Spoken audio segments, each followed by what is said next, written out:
for dreamers, temporary protected status holders, and essential workers like farm workers. I'm Groot. Hi. We're going to try a different phone.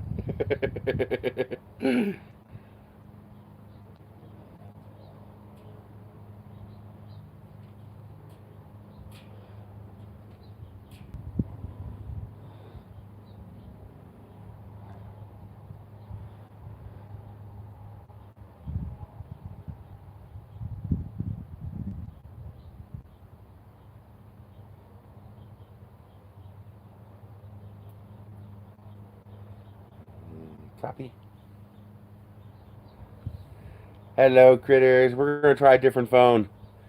I switched to this phone, but that required starting a new stream. Apparently, there's no way to connect this device to the stream this phone was doing. So I had to just restart. Okay, now, can I edit?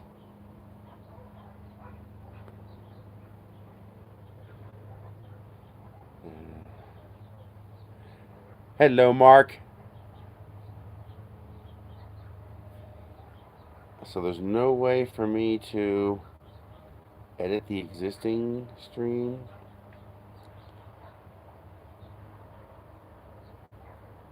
Oh, the clarity definitely looks better on this phone. Yeah, my internet's dead. So both my router and my modem both died at the same time. I think it was a murder suicide. I think one of them died, surged, and killed the other. So I have replacement routers. I don't have replacement modems. So next Tuesday I'll have a replacement modem. I do have a request into Walmart in Albuquerque who said he's getting a delivery today, and I don't know if he's going to call me back. I'm going to try calling him back, but he said he'll call me if he has any modems and he'll put one aside for me. So maybe later today, but most likely next Tuesday if I'm lucky.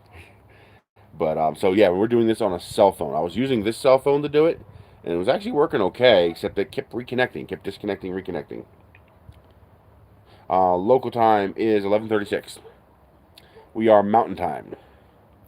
Now, can I edit the video? I don't think I can. So I can't edit the description, I don't think.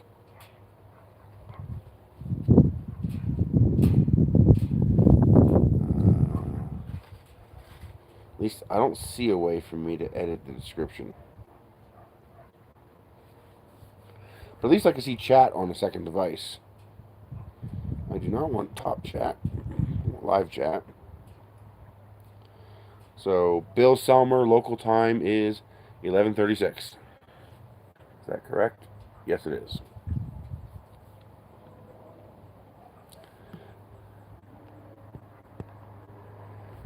So we are back to old school direct streaming right from the cell phone. I'm going to show for guys who stick with you through the whole thing. It's probably only going to be an hour or two. I'm going to show this model multiple times for people who jump in. But I only got one model to show from the Genius Pro because it took 4 days to print. But I printed the Doomsday rocket. So this is that whole, and you got this beautiful launcher. This took 37 hours to print because I did it at 0.9 millimeters because I want it to look pretty. The support's actually mostly held. Hey, V-Rich! And then the rocket actually sits right on top. You've got those little openings there, and it fits right into that cradle. Really, really nice model. I love this model. I'd like to turn this into a flying rocket one day. I think that'd be fun. So I'm going to show that several times throughout the stream for people who are joining in, so you can see the kind of print quality. Let me give you some close-ups. The kind of print quality you get on the Genius Pro. That's a pretty simple model, but that is a really nice model.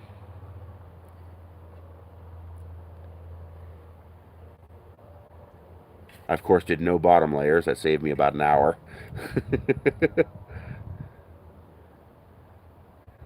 Really, really nice model.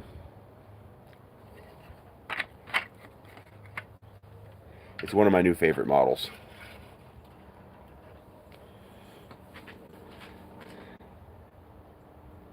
Yeah, it's on the... If you break this here... Oh, hang on. This is a bit messy, but I'll show you guys out there.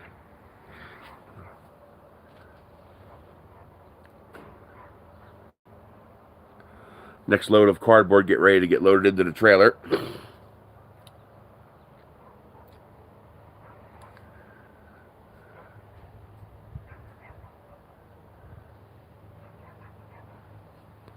It's overcast today, so it's nice and cool. But you'll need support, because it surprises you. You don't think this needs support. With resin, you don't. You can get away with it. But in reality, these little points here are islands.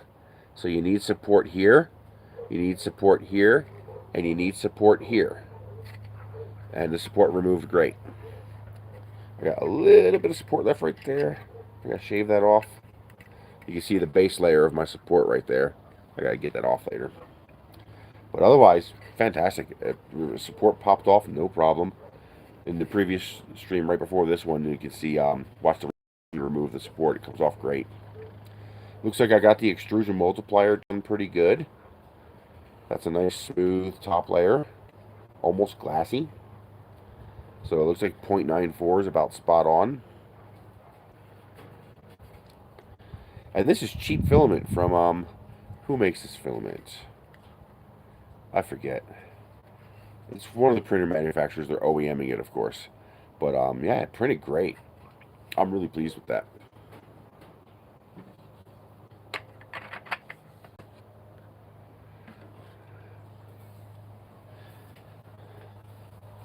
So, yeah, for Life of Nerys, we're going to start doing 3 different kinds of videos. I'm going to do, you know, gadget videos for things that I get from Vince. Oh, I got more boat stuff. I scored a stereo. Where is that? I have it right here somewhere.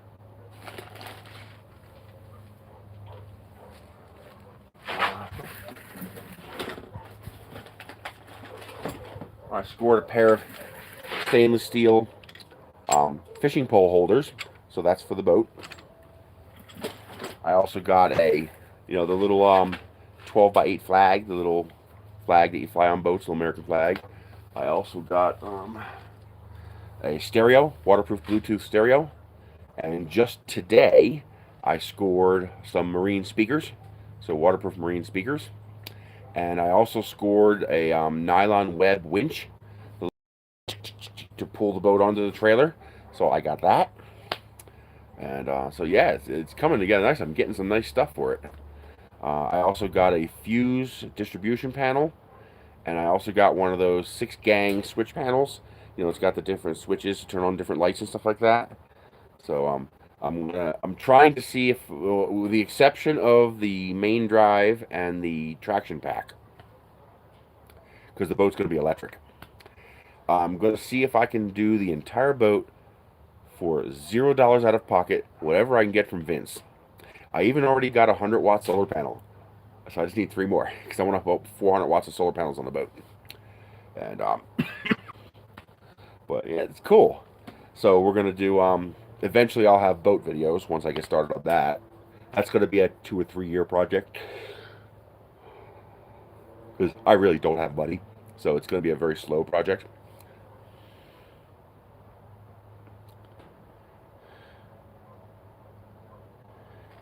Good morning, Dubbed Out. I want to keep this open so I can see the chat. Why does it keep switching to top chat? I hate that. Like, I really hate top chat. I'm Groot. Because you never know what it's going to filter. Is the audio better on this phone? So we're going to do, you know, regular Life of Nerys videos, as well as gadget videos. As things speed up, well, every now and then I'll inject a boat video. That's going to be an ongoing project over the next 2 or 3 years.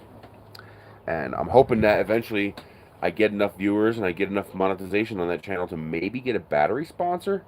because the batteries I would like to use in the boat are $1,200 a piece. So I'm hoping to get a sponsor for that. But yeah, that's going to be an ongoing project as we work on making that boat usable. It's going to be electric, solar electric powered. And then I'm going to do a project where me and Michelle work together on a channel. She likes doing jigsaw puzzles. So I was like, well, let's monetize it. I have access. Good. I mean, I have access. Like I tell people, I have no money. I am poor as shit can be money-wise, but I am rich with resources. You know, I have access to so much stuff. I have access to so much stuff. I'm even helping my neighbors out at this point. I'm even looking to see what I can get for the local community center, because we have a little community recreation center at the end of the street here. So I just saw a frisbee golf thing. You know that weird looks like a wine cup with chains for frisbee golf. And I'm gonna see if I want one of those, because one of them is available. If they want one, I'll grab one of those. And so Michelle likes puzzles, and I want to get Michelle involved in this because we need to increase our income sources.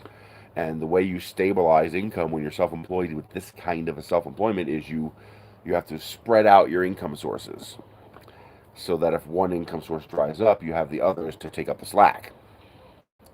And like for example, I used to make $1,000 a month on GearBest. Now I make zero. But you know, then I switched over to Amazon. So Amazon makes it, well, they don't make 1,000 anymore since COVID started. But you know, you see my point. You got to what do you call it? Diversify your income sources. So I told Michelle, I was like, hey, let's make it a business. You know, 50-50. We subtract the costs of running the business, and you get half of it. And we will do a puzzle video. You know, I've already got 50 puzzles. I have so many. I have so many puzzles now. So I don't know how long it takes to make a puzzle. Yep, tip and tricks is good, especially because they're short.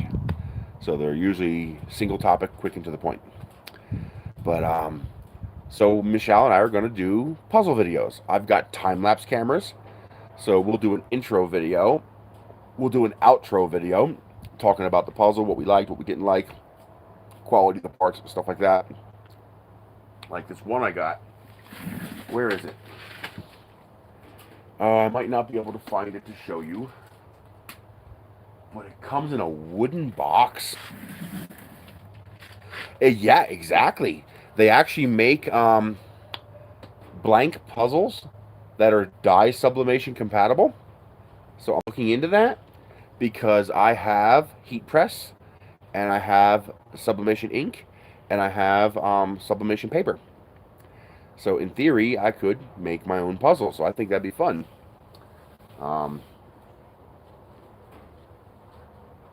Yeah, no, we're definitely going to do that. that screams bad news to me. The thing is, I don't know if we probably can't do a puzzle video once a week. Probably have to do once every 2 weeks, because I don't know how long it takes. You know, I mean, it's 1,000 pieces, so I don't know how long that takes to make. And this one's round. I thought that was pretty cool. I got a couple of those. I want to show you this wooden puzzle. This wooden puzzle is so freaking cool. Oh, here's the 6-gang box for the boat. I thought this was freaking cool.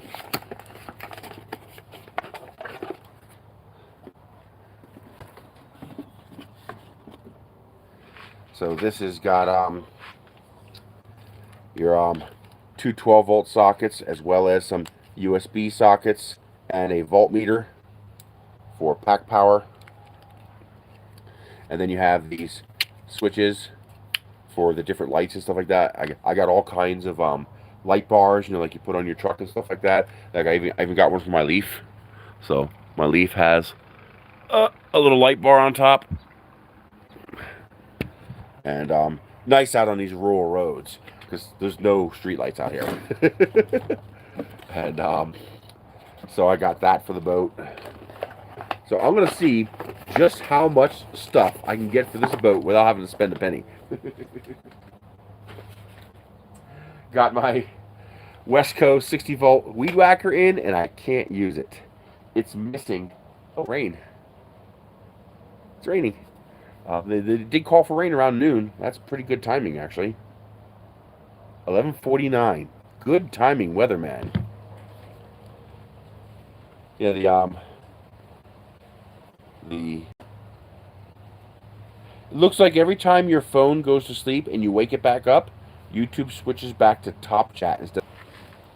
I can't use it because it's a breakdown one, so it folds in half in order to fit in the thing, and it's missing the bolt.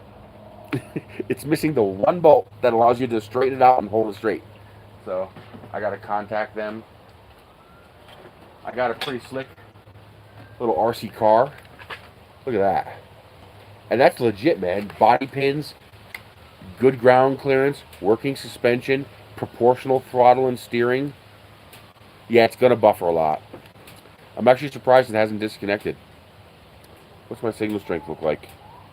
Yeah, signal strength is very volatile. I want to see if I can rotate it to get better. Not really. Four-wheel drive, lithium-ion battery. Not bad for a cheap truck.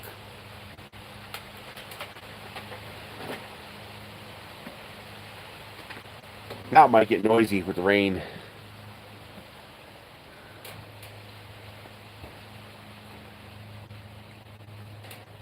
Yeah, that's typically the kind of rain we get here. This seems pretty soft, but usually it's a boom.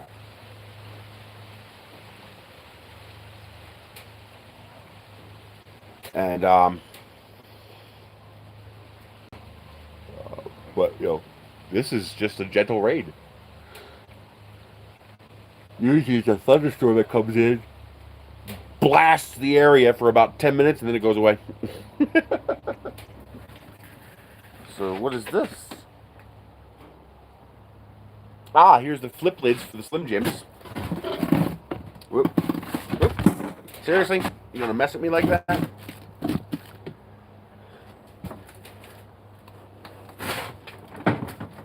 So for whatever reason, the other day, Vince just dumped a bunch of trash cans. So I got a lot of trash cans coming.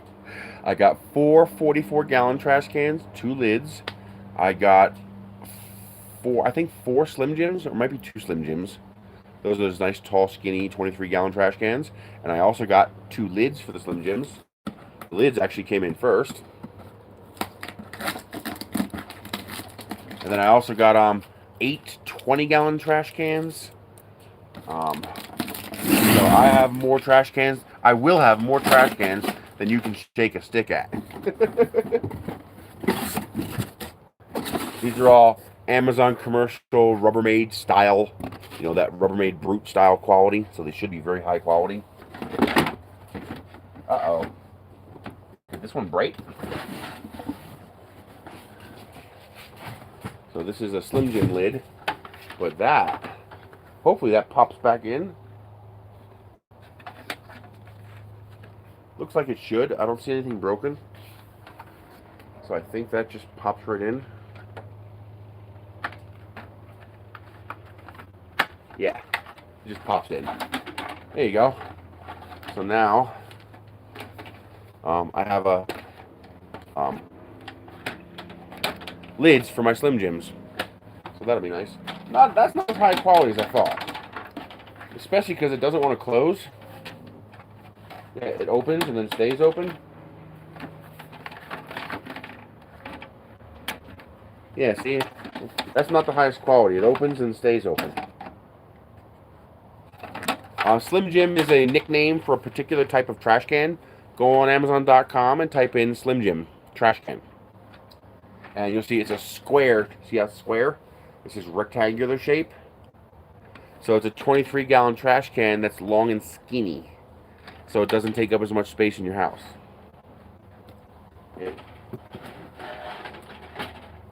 It's easier to arrange it because of its shape. So instead of being a square trash can like this, It's, instead of being a square trash can like this, it's a skinny trash can like this. You probably do. They're probably just called something else. Hello, Joe. I'd be surprised if you didn't have them, and you just call them something else.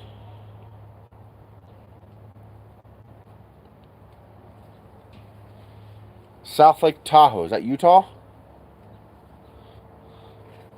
For whatever reason, they call them Slim Jims. I don't know why.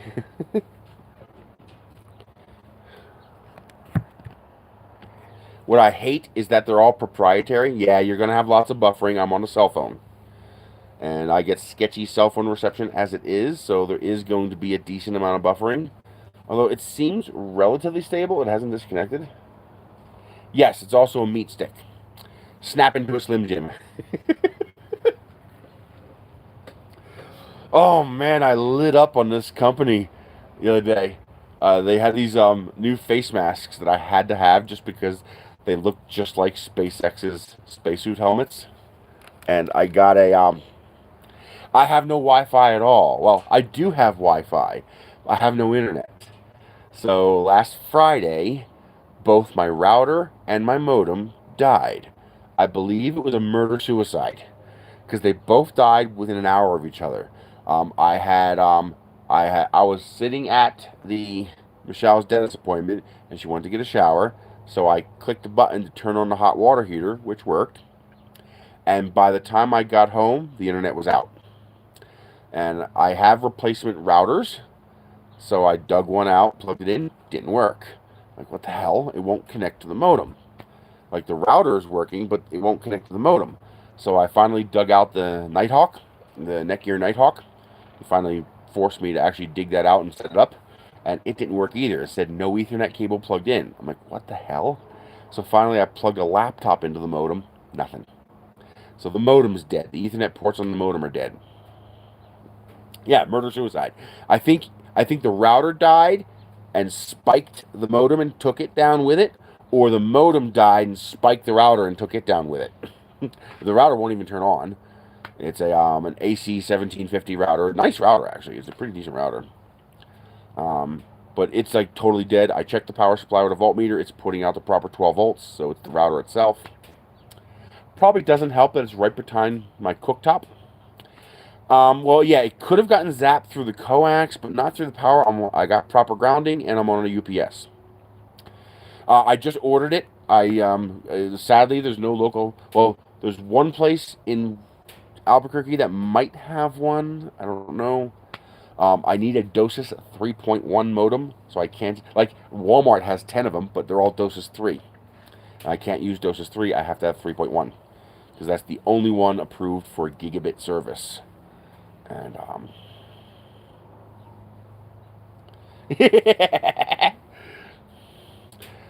do they make a surge protector for the cable line? I'll have to look into that because I am concerned about that because my junction is right there on the pole, and then the wire just runs along the fence. So I am worried about, surge, static, whatever building up in that line. But the modem itself is working. Just the Ethernet ports are dead. That's why I think the router died and killed the modem. I don't know how that works. So we got these but will the coax surge protection mess up my internet? I'll have to find out, because I would like to put a surge protector on the coax itself. I mean, I have a UPS and stuff like that, so the power side I should be okay. And I actually have a battery backup coming. That is a DC battery backup, so AC in, DC out. So you get rid of the wall wart for the modem and the router, which will be substantially more protection, because now you'd have to jump an AC-DC junction in order to spike it. And it'll also make it more efficient, so it should run longer. And so I got that coming from Vince, of course, so I got it for free. I'm hoping it's lithium powered, but I doubt it. It's probably lead acid. Very few UPSs use lithium batteries yet. So I have a new modem on the way, thanks to Colin and Corbin. Was it Corbin?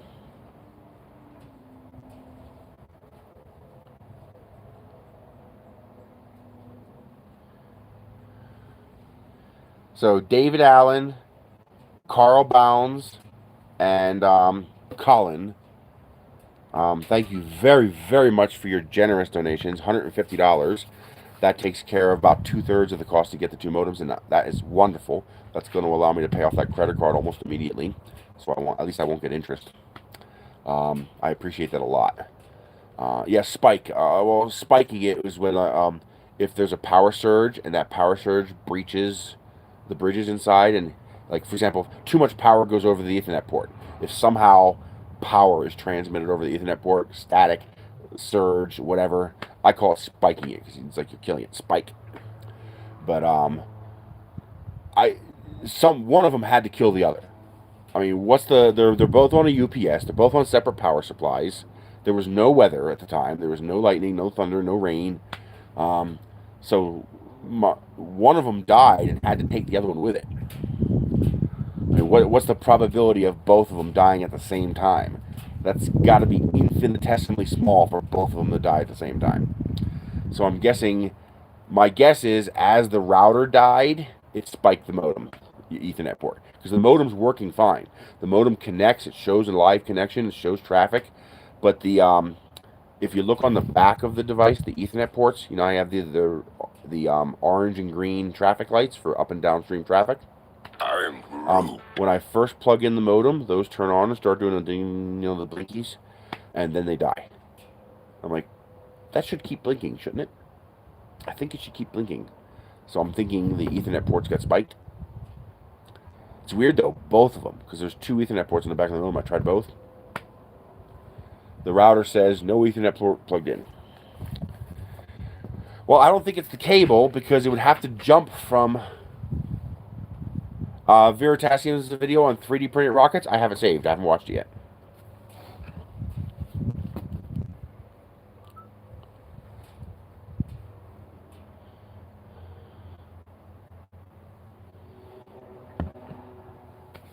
But I would think if the surge came in through the cable line, it would kill the modem.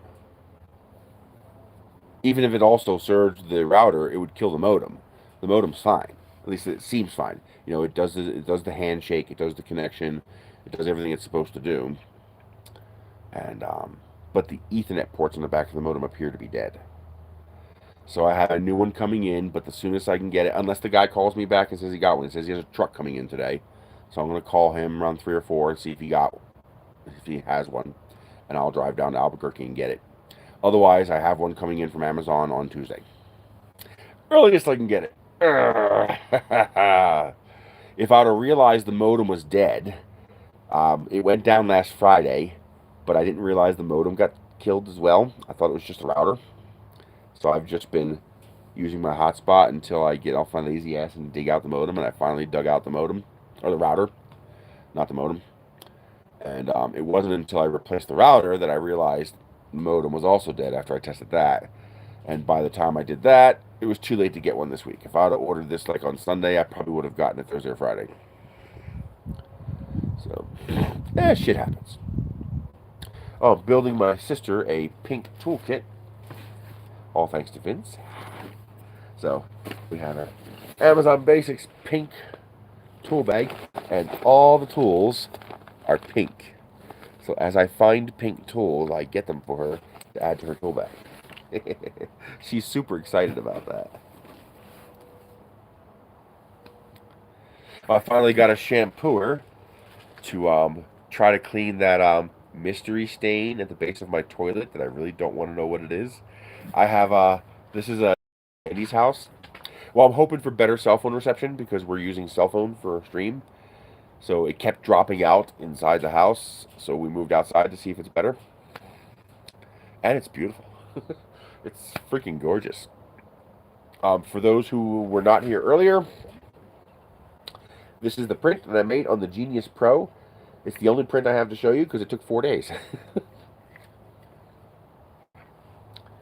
Um, oh, yeah, I did see that. I did see a thumbnail for that. The universe is out to get your computer or something like that. Yeah, I do want to watch that. So that's at 0.2 millimeters in two pieces. So here up was printed, and then this part here was printed upside down, which allowed it to print without support. This filament is gorgeous. I love this transparent orange. And then look at that launcher. The 37 hours to print, mostly because I kept the support high, so I got 20% support or infill. I wanted this to be durable. I wanted it to last because I like this. And I did it at 0.1 millimeter to make sure I captured all those details. And even at 0.1 millimeter, those overhangs were still a little messy there. But you can see that's an extreme overhang. And it still did a fantastic job considering how extreme that overhang was. In all justice, this should have had support. But the printer handled it. But yeah, that sits right on top of there like that. So don't fuck with me, or I'll find a nuclear warhead to put in this. It is called a doomsday rocket. But I want to try to upscale this and modify it to first of all largely vase mode print. But I also want to get rid of the fins and add my own fins. So I can make this fly as a two-stage rocket. That would be cool. But yeah, this came out beautiful. I'm absolutely thrilled. Okay, now overview of the Genius Pro. First of all, it is the first printer from any manufacturer, any Chinese manufacturer. These cheap, sub $500 printers. It is the first printer that is marked as a silent printer that I would actually call a quiet printer, including the fans. Artillery addressed the fans. Even the fans on this thing are quiet. The only fan that you can really hear is the parts cooling fan, and that's necessary, but even that fan is pretty darn quiet. I'm very, very impressed. And they haven't gotten noisy. After a week of continuous running, I could run a live stream with you guys with that printer running right next to it. It's that quiet. I would probably even be okay with that fan in my bedroom, with that printer in my bedroom while I'm sleeping. It's truly, they did a good job. Now, there is one issue. It's not all peaches and cream. So far, most aspects of the printer have been flawless. Construction was great. Parts went together great. The improvements to the spool holder, you've converted me from hating that kind of a spool holder to being totally okay with that kind of spool holder. Good job on that. However, I'm having difficulty leveling the bed. I'm getting inconsistent results leveling the bed. I just got an idea this morning, actually. When I woke up, I got this idea. I wonder if I actually have a mesh in the ROM, and me adjusting the bed leveling is fighting that mesh. So the next time I do a large print, here's how you can tell if you have an active mesh that's causing a problem. Put your fingers or just look at the Z stepper motors. When you're printing your first layer, the Z stepper motors should not move. Unless you have an active mesh where it's trying to auto adjust for a non-level bed, then you'll see that Z stepper motor going as it moves across the bed. So it's possible I have a mesh in there and that's messing with things because the glass appears level to me. It appears flat. So like you see here, I had a problem where it peeled up a little bit. You see it peeled up a little bit. That's why that's curved.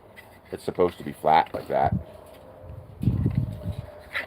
So I do need to check to see if there is a mesh active in there, but I suspect their BL Touch clone might not be the greatest, and that might be the source of the problem.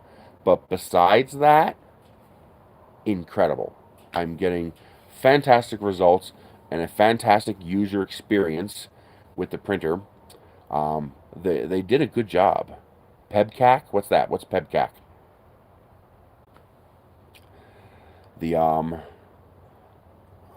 But yeah, the artillery hit it out of the ballpark. good job. The printer is really becoming refined.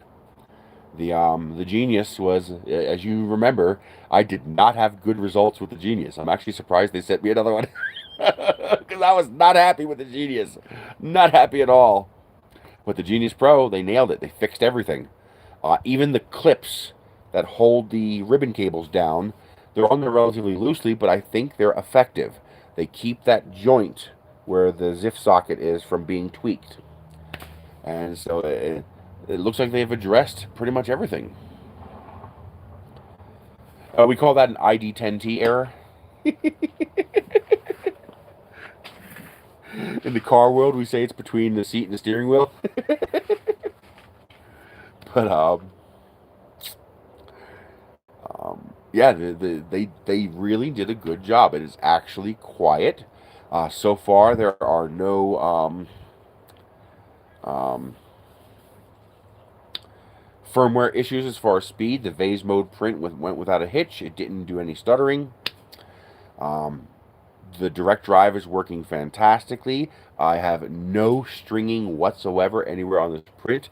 There's not a whole lot of things on this print that are on this particular model that would be prone to stringing, but still none. At some point, remember, this was printing. At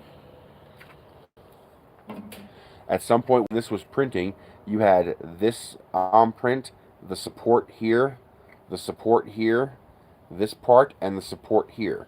So that's 1, 2, 3, 4, 5 islands plus double 10. So that's 10 times as a stopper track.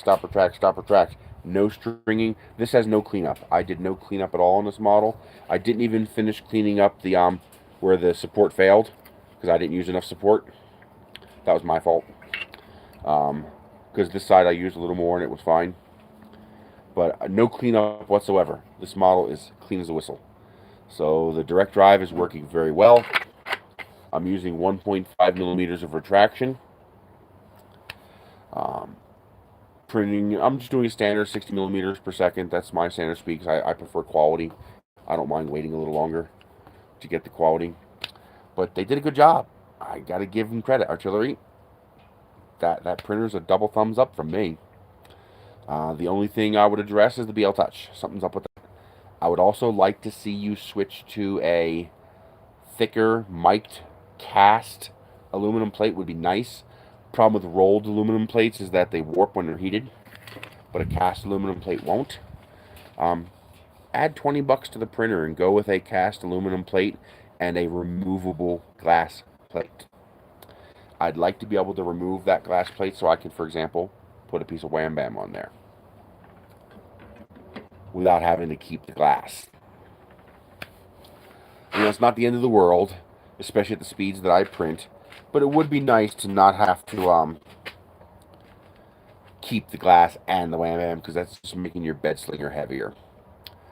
But overall, good job. I mean, they actually listened to feedback. They appear to they basically seem to have addressed every issue that I have with the printer. And I assume other reviewers also had the same feedback.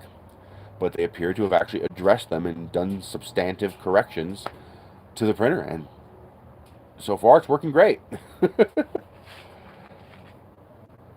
The only other thing I'd like to see them do, it's not a big deal, it's a minor issue. I'd like to see them use stubby thumb drives instead of using the regular length thumb drives, because the way it works is you have a SD card slot or you have a thumb drive slot, and the problem is if you whack that thumb drive while it's in the printer, you're gonna have a bad day. I'm Groot. It's less about, I thought I heard a critter. It's less about damaging the thumb drive, which is $6, and more about damaging the USB port on the printer. So I'd like to see that addressed. It's a minor nitpick, but it is a legitimate complaint, but it's minor, and that they don't have to change the printer for that. All you gotta do is include a different thumb drive. But if you look at the Cruiser Mini from SanDisk, they're like $5 or $6 a piece for 8GB drives or 16GB drives. They're dirt cheap, but they're like short little. They're like that big, so only about that much sticks up out of the. You ever plug a Logitech a Logitech mouse dongle and keyboard dongle into your computer. You know, the little Logitech dongle that plugs in for the wireless keyboard and mice. That's how big it is, and that's what you want because you're not going to whack that. I can totally see even just touching something on a touch screen and then moving my hand like this. Done. They're bigger than 5 millimeters. They're like 10 or 12 millimeters. I haven't seen one that small yet. That's really small. Um, but yeah, do that, and that's it. And now you might be able to quiet the parts cooling fan. Let me tell you, it's quiet. It's very, very quiet.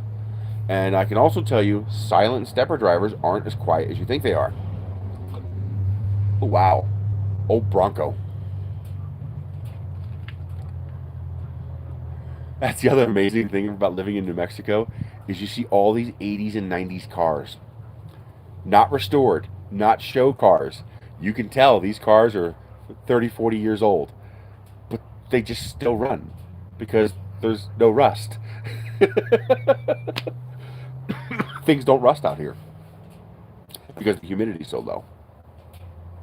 And like even today, the humidity is what, 30%?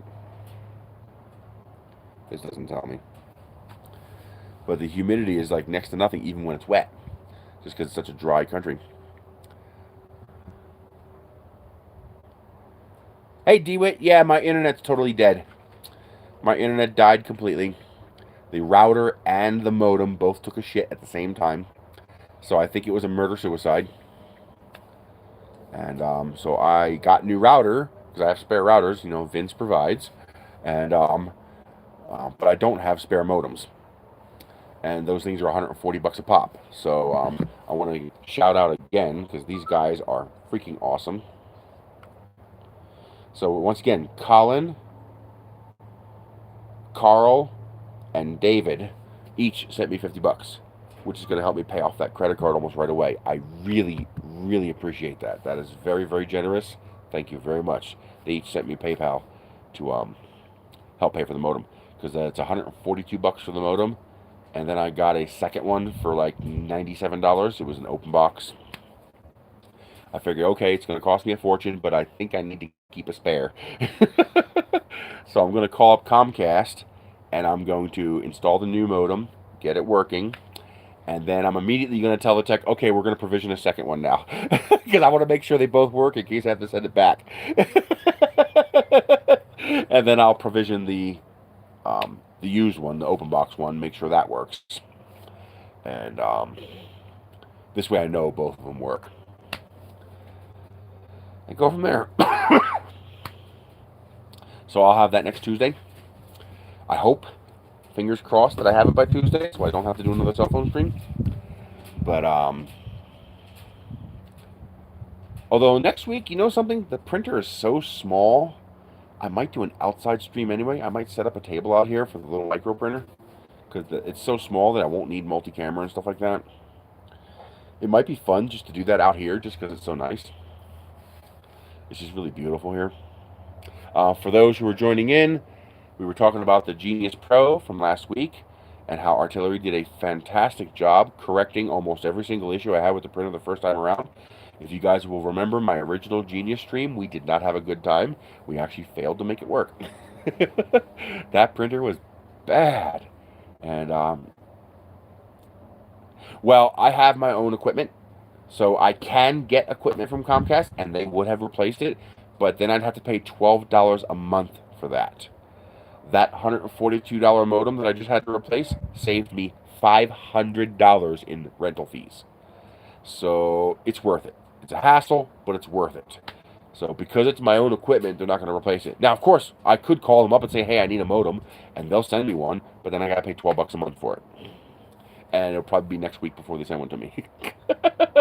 They're not exactly super fast to respond out here. So the reason for that is because our companies charge for the modems.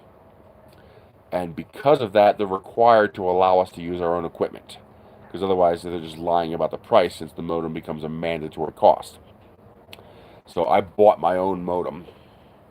and that's what's running everything here. But this is the print, the Doomsday Rocket. 2 parts. Well, it's actually 3 parts because I printed the nose cone as a separate piece because this is taller than a build volume of 250. But there's the launcher. Came out beautiful. No stringing. The support, except for one little bit, worked great. The overhangs are well in excess of 45 degrees, and they are not bad. And then the rocket sits on top of the Doomsday launcher. This is the Samsung launcher.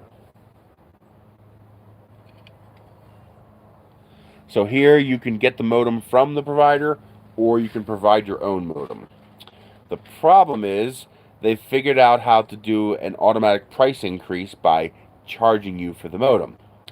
So if you get the modem from the provider, they charge you a monthly fee to rent the modem from them, even though it's required for their service. Oh, you have to have this, and we're going to charge you to rent it. So to avoid the regulators stepping in and going, yeah, that's not kosher, we're allowed to connect our own modems. So I purchased my own modem, and actually that cost me a lot more than $142. I think I paid $200, $211, something like that. It was very close to $200, I think. Let me check. I can actually look that up.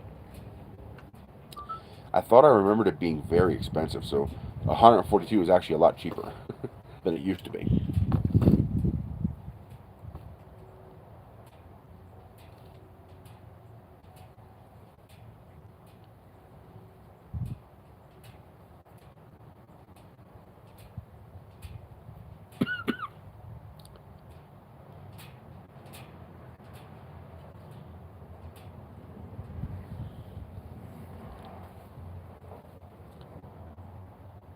$170. So that modem that I bought in 2017 was $170. So it is cheaper today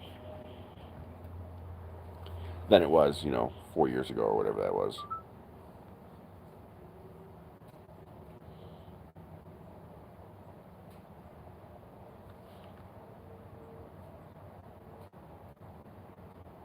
Tim Patrick, Alcoin, $25 on PayPal. You rock, dude. Thank you.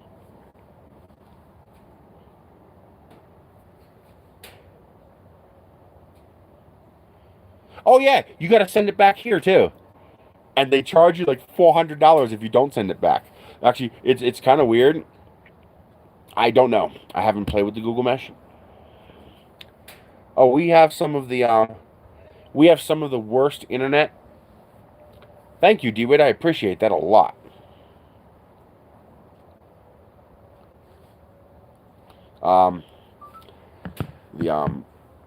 We have some of the worst internet at the highest price anywhere on the planet.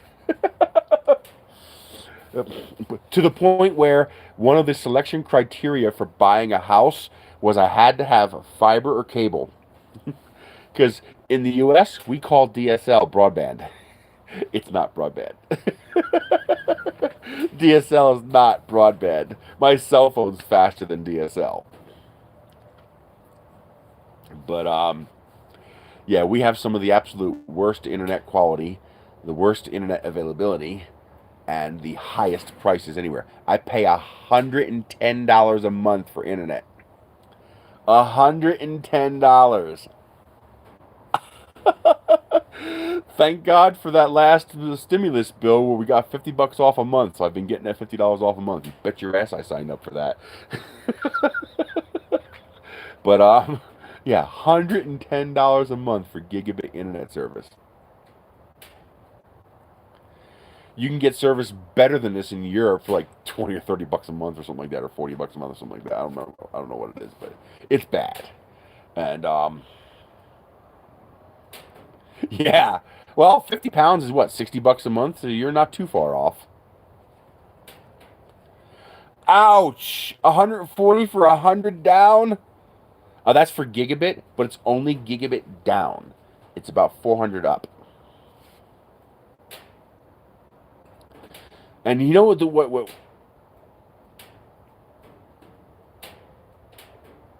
Oh, Cox is fucking you, dude. Holy shit. You see, the problem is I don't need gigabit. I don't. I don't need gigabit. Nothing except for when I'm downloading torrents and I'm saturating my bandwidth with multiple multi-feed torrents. I don't need gigabit, but I need the 400 up because the 400 up is what allows me to stream. Now, this, of course, is a cell phone stream, but when I do a multi-camera 1080p stream, you need the 400 up. Oh, yeah.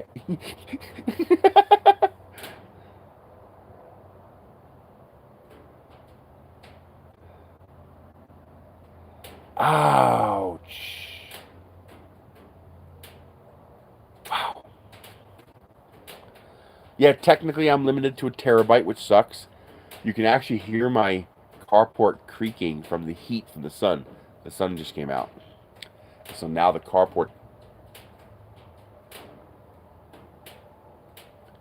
Yeah, you guys in Australia get screwed. Yeah, okay, I stand corrected. Australia gets screwed worse than the U.S. does.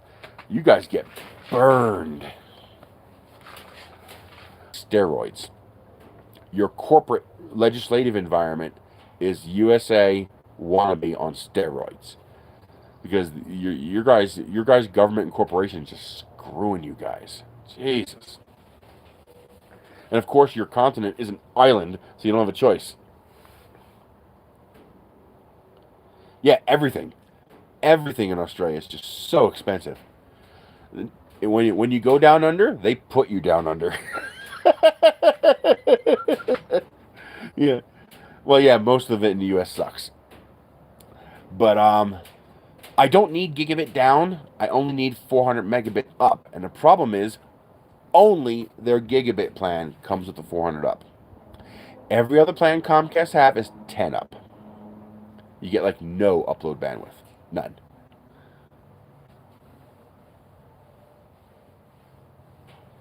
Well, if you're getting 500 megabits up, you're getting at least 500 down. Wow, 133 for internet and cable. I don't even have TV. Whatever I can get on the aerial is it. I don't watch TV. But I haven't watched TV in 30 years. Well, 20 years. Oh, I know. Yeah, it's like Hawaii. Bad. Or Alaska. Where a pack of ramen soup is $2. Everywhere else is 25 cents.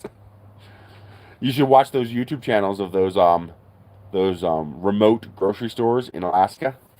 The stuff that we take for granted buying at the grocery store is delicacies for them. Now you see, I get that on my cell phone. I pay $20 a month for unlimited everything cell phone service. And you know why? Because we actually have competition. There's actually competition in the cell phone area. So you can get reasonable prices in cell phone. This is capitalism functioning correctly.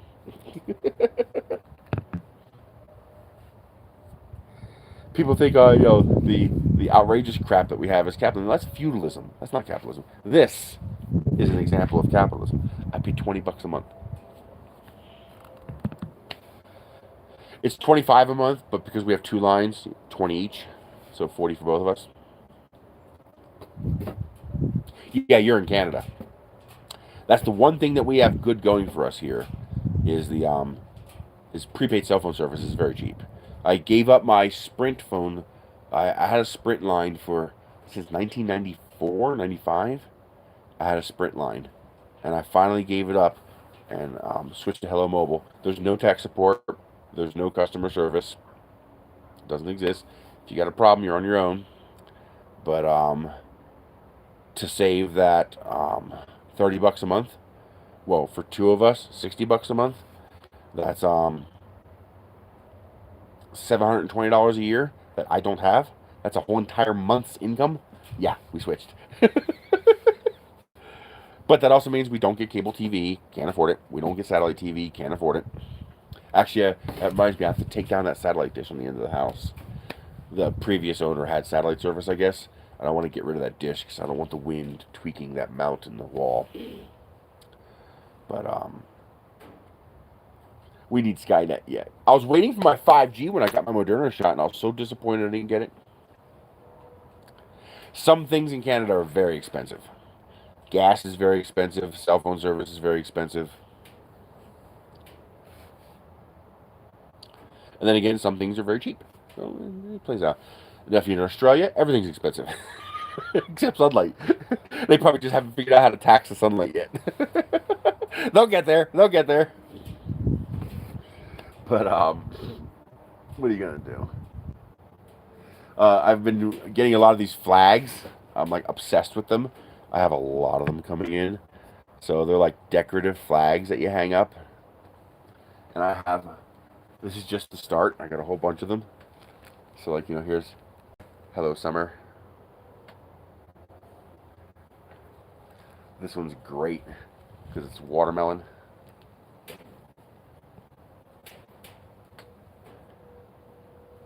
So, I have like 30 more coming in. So, like, every week I'll be able to put up a different flag.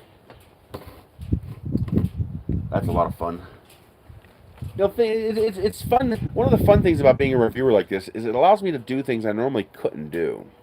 Yeah, there's some that are sucked. These are nice. They're burlap.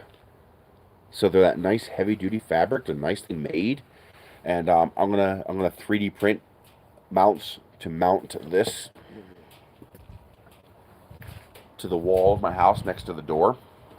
Because if you yeah, that'd be pretty cool. I can get lots of flagpoles. I'll start putting up flagpoles.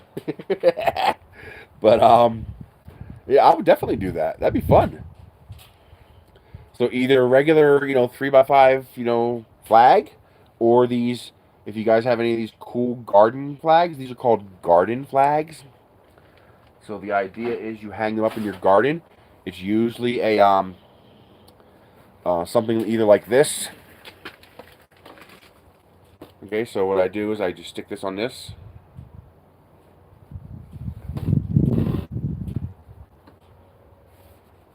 And then let it come back. There we go. And now I have this garden flag holder. And this just sticks in the ground. But I'm going to wall mount it. And they also have this single Jonah hook, where it's just a pole with an arm sticking out. And you hang this decorative flag from it. So if you guys have any unique ones from your area of the world and you want to send them to me, I'll even pay for them. It'd just be cool to have them if they're cheap. They got to be cheap. But it'd just be cool to have, different ones. Yeah, literally.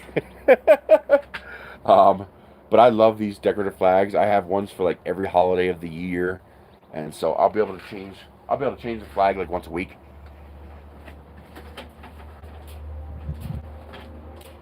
Oh, I think they went down. Yep, they went down there. I'll have to get them later.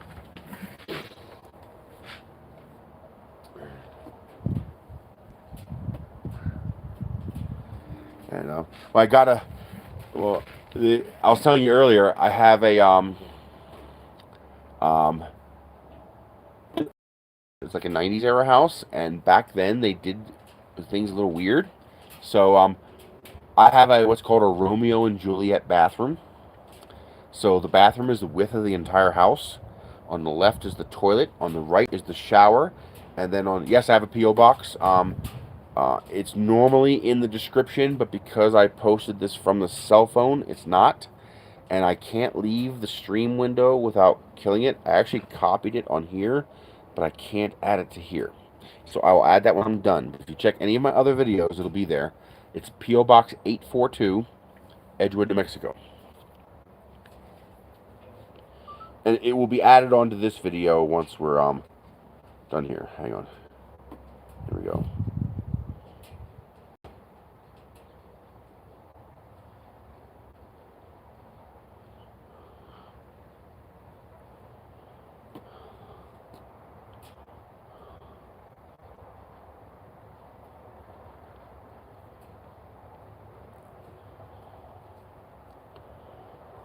There we go.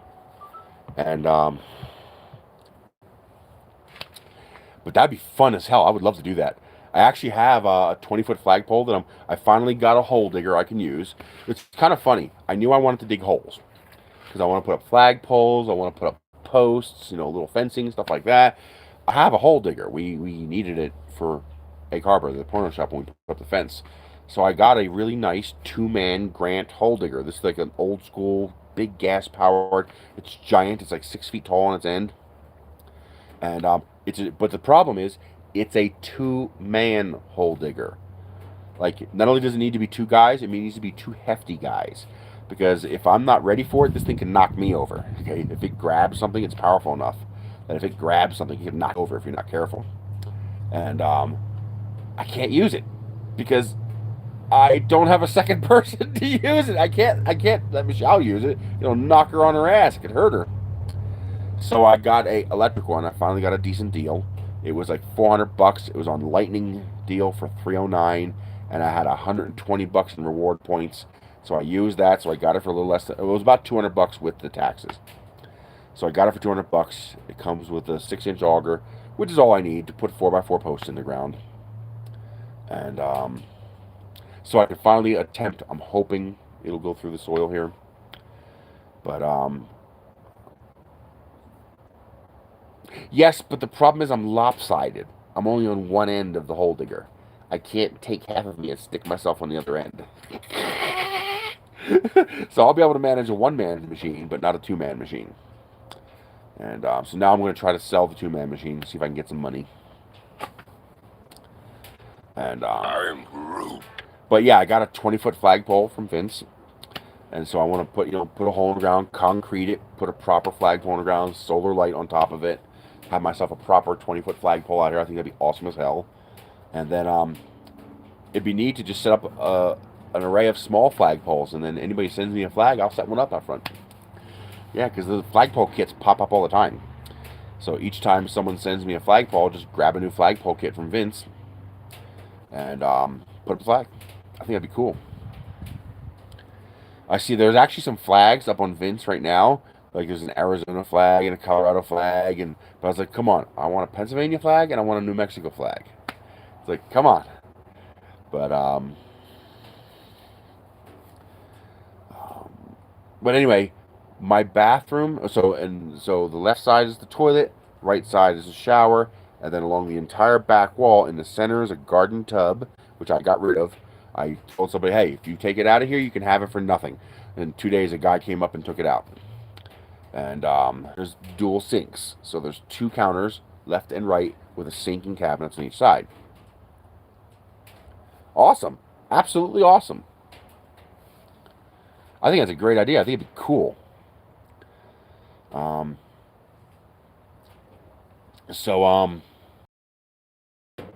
I know it's asking, but try to make sure it's a heavy denier embroidered flag.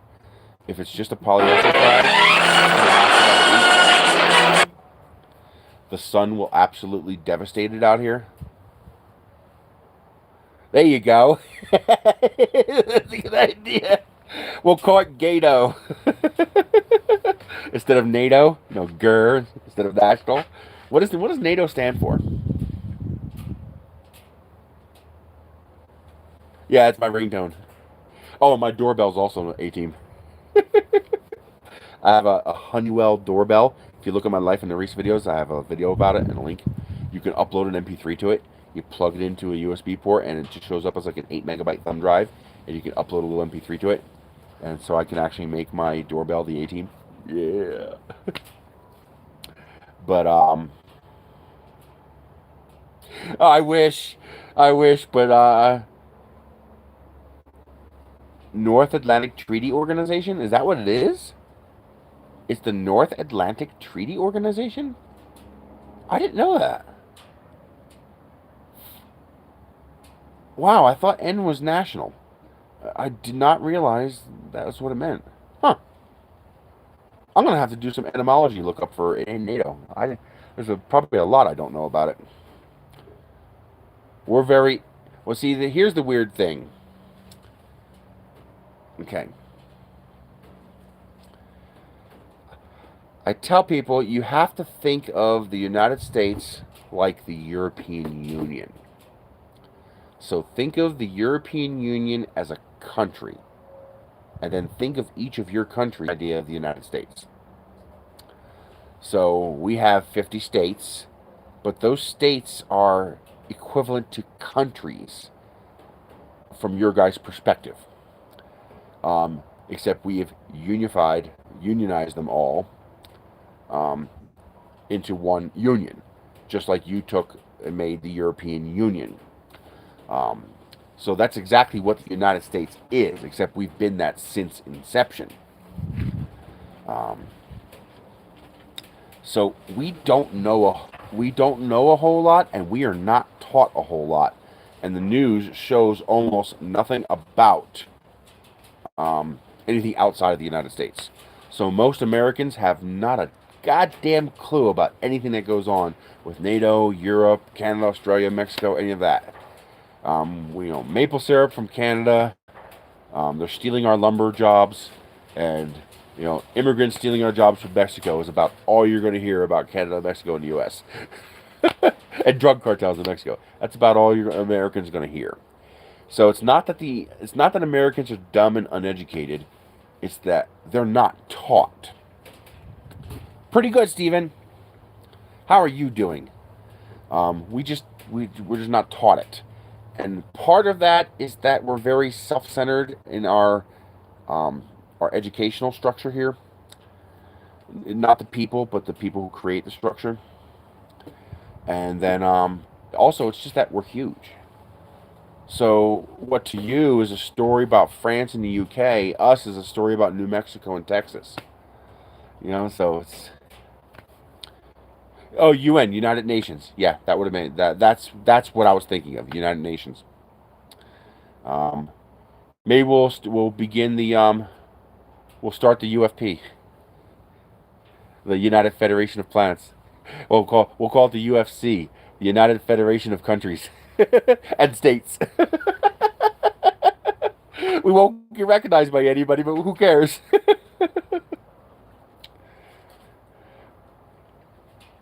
Or maybe we'll call it the ETPA, the Eat the Politicians Association. Oh my God. I had somebody say, "You condone cannibalism?" And I said, "No, I do not condone cannibalism. Us lizard folk eat humans. That's not cannibalism."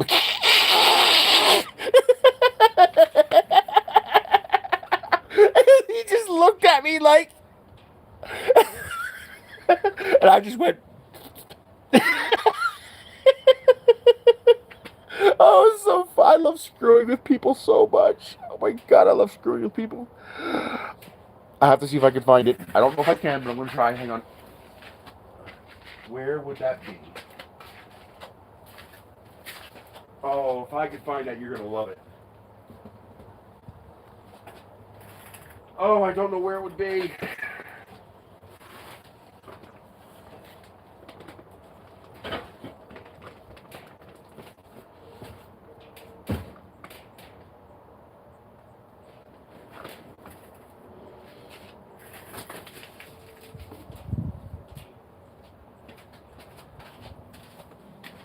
Oh, I wish I could find it. I want to show that to you so badly.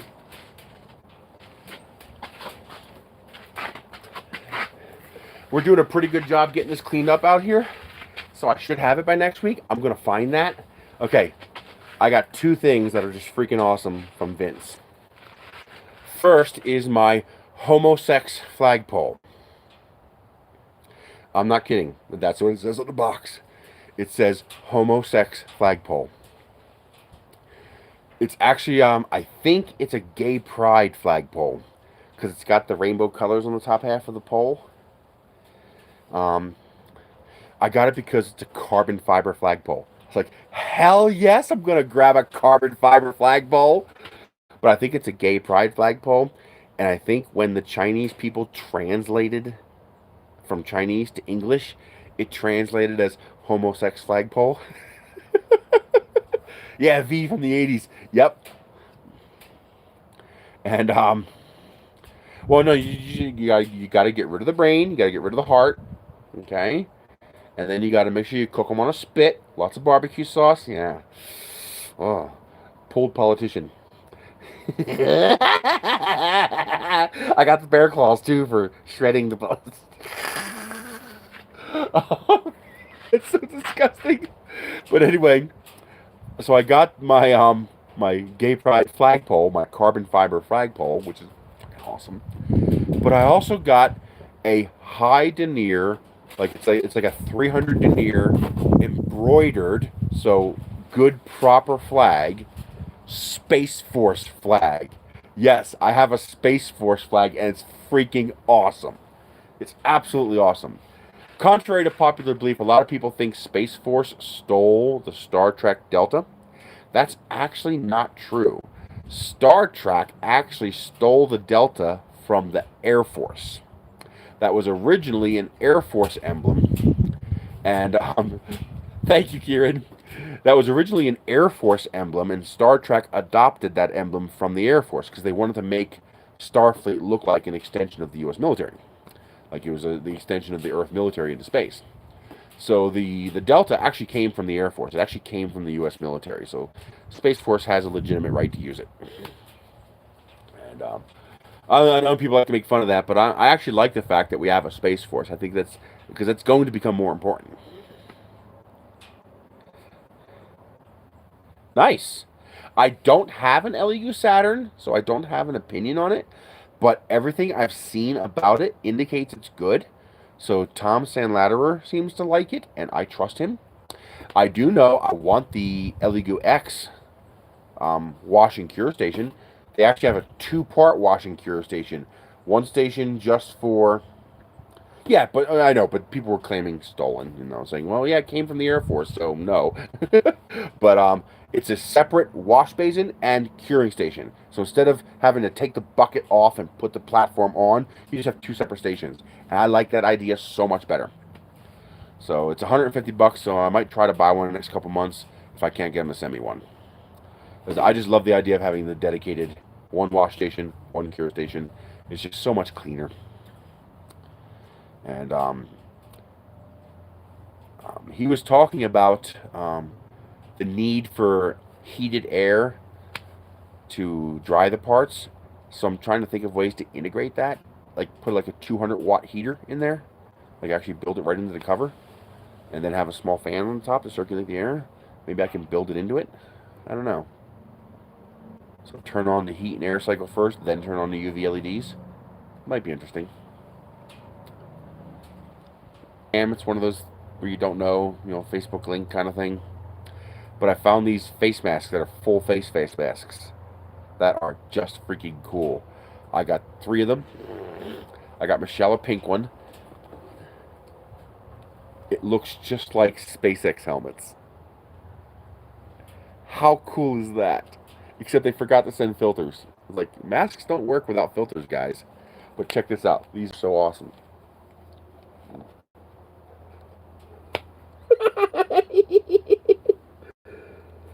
How awesome is that? No, it doesn't fog up, especially because low humidity environment.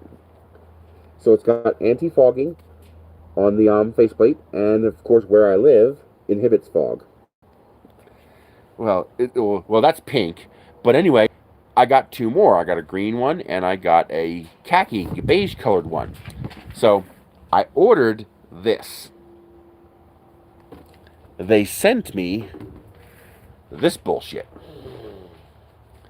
It's multiple pieces that you have to put together, and it does not stay together. I was like, I'm gonna charge back this goddamn card. I was like, you either refund my money for those 2, or you send me 2 more of this style. I was like, I want the one piece. This is all one piece. It's all one piece of silicone, and it attaches to the faceplate here, here, here, and here. So this stays put and stays together. This falls apart as you put it on and take it off. Like the other one, I got it right here.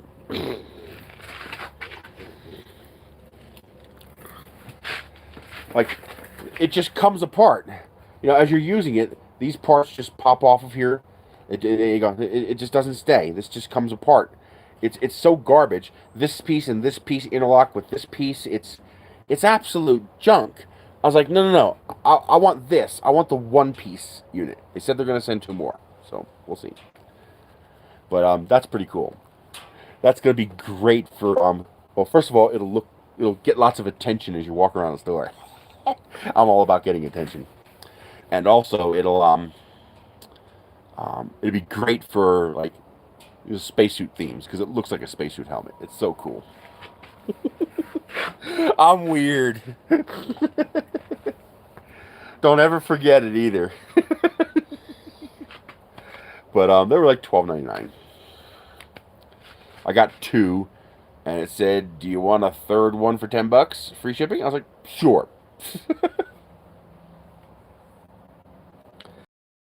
Pissed off when I like, "Oh, that's cool.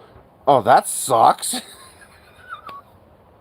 But the way this one works is this is one piece, and then there's a 2-piece plastic piece that goes in here and clips together. One of them was broken, and as you can see, the plastic piece is gone, so it fell out somewhere. And then this piece sits on here like this, and as you can see, it does not stay, and it does not lock in. And then this clips over both parts to theoretically hold them together.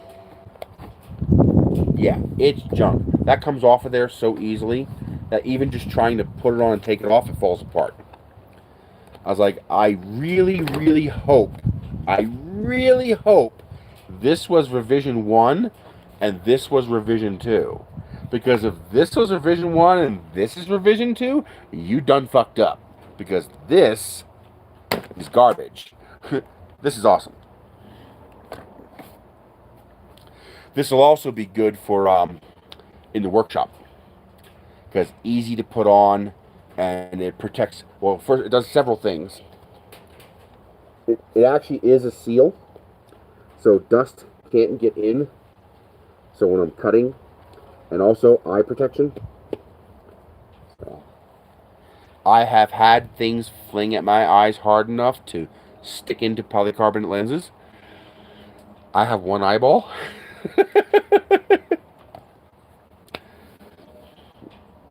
And that provides much better protection. And then what you do is before you take it off, you take your heat gun or your hair dryer with no heat, and then you hold this and you blow all the debris off of your face before you take that off. Because I've also had to go to the urgent care to get wood taken out of my eye. It didn't go into my eye, it just fell into my eye, so it was underneath the eyelid. Really irritating. And what happened is I was wearing safety goggles and I was drilling wood. I had wood on my hair and face, and when I took the goggles off, and I went like this and took the goggles off, the wood chips fell into my face and got underneath my eyelid.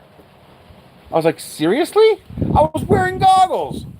So, blow your face off first. You'll use your air duster to blow your face off real good first before you take off your face protection. Otherwise, you might end up with debris in your face. And that sucks, let me tell you. That hurt. That was very painful. Luckily, I didn't scratch my cornea.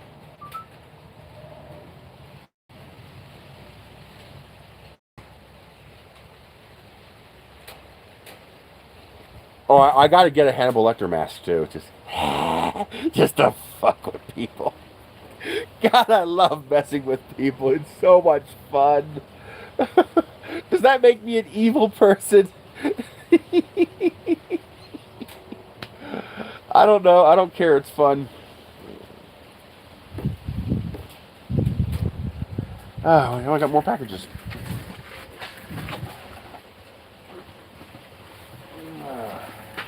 What is this?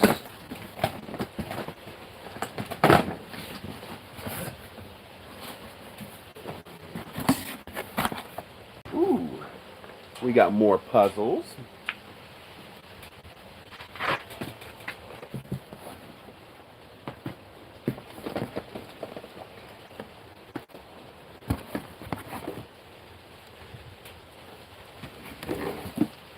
Okay, what do we got here? This is... don't know.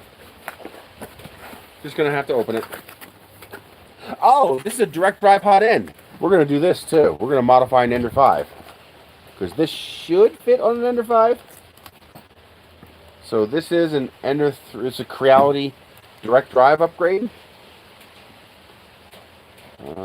Not sure what that's for. Oh, that's probably an extension for the stepper motor. Very cool.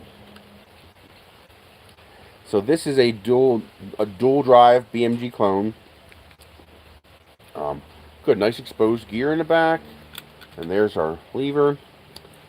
And it is a metal tube going to the hot end. Looks like a decent parts cooling setup, maybe. Nice sock. That's kind of cool. So we're going to play with that. I'm guessing this is a multi-printer mounting plate. So we will see about mounting that. But that is a dual drive, direct drive upgrade for Creality printers. So I'm hoping I can stick that on my Ender 5.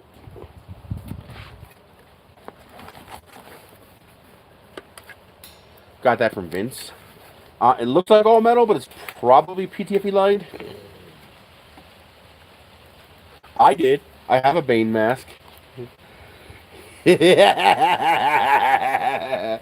my sister has it. She likes it, so she claimed it.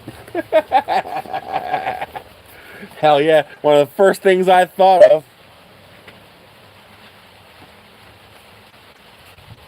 Okay,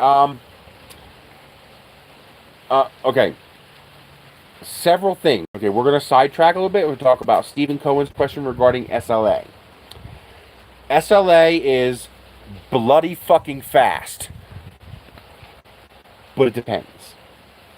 Okay? So, when we're talking about SLA, we're talking about stereolithography. Now, there are multiple ways to do that. The original stereolithographic printers worked like FDM printers. They had G-code, and they drew a path, just like your nozzle draws a path, with a laser. You're not getting that, because that's $4,000. You're talking about something from Formlabs, okay? So there's a laser, there's a mirror on a galvanometer, and the galvanometer adjusts that mirror to bounce that laser where it needs to go. So that is using a G-code path just like any other printer. So it's actually drawing the layer, just like your printer draws the layer in the slicer. Now, SLAs do not take longer than FDMs. If you were to print FDM at the same resolution as the SLA, it's going to take the same amount of time. The reason they take longer is because you're printing such a low layer height. This took, I think it was 6 hours and 9 hours, I think. Or maybe 10. It was like 9:48. So let's call it 16 hours to print this rocket. Now, that was printed at 0.2 millimeters with a heavy amount of infill. This is loaded with infill. This is heavy. I wanted to make sure this wasn't going to warp in the heat. So I printed this very, very heavy to make it durable. I could have printed it in half the time. But, let's go with it. 16 hours to print this. Now, how long does it take to print this at 0.1 millimeter? 32 hours. What about 0.05 millimeter? 64 hours. Every time you have the layer height, you double the number of layers, and therefore double the amount of time it takes to print. So higher layer height, faster print. Lower layer height, longer print. That applies to both SLA and to FDM. Now, modern SLA printers are actually what we call MSLA. That is masking stereolithography. So they are not using lasers and they're not using galvanometer mirrors. Instead, what they're doing is they are masking the build plate with an LCD screen. And then they are shining an ultraviolet light, equivalent to the laser, through the LCD screen. Now, if you think about that, that's like photography. That's like using an enlarger. You put the negative in the enlarger, that's your LCD screen, and then you turn on the enlarger, that's your UV light, and you project onto a build plate your photo paper.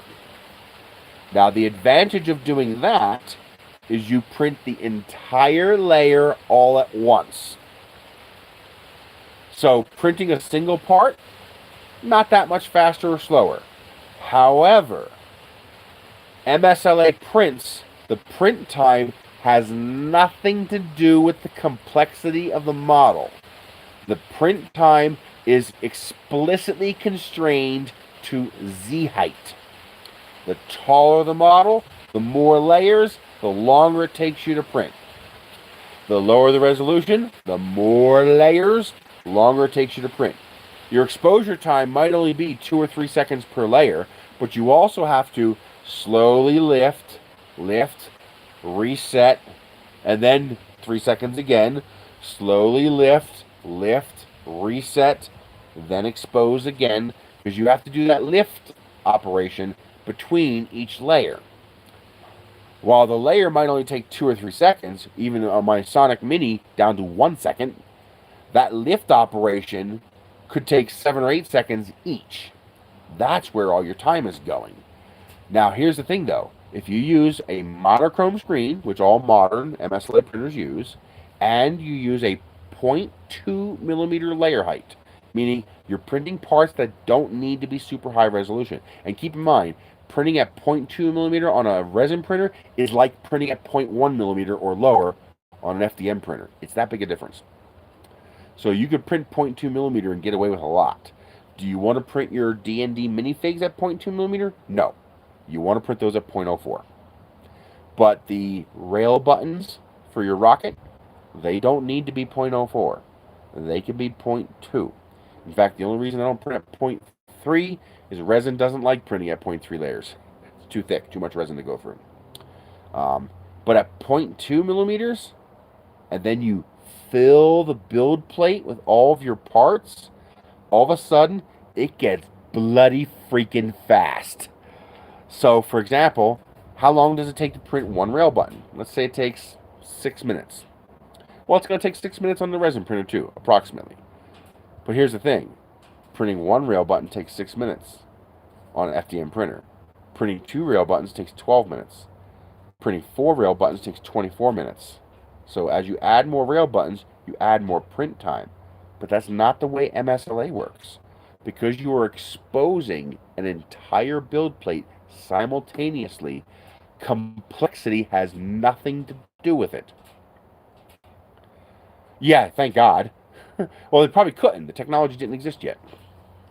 And you could argue that the laser technology is better, but it's slower.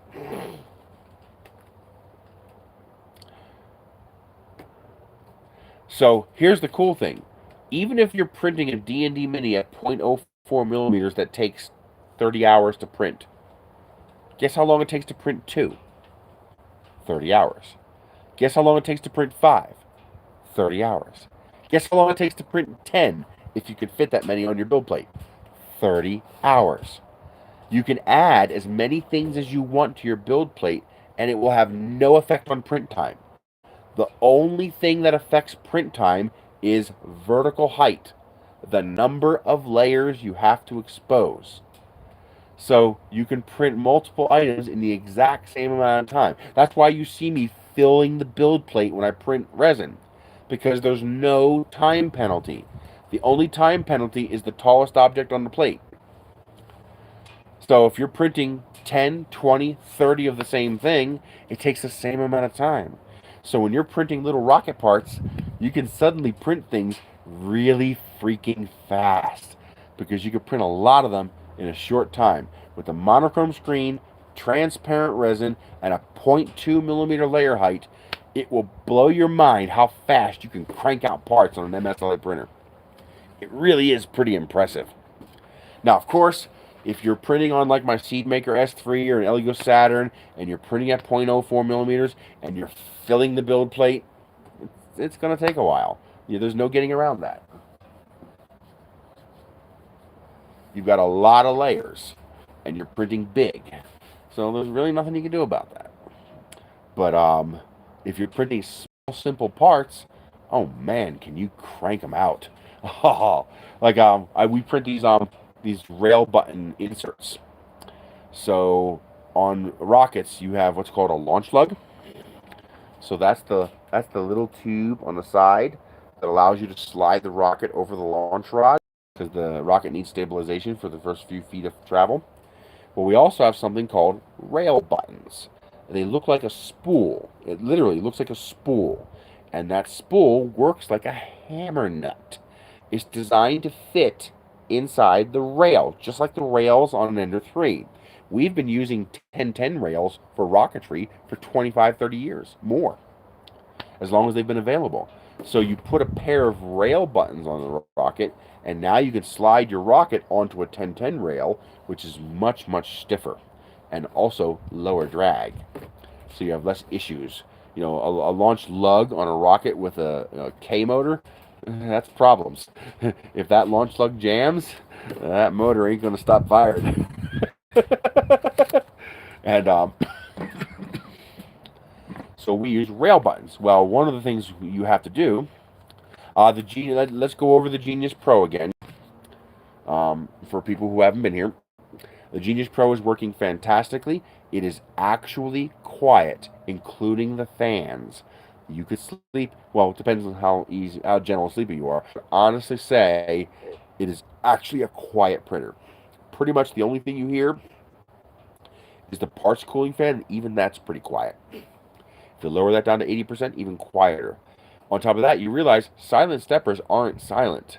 Those steppers actually do make a little noise. This printer is so quiet you can hear it. It should, matter of fact, I'm going to try that tonight. The print I did was a 4-day print, so I didn't have a chance to do anything else. I will try TPU tonight. I still have that printer sitting on the table. I will run TPU through it and see how that works. In theory, as long as the filament path is constrained, it should work okay. So the print I made is the Doomsday rocket, and I made it big. This is actually 2 pieces, so this is 1 piece, and this is the other piece. This is printed at 0.2 millimeters, no support, printed fantastically, 0 issues. I'm totally pleased with that. And then I printed a model that required support. So this is the launcher, printed at 0.1 millimeters, took 37 hours. Yeah, well, actually, this is the second stream. The first stream was using this phone, and it was unstable. So I started a new stream using this one, so we're about 2.5 hours in. So this is really cool. This is on Thingiverse. It's called the Doomsday Rocket. Fantastic model. This fits on here. So I'm going to paint this bad boy, because I just think that's awesome. That is great. That's a 4-day print. I could have printed this faster, but I printed at 0.2 millimeters, 0.1, because it has some extreme overhangs. And you can tell even at 0.1 millimeters, those overhangs are pretty rough. But come on, look at that overhang. That's what, 80 degrees? I love this color. Oh, this color is great. But yeah, I am absolutely thrilled with this model. That printed so nicely. And so far, I am nothing but pleased with the Genius Pro. If you remember my original stream, we did not have a good time with the Genius. We actually failed to get it running. I gave up. That printer was a mess. The Genius Pro fixes everything. They did a good job on it. That's what happens when a manufacturer listens to feedback and incorporates corrections. They even made corrections to, or not corrections, but upgrades that should help with the reliability of the ribbon cables. They did a good job on it. I'm very pleased. And so on the rockets, well, you put a rail button through the model. So you have a rocket and you screw a rail button into the side of the model. Well, the screw is going to be on the inside of the tube, and you need to secure it somehow. So what we have is these conformal rail button guides. So it's curved to the inside curve of the rocket, and it's got a hole that's hexagon shaped to receive a nut. So you could put a machine screw through the rail button and into the nut on the conformal rail button on the inside. Obviously, that doesn't have to be high quality. I can crank out 40 of them on a resin printer in less than 10 minutes. It's so bloody fast, it's ridiculous. It'll take you longer to wash and cure it than to print it. It's incredible. So the resin printers have the capability of being very, very fast. Just depends on what you're printing. And since my rail buttons were only this tall, it was very fast. Yeah, so they said we were going to get rain at noon, and they were right. About 10 to noon we got rain, and I didn't even feel it, and it lasted about 10 minutes. So that wasn't much rain.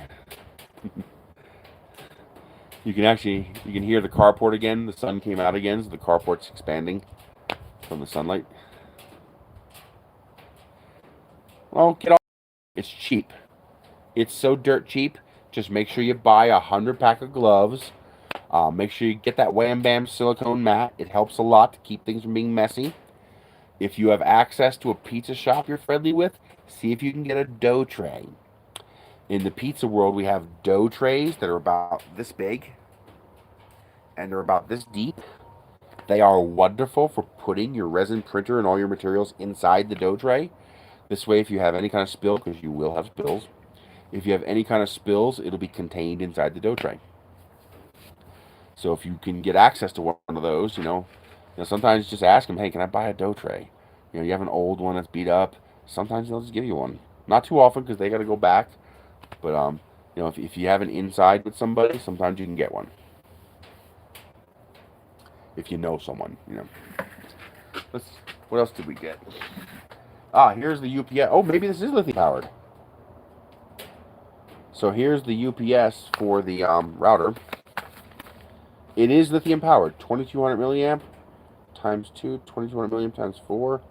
Which is it?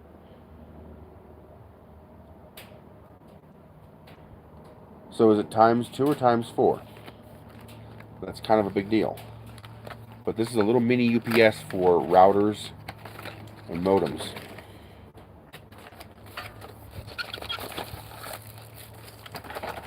Oh, cool. Comes with all the little adapters. I hope it has 2 outputs, because it'd be nice to power both the modem and the router.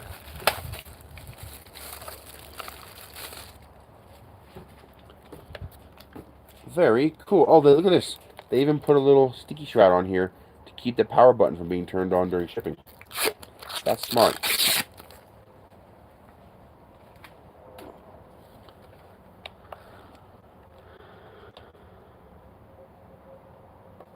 There we go.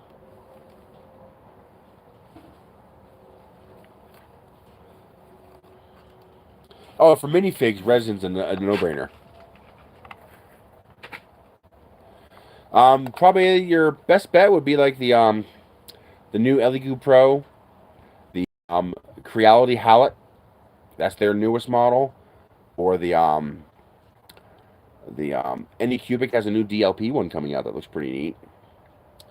But you can get a resin printer very cheap. Just make sure it has a monochrome screen. Do not buy a resin printer with an LCD screen, with an RGB screen. You don't want that.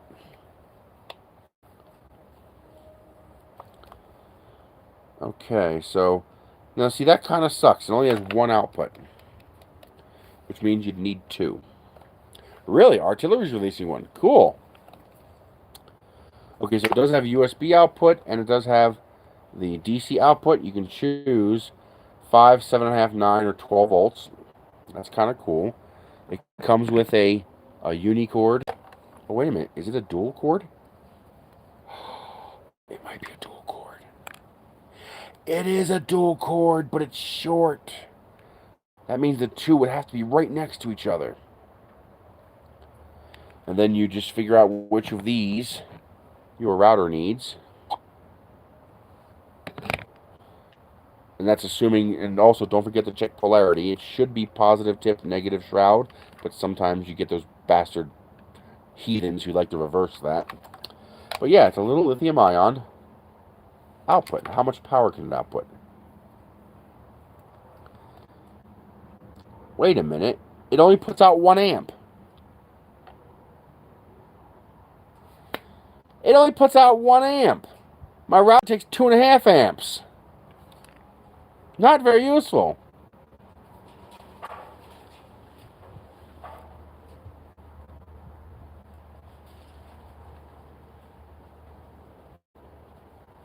And it does not automatically restart when AC is available after low battery cutoff.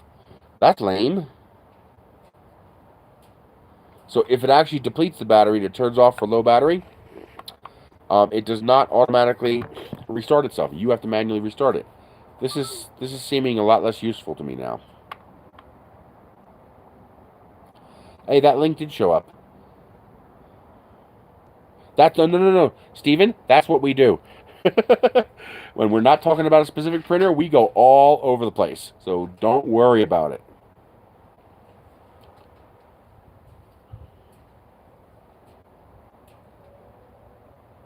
Yeah, that link brought me to that.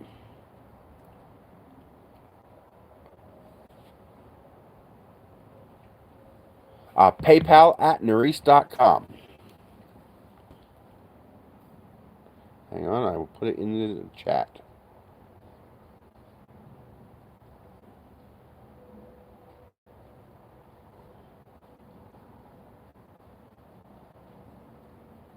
There you go.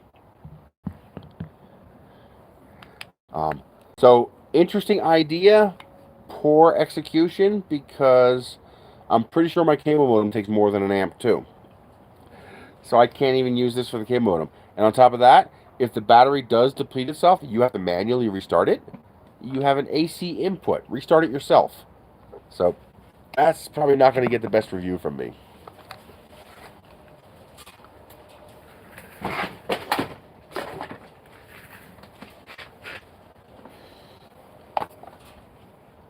That seems like a design flaw you should have thought of. What I missed there.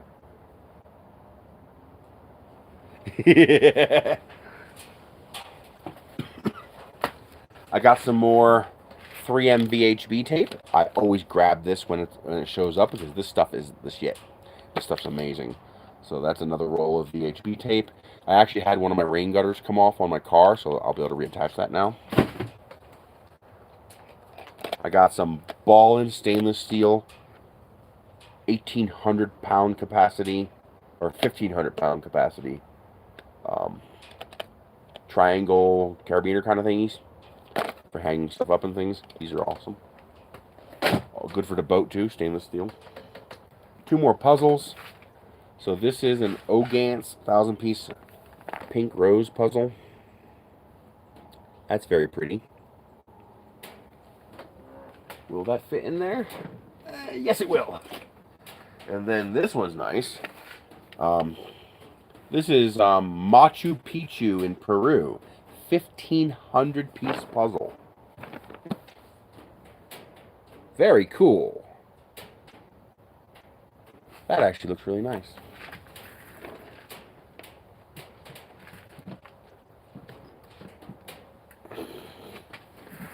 I got another box over here.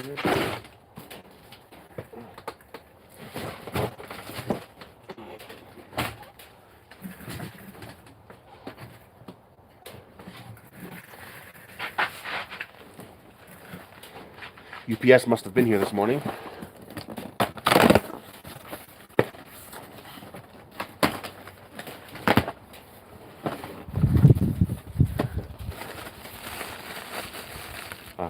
I wonder how many people think we fire guns off at my house here, because these sound like gunshots.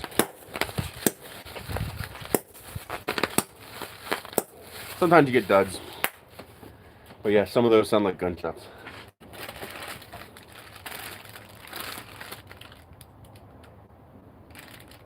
Extra large birthday party. We'll have to see what that is. I have no idea what that is.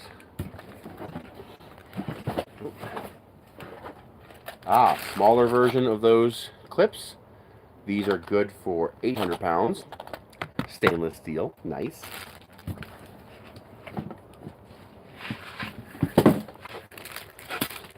Two more puzzles.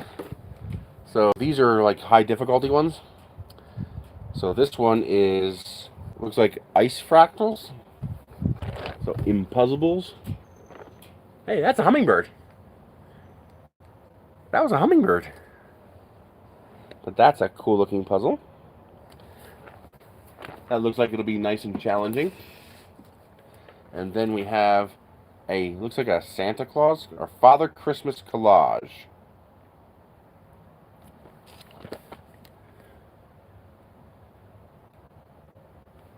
So that'll be another interesting puzzle to work on. I got to get a bird feeder set up for the hummingbirds. Now, what the hell is this?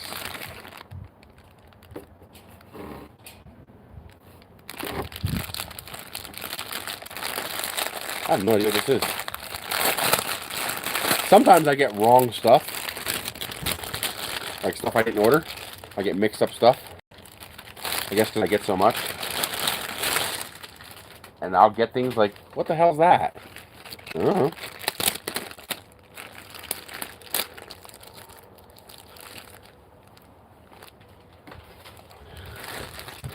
One time, I got a dress. I'm like, what the fuck am I supposed to do with this? I call up Amazon. They said, just throw it away. I'm like, okay. I donated it.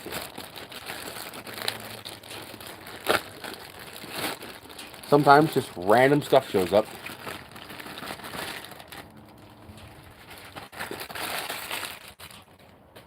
This is scaring me. Oh, I know what this is. Yeah. This is a cake mold to make a skull cake. So it includes both halves of the skull that you put together. So you can bake a cake that's a skull.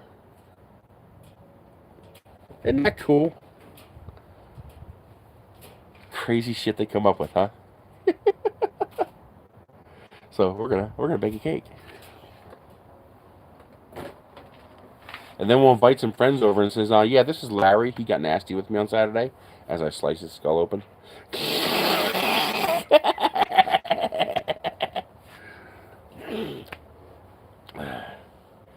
Here's an interesting one. I've actually got to contact the seller because I can't figure out how to use it. So I got these walking sticks. I figured how much to make it easier for Michelle when we go for walks. She can hold balance. So it's adjustable, so you can adjust the length, for your height. And it's also breakdown, so these will come apart and it'll fold up. Well, here's the problem. You got to pull this out to stop these from coming apart. So this needs to lock in the up position. There's no way to lock it. Every time you put the stick down, it's going to do this, and these are just going to fall apart. I cannot, for the life of me, figure out how to lock this joint so that this does not do this. This needs to lock in place right there. And I spent an hour dicking with this. I cannot figure out how to make this lock. So I don't know if I'm missing a piece. Like, is it supposed to have a clamp like this? Because that clamp is pretty effective. So is there supposed to be another clamp down here that you can lock in place? Because otherwise it's useless. It's just not going to work. I got this tool rack for outside. You put your shovels and rakes and stuff like that in the tool rack. And it was missing parts. It was missing the wheels for the bottom. And it was missing 2 of the crossbars on the back. And they sent me the parts. So they sent me the missing wheels and they sent me the crossbars. So, good customer service. I wanted to put up a second set of the lights on the ceiling here. And these are different. I can't use these. These have a plug like that. Which means there's supposed to be a power brick that this would plug into. I don't have the power brick. So, can't use those. These are pretty neat. So, one of the problems you have out here is watering plants. If they dry out very, very fast, so you have to be vigilant about watering them. So, this is a multi-piece little thing. And you put a 2-liter bottle on here filled with water. And supposedly that'll water a plant for a little over a week. So, that's nice. I got the glass balls that you stick in the the soil. The problem is they're a pain in the ass to fill because you got that little itty bitty hole that you have to pour the water into. So they're a royal pain in the ass to fill, and they only last a day. So this should last a week, which means if I forget 1 day, 2 days, 3 days, is it going to kill the plants? So I also got irrigation kits. So piping with little spigots that you space out wherever you need it. So once I set up the raised gardens, I can set up irrigation for it. And then in theory, I could put that irrigation on a timer and say 3 times a day, turn on for 1 minute. And just, water them 3 times a day. I got a tree survey that they'll send me like 10 different trees if I donate, $20. I was going to send 50. But I probably still will. But I want to get those, try to plant some more trees here. I would love to have more trees. I would really, really love to have more trees. But so put them like right along the property edge, where I know the septic tank's not. I'll probably have to set up irrigation for them. Most trees have difficulty getting established here. They can usually survive once they're established and mature, but they have difficulty getting established because of how dry it is. So I'll probably have to set up irrigation to water them for the first, 4 or 5 years of their life until they get established. Worth it. I don't mind spending the money on water if it gets me more trees. Got these cool magnetic carabiner thingies. So it's a magnet with a little clip. It's one of those little, good for hanging up like Christmas lights and stuff like that. And so I can attach it to the carport here.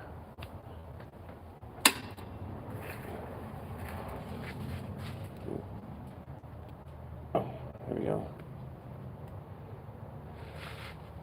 Oh, I don't know why. For some reason, I was scrolled, so I didn't see your messages. I don't know why it wasn't showing them to me. Okay, let me look here. Let's see, what did I... So, obviously, I missed a lot.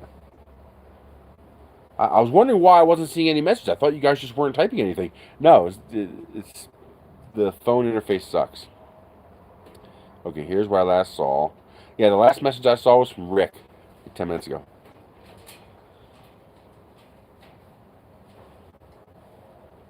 Yeah, I put it this way. When I go to the post office today, I'll be taking the trailer with me.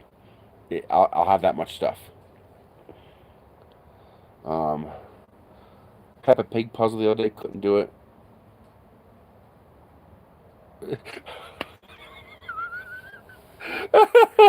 Pork scratchings. Okay. The Mad Hatter. How's New Mexico? New Mexico is wonderful. I miss access to water, and I really miss access to Ben Salem Wholesale Foods. But otherwise, wonderful. I absolutely love it here, no regrets. No twist. No, it's Dude Out and Mark Gibson. It's not a twist. I sat there and twisted it all day. It's not a twist. Actually, I can show you part of it. So if I take this off, you can actually see there's the end of the cable. And this does not, I can't pull it out all the way because the cable is a stop. But yeah, twisting does nothing both ways. It just doesn't do anything. So it's not a twist lock. I don't know what it is, but it's not a twist lock.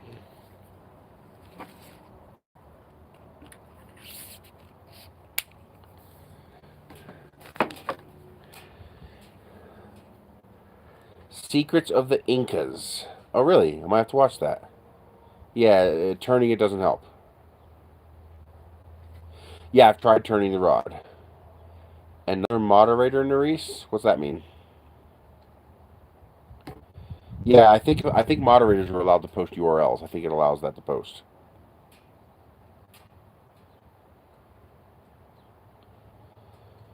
And doing the twist. Yeah, it's largely bedrock around here. There is soil. I mean, I got trees. So, but my property has a lot of exposed rock.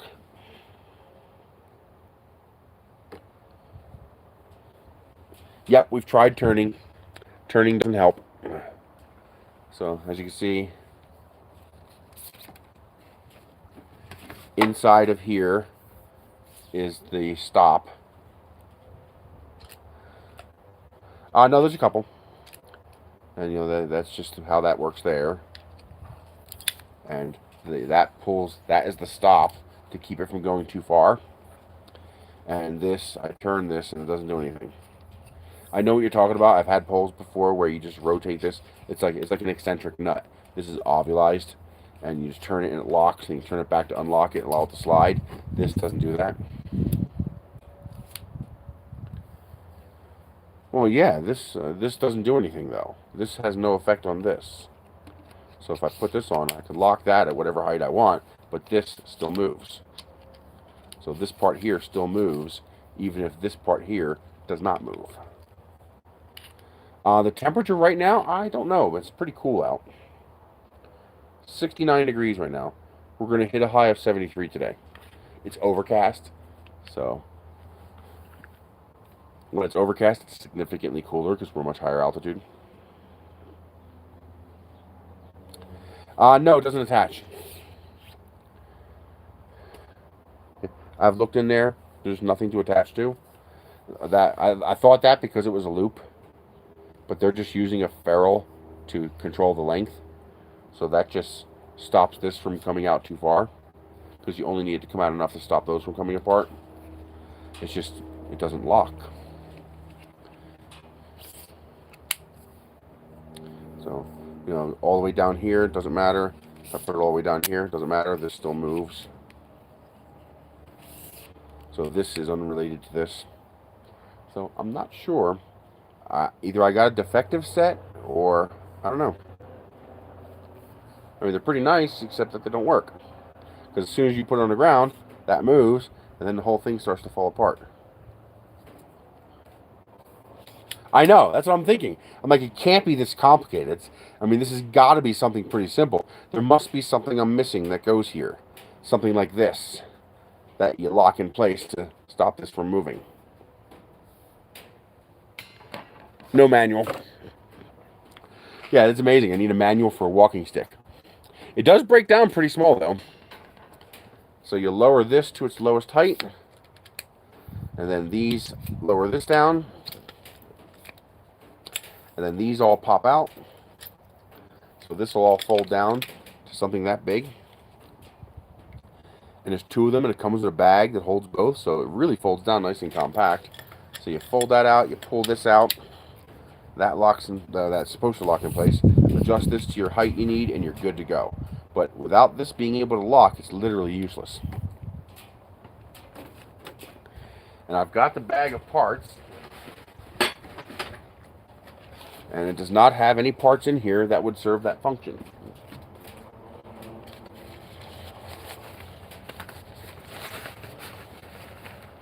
So here's the little reusable zip ties, different feet for snow. Comes with two of everything, of course, because there's two of them.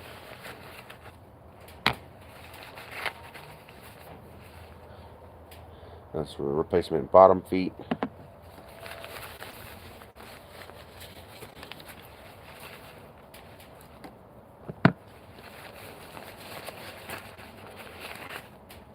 The other snowshoe. Is there a manual in there? Nope, no manual. Little ripstop nylon case. Now the only thing I haven't figured out is I haven't figured out what these are for.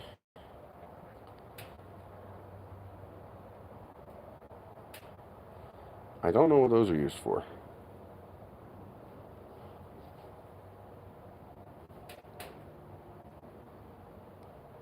It looks like it would hold the poles together, but you would need a third one because it's 3 sections.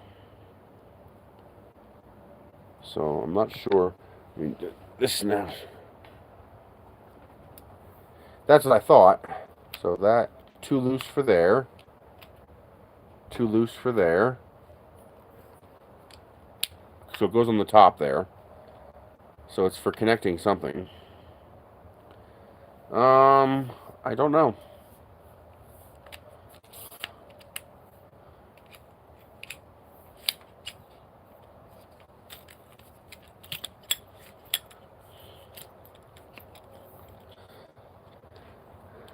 too loose, which means that'll be even looser. So it's not for connecting them together, because that's too loose. It's a loose fit. It just dribbles. I mean, I guess technically it holds it. Oh, shit. This drains the battery faster than I expected. One moment, let me grab a USB cable.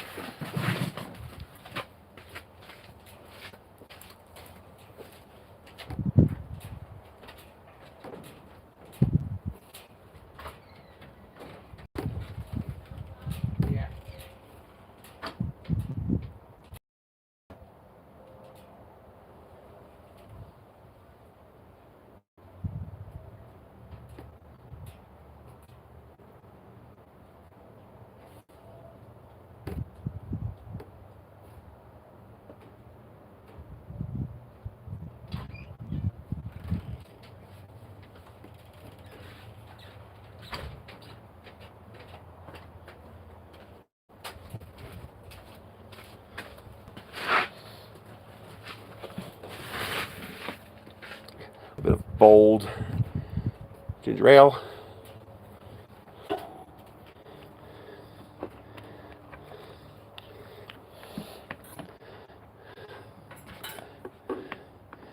Got a big old battery pack here.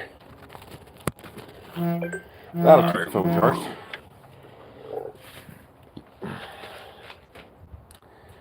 And we are pushing 20 watts.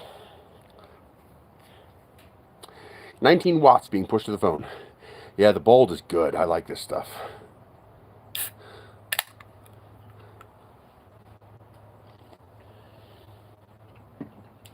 No, it doesn't seem to hold together. Now, what it might do, I just thought of this.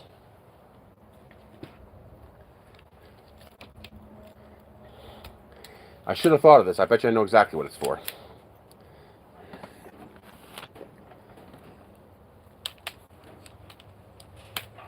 For holding both of them together. But why come with two? If that's what it's for, why come with two? To make it more stable? I guess.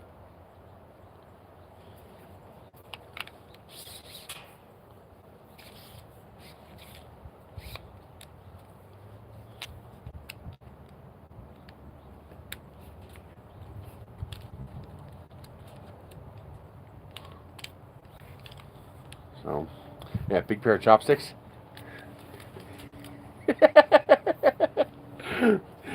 ETP chopsticks. Eating the politicians. But I don't know what those are for. I guess that's what they're for. I don't know. But I can't figure out how to lock them. And both of them are loose. So it's not like one's defective. That would mean they're both defective. So I'm missing something.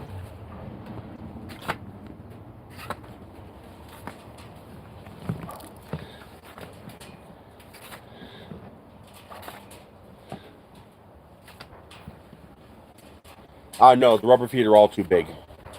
I tried that already. Yeah, they're all too big. I thought of that too, so you can carry a spare one with you, but you'd have the bag with you. But yeah, I thought of that. It's too big.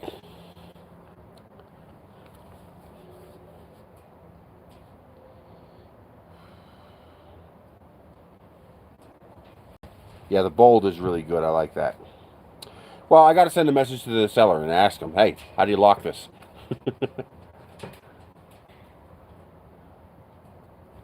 Oh my God, I wanted to throw this thing the other day. I was trying to watch a YouTube video on this. And you know how the YouTube video pops up the little interface with the pause and the skip? Like you see there? Well, it kept popping that up on the screen and it wouldn't go away. I was smacking the screen. I was getting ready to smash this fucking thing. It turns out I'm holding the phone like this in my hand because I'm laying on my side, holding the phone like this, looking at the phone while I'm laying in bed. Well, my finger was resting right on top of the fingerprint reader. And for whatever reason, touching the fingerprint reader invoked the UI on YouTube. And as long as you were touching it, the UI would not go away.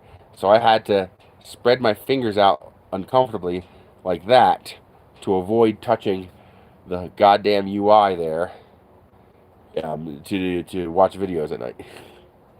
Oh man, that made me so mad.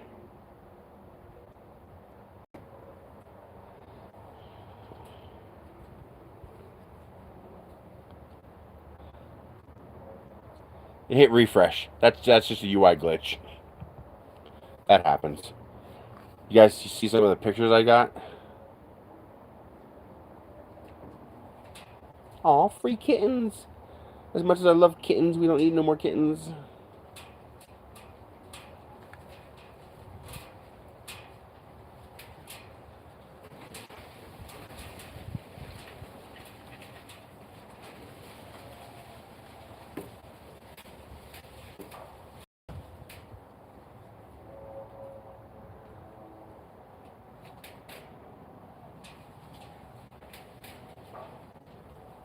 Here we go. So, actually, the people who are helping us out here, they invited us over for a barbecue on Sunday. It was Chris's birthday. Delicious, by the way. Oh my god. This one lady brought salad with poppy seed dressing. It was so good. But she had hummingbirds and butterflies. No, not from the rocket event. This is from a barbecue I went to on Sunday. So check this out. I took pictures. Seriously? Here we go. How do I make the screen brighter? It's already at max brightness. So you may or may not be able to see this. So, I got pictures.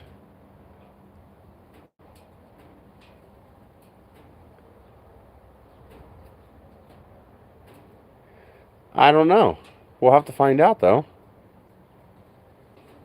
I took all these pictures with my Canon 6D with the 150 600mm lens. Stop it! Fly wouldn't stop landing on my leg. Look at that.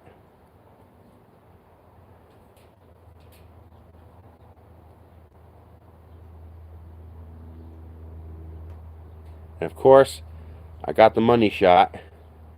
Oh, look at that flower. Oh, that came out so nice.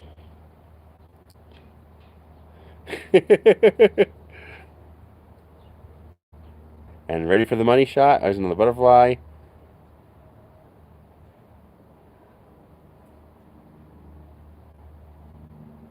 There you go. Hummingbird taking a shit.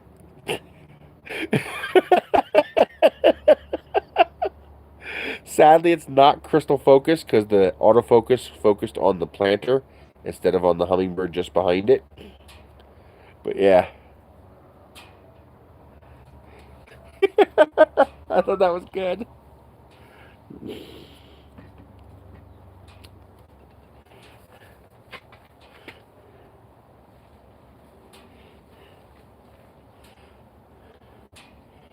Because they tend to hum. If you listen to hear this sound, because of the wings going, because they're flapping so fast. Well, that kind of sounds like you going,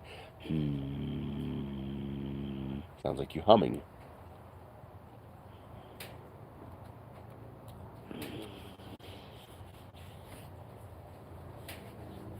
So, got a bird feeder,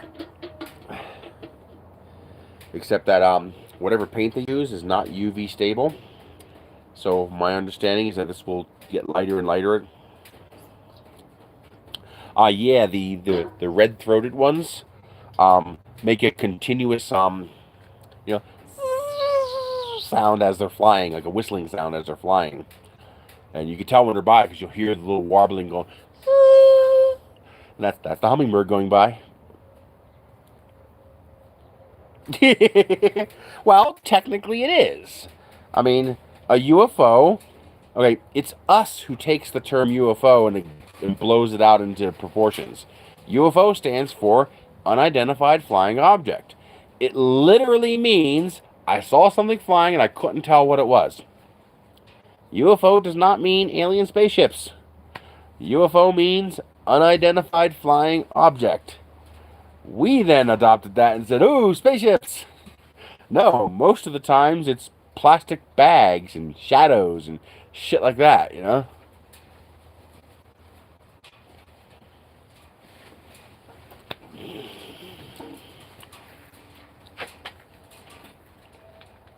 Exactly. And to the military and to the government, that's not what UFO stands for. It stands for exactly what it says. Unidentified flying object. That's it. It just means we saw something in the air, we couldn't figure out what it was. We're not saying it's aliens, we're just saying we don't know what it is. You know, a drone. It's a UFO until you know it's a drone. Then it becomes a drone. Before that, it's a UFO.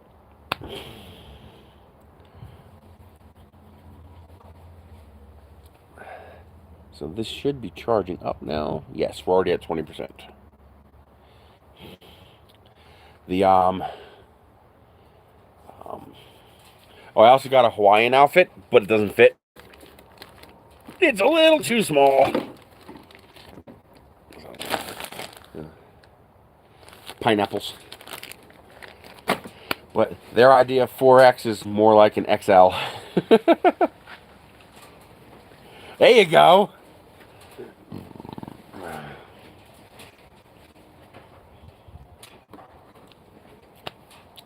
Yeah, I do like the bold. The bold is good. I like these little cans because it allows us to control portion size. So it's only 90 calories for the little can. So as long as you don't drink 3 or 4 of them, you're good. So it allows good portion control. Or easier portion control. I also got a couple of these in different styles. So these are pretty cool. So this is a tool rack. So you hang your power drills off of there. So you stick your drills in those slots and hang. And here you put your batteries and stuff like that. That's a real nice one. Some of these products, they do a genuinely good job on. Quality materials, decent price. You know, it's like, wow. You don't expect that. You know, a lot of times you see a price point and you go, yeah, this is the quality I expect. And then you get it and you're like, that's actually pretty decent. So some of them are actually getting better. They're learning. Yeah, me too. It's one of my favorites. Although I am absolutely addicted to the mango Pepsi. They have Pepsi Zero mango. It is so good. And also the Brisk Zero. So the Brisk iced tea in zero, meaning 0 calorie. Absolutely balls to the wall amazing. It tastes just like the original. They nailed it. Bullseye. Perfect. It is so good. When we went back to the store today, yesterday we bought 4 more cases. Yeah, Pepsi Zero Mango is amazing. The Pepsi Zero Cherry, it's okay. It's fine. You know, I'll drink it if you hand me one, but I won't go and buy it. I mean, regular Pepsi Cherry is great. The Pepsi Zero Cherry is okay. The Pepsi Zero Mango is amazing. Now, Pepsi Zero Baja Blast.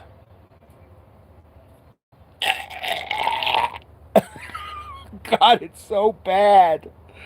It's so horrible. It's like, how could you release that? How could you release that to the public? There's no way that you couldn't know ahead of time that that was horrible. I mean, it's disgusting. It's so bad. I haven't tried Pepsi Blue yet. You're talking about Major Melon. Major Melon is the watermelon flavored one. I think, it's okay. Michelle likes it. The mango is great. The cherry is okay. The Brisk Zero is absolutely spectacular, stellar. It's amazing. the zero. Well, we tend to like flatter soda, less carbonation, so we might like it. It depends. I haven't found it yet here. So that I saw it. I thought it was blueberry, but it's not. It's just berry flavored. It's just called Blue. And but I haven't found Blue yet here. I found Flash, Pepsi Flash, the yellow can. You know how like the Baja Blast, and then they have the other flavors. Well, they have Baja Blast, they have Baja Flash, and they have Baja Punch. Punch is the orange one. It's okay. It's decent. The Baja Flash, the yellow can, out of this fucking world good. It's only regular, so we have to be careful how many we get. And they were out of it yesterday. But oh my god, Flash is so good. Flash is evil. It tastes like pineapple coconut. Pina colada, basically. Absolutely delicious. I love Flash. But for those just joining in, the print we made with the Genius Pro is a 4-day print, multiple parts. This is 2 pieces at 0.2 millimeters. That's the Doomsday rocket. And then the launcher for the Doomsday rocket. I have no internet here at the house. Both my router and my modem both took a shit within a half an hour of each other. So I am pretty sure it was a murder-suicide. I think one died and killed the other with it. It says, if I'm going, you're going with me. And so they both died at the same time. I've got routers. I don't have modems, so I have to wait until I get a modem. It should be delivered next Tuesday, I hope. But unless the guy in Albuquerque tells me he's got one, then I'll run down there and get one.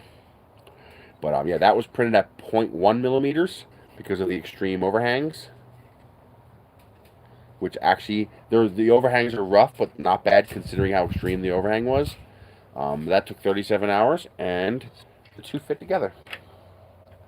So that's your Doomsday rocket. So that's your SAM site launcher and your missile. Pretty darn cool. It's one of my favorite prints. I love this. But the Genius Pro is doing a good job. I am very pleased with it. The only issue I have is the BL Touch might have a problem. But it's also possible I have an errant mesh that's fighting me. And I have a way of testing that. Just basically print a big skirt and see if the stepper motor moves. If the Z-axis stepper motor moves, it's live adapting for a mesh. And I'll have to figure out how to turn that off. But otherwise, they did a good job on that printer. It's got they went from the Genius, which I couldn't even get working. It was so bad. That was horrible. That I would not suggest anybody touch with a 10-foot stick. To the Genius Pro, which works absolutely perfectly. Everything works as it should. And they made all the appropriate upgrades and corrections as feedback suggested. So they did a good job on that.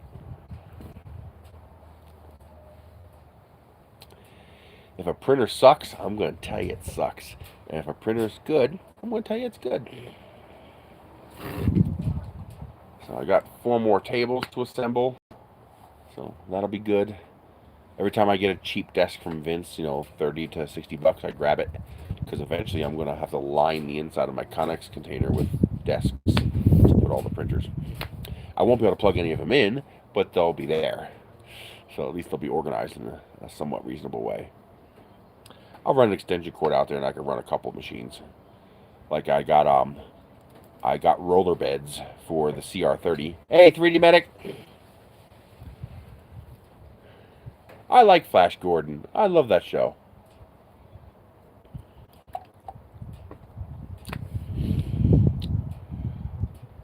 We got these new coffee K-Cups from Crave Coffee. Oh my god, some of these, I'm drooling. Some of these flavors are so good. They have Southern Pecan, which is amazing. They have Vermont Maple, which is amazing. And they have Cinnamon, which is very good. And I also like the Blueberry Vanilla. That's pretty good too. I can't wait till the Pumpkin Spice Creamer gets stocked because I love pumpkin spice. Rick, I had my first cup of coffee a month ago. My first cup of coffee in my entire life. I never liked coffee because as a kid I tried my dad's coffee and it sucked. It was horrible. And so I never tried coffee again because I didn't like it. And but Michelle likes coffee, and Vince provided me a $700 espresso machine. And I was like, okay, well, I got this $700 fancy pants silly machine. I might as well try it. What's the worst that can happen? I spit it out, right? Turns out I actually like it when it's made right. um, First of all, you need a sweetener, but the trick is creamer. So what I didn't like about coffee was the bitter acidity of the coffee. Creamer neutralizes the acidity. So you just taste the coffee and not the bitter acid taste. So try coffee with creamer. You might like it.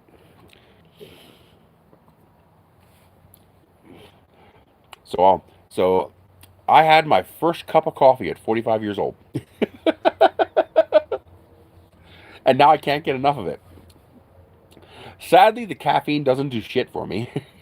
Although the one day when I tried all 7 modes of the espresso machine, so I had 8 cups of espresso coffee, boy, that left me a little jittery for a few hours.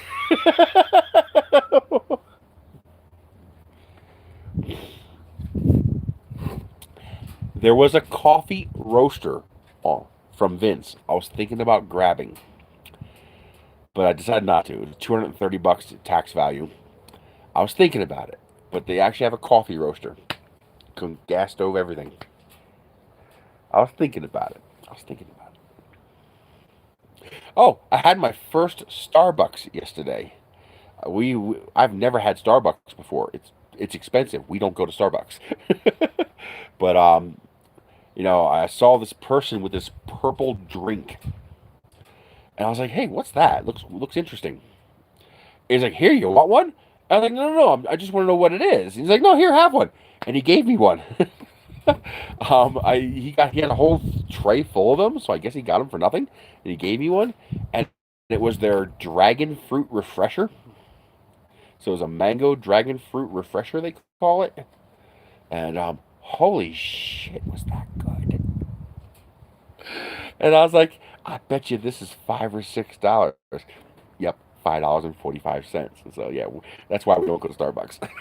We don't got that kind of money. But oh my god, that was good. That mango dragon fruit was really freaking good.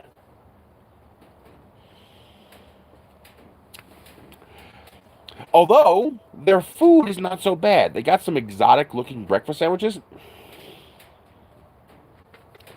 Um, a Gouda breakfast sandwich and some smoked bacon maple breakfast sandwich.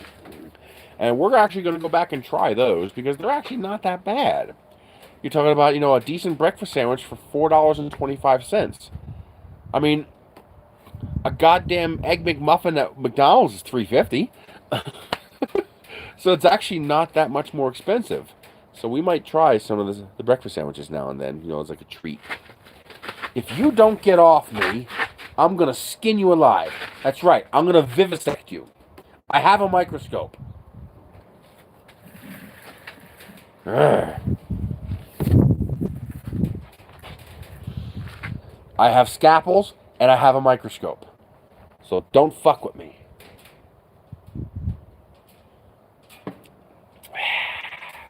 And I'll video record it and put it on YouTube. Get away. Stay on the box. Where's my bug assault when I need it? No, I get this stuff for free. So I'm a reviewer. I don't pay for any of this. So all this stuff I have, I got it for nothing.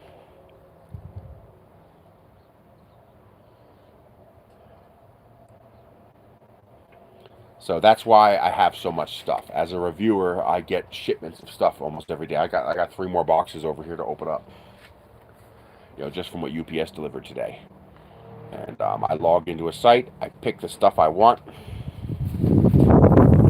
Yeah, because I get sent it for nothing. Dude, I make $600-700 a month. I can't buy any of this. Are you kidding me?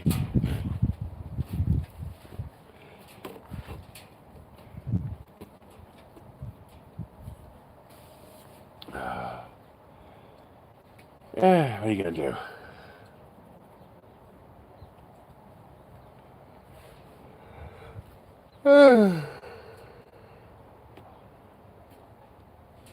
But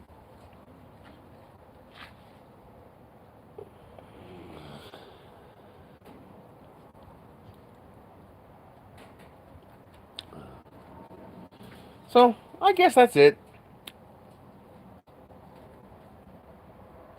No, that's the only reason I can do this. Because I earn an income doing this, it's a tax write-off. Which means, no, it took me 2 years to get this. I would eat your eyeballs as I suck them out of your skull if you cut this hair. So, I have, 3 pet peeves in life. Admittedly, these are minor things. That's why they're called pet peeves. So Lightspeed, I don't have to pay taxes on this because it's a tax write-off. Because of the way they handle it.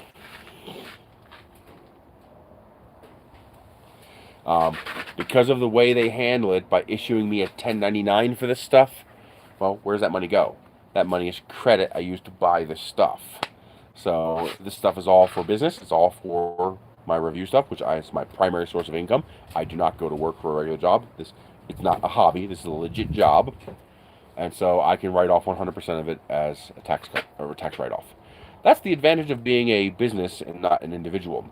See, a business can pay income tax. Individuals do not have the privilege of paying income tax. Individuals have to pay revenue tax. So I have the privilege of being able to pay income tax. So I could write off my cost of doing business and pay tax on the profit that's left over.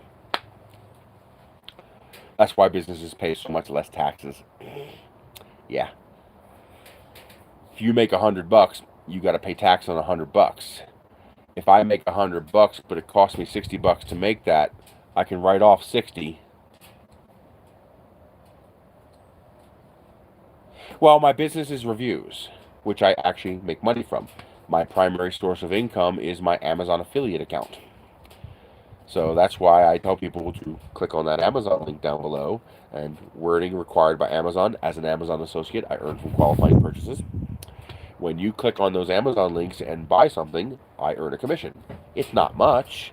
You know, like for example, if you bought, I don't know, if you bought these lights off Amazon through my affiliate link, I might make, 50 cents on that purchase. But now if, 100 people do it, that's $50. So it adds up.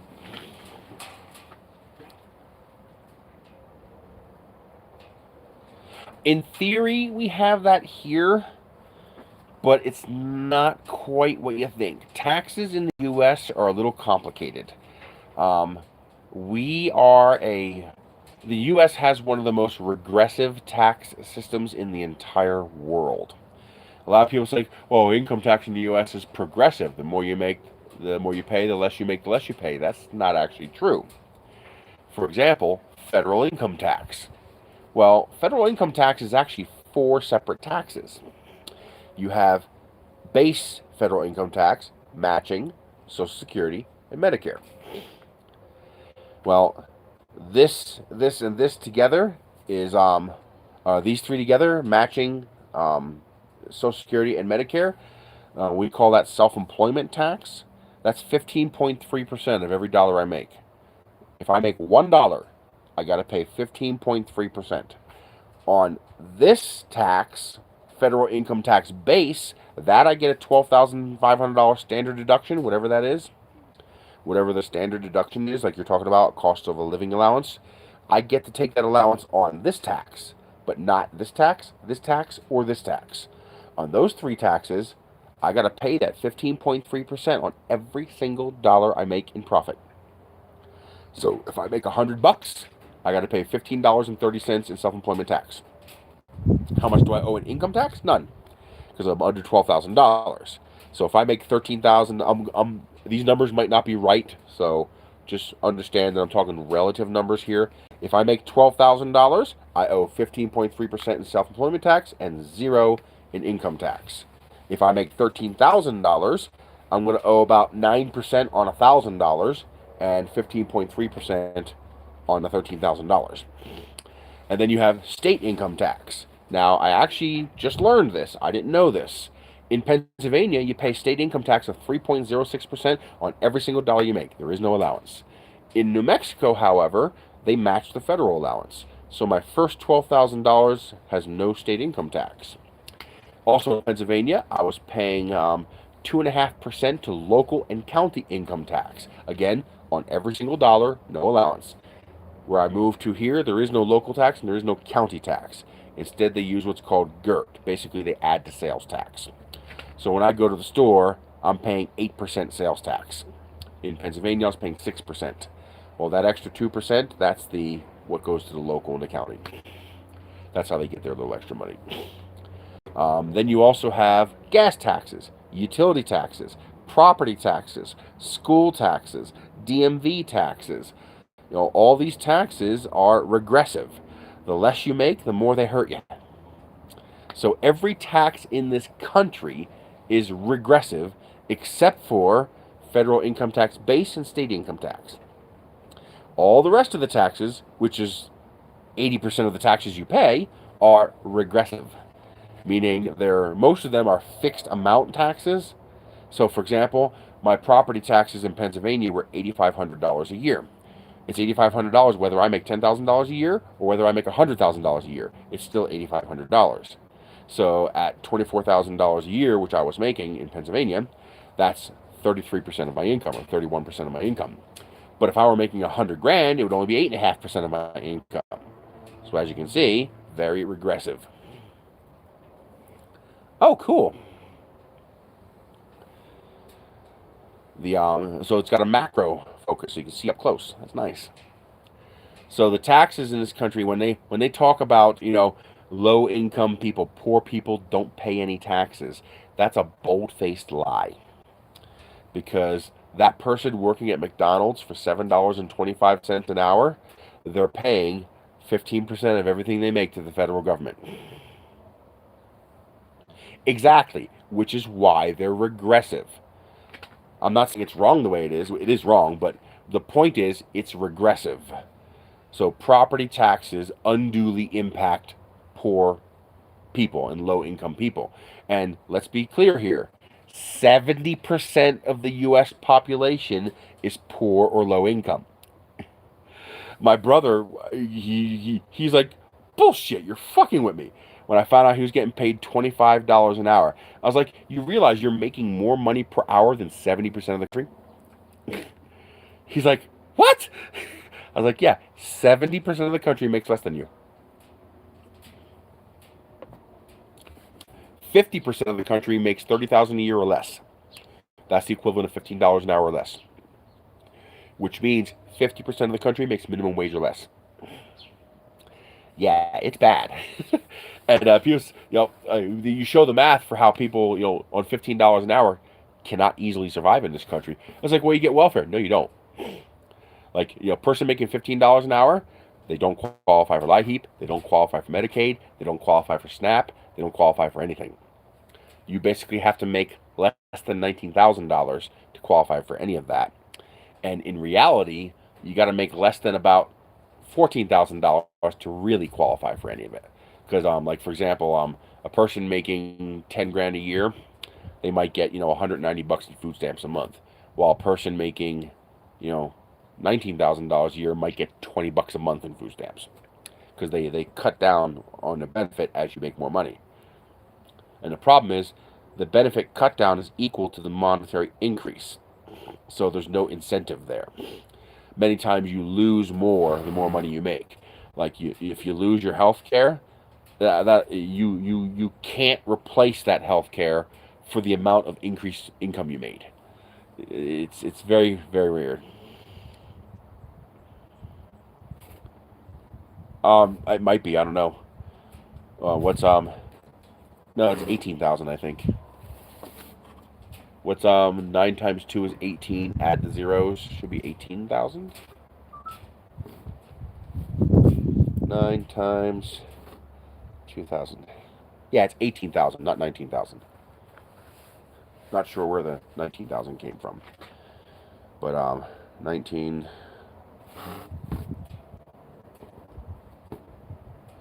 divided by 2,000. $9.50 an hour will get you, $15 an hour is not $31K.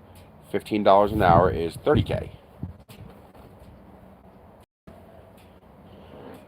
I'm not sure where you're getting these numbers, but $15 times a full-time work year of 2,000 hours is $30,000.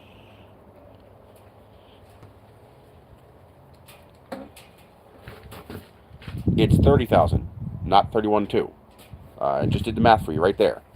15 times 2,000.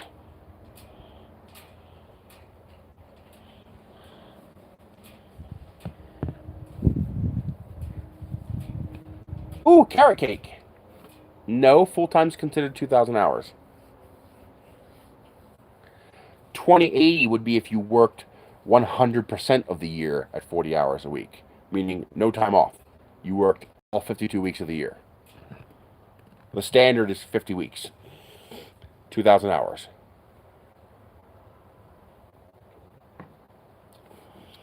Although I guess maybe that's the difference between full-time and American full-time. Work every day till you die. Full-time is a weekly thing, not a yearly thing. Full-time is 40 hours. Well, technically in the U.S., above 32 hours can be considered full-time. So if you work 33 hours a week, you could be considered full-time. But the industry standard is 40 hours a week, 2,000 hours a year. That's the industry standard for full-time. By the way, that's why they made the federal boost $600. A lot of people are wondering, why $600? What's so special about $600? Because that's $15 an hour. Although in reality, a person making $15 an hour is going to take home $24,000 because they're going to pay about 20 to 22% in taxes. And they will qualify for no benefits. If you guys want to take my challenge, you're welcome to. I have something I call the $15 challenge. So here are the rules. Find me any place in the United States, not a town out in the middle of Arizona that has a population of 3. That's because it's a U.S. federal standard and not an industry standard. So the feds can go fuck themselves. Because they expect you to work to the day you die. The industry standard is 40 hours, 2,000 hours. That's the industry standard.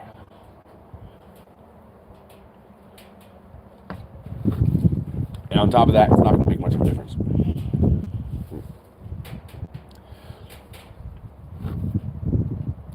Exactly. So the industry is what is relevant, and the federal is what is irrelevant.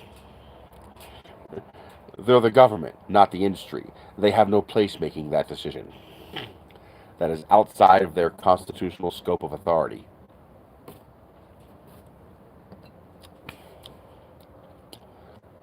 I mean, I know the government is God in Europe, but here the government is not supposed to be God. But what was that? So I tell people, yeah, it's probably even less. What is that? I want to bet you it's close to 33. 1801 divided by 50? No. 52? It's not 50 or 52. Interesting. I didn't say your numbers are wrong. I said they're inapplicable. They are wrong in the context of what we are discussing. That's like you and I talking about an Ender 3, and you saying, then I say, or you say apples are red, and I say, well, irrelevant. It doesn't apply to what we're talking about. He's like, but I'm right. Well, yeah, you're right. Apples are red. I also don't give a fuck because we're not talking about apples. So I don't care what the pay is for 2,080 hours because we're not talking about 2,080 hours. We're talking about the accepted standard for full-time, which is 50 weeks. which is 2,000 hours, not 2,080 hours. I will not move from this point.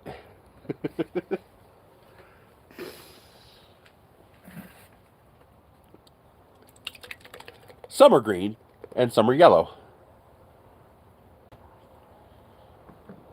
The pinkish colored ones are really good. Yeah. Pink Ladies and Apple Crisp. They're my favorites. They're good. Although Pink Ladies are weird because there's a Pink Lady Apple and there's a Pink Lady Apple Company. I didn't know that. Because I got Pink Lady apples once and they did not taste like Pink Lady. It's like, what the hell? And then I realized, is the name of the company. I didn't know they were both the same thing.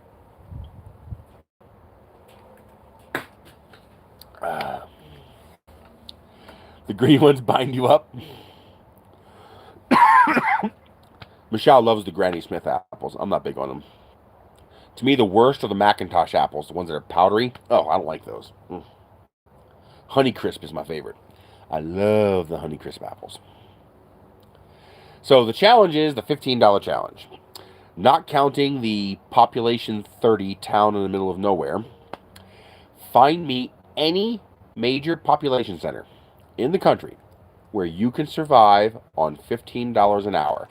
Now, here are the rules, okay? Because we bend the rules a lot to make this happen. So here are the rules. You are not allowed to cherry pick, and you are not allowed to use cheat codes. Okay, so what is cherry picking? Cherry picking is, well, I'm renting a 3-bedroom house for $650 a month. Great. What's the population of your local area? Your local area is 100,000 people? Good. I have 40,000 people who would like to rent a house for that price. If you can't provide it for them, your price is invalid. That's called cherry picking. You can always find exceptions, but not everybody can. So it has to be something that is available to anybody. So, for example, I cannot use me as an example because I sold a porno shop in order to buy this house. So I don't have rent. So me as an example would be invalid because not everybody has a porno shop they can sell to buy a house. Okay? That's cherry picking. Cheat codes is if you do anything out of the ordinary in order to make it work on a lower income. So welfare services, that's a cheat code. Getting a roommate, that's a cheat code. Renting a single bedroom in somebody's house because you can't afford an apartment, that's a cheat code. So no cheat codes, no cherry picking. Because remember, this has to apply to 50% of the country. Because 50% of the country makes $15 an hour or less. So this has to be something that's available to 80 million people. The workforce is about 160 million people, and about 80 million of them make $30,000 a year or less. So this has to be something that those 80 million people can do, not that your brother and your cousin can do, okay? So find me one place where you can survive on $15 an hour. You must pay for your house, your living, your roof over your head, your food, your basic needs, a car, insurance, health care. We're not going to count mothers right now, so you don't have to worry about daycare because that's a very expensive cost. So a single individual, me, you, whoever, find me one place where you can do that on $15 an hour. It ain't possible. At $15 an hour, you have $24,000 to work with because you're going to make $30,000 a year, or slightly more if you work every single week of the year. But industry standard, 50 weeks, you're going to make 30 grand. My dad invested with somebody. They owed him money. They couldn't pay it back. They offered him the porno shop as repayment. He said yes. And we've been stuck with it ever since until I finally got rid of it. It's a very annoying industry to be in because the local governments usually want to take it from you. It's amazing. The mayor was vocal about being against our porno shop, yet he was a patron. So, do as I say, not as I do. Whatever. But anyway, so find me one place without cheat codes, without cherry picking, that 80 million people can take advantage of, that you can survive on $15 an hour. I am not aware of any place in the country where that's possible. I'm not aware of any place in the country where that's possible. Your median rent, your average rent, is $1,068 a month. In most places, it's higher. And while you can get rent lower than that in places, you're talking about bad places. Like, for example, the cheapest rent I could find in Levittown was $850 a month. There used to be a place that was $550 a month, but they went to $850. Actually, they went to $875. And there's another place that was $850. But you're talking about bad places. Drugs, garbage, crime. You're talking about renting a Roach Motel shithole. And that's a single bedroom apartment.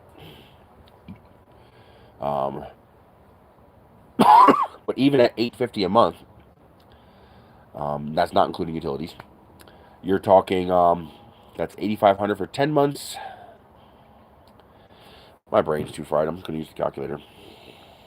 I know it's $8,500 plus $1,700. So that's $10,200 just for rent. So you have $13,800 left. Divide that by 12. You have $1,150 left. This is at $15 an hour. You have $1,150 left. If you have very good credit and you get a good deal on insurance, because remember, we're talking about 20-year-olds here. Okay, we're talking about people out of school, out of college. They need work. They have no history. They don't have a career. They're new. So $150 a month is pretty generous for insurance. That's if you have good credit. If you have bad credit, my brother was paying $300 a month for insurance. Yeah, he was getting raped. Let's say you buy a Mitsubishi Mirage, and again, let's say you have good credit, okay? Because I'm giving you bonuses here that you shouldn't have. Your car payment's going to be $225 a month for a Mitsubishi Mirage. That's actually really good. That assumes you get a good interest rate. You know, that's a good rate. We're talking about an $11,000 car, a very cheap car, but it's advantageous. My lasers? No. I do have the Ortcore Laser Pro 2, which works well enough that I do want to try projects with it. I want to try laser cutting some basswood fins. I'd like to see if I can make laser cut fins. Industry standard is 50 weeks. You're assumed 2 weeks off. Most of the world, it does not work 24/7, 365. Most of the world has time off. So that, and hey, if you want to add the 2 weeks, whatever the fuck you want, add the 2 weeks. I don't give a shit. It's not going to change nothing. Those 2 weeks are going to change literally nothing. You are so negative, it will change nothing. So now your car payment's going to be $225. People say, well, you can get a used car. Well, you're still going to have a car payment unless you have a cash pool lying around. Cheat code. Okay? And if you're going to pay, $175 a month for a used car versus $225, no, usually not paid. Most Americans do not get paid holidays. Making $15 an hour or less, you're not getting paid holidays.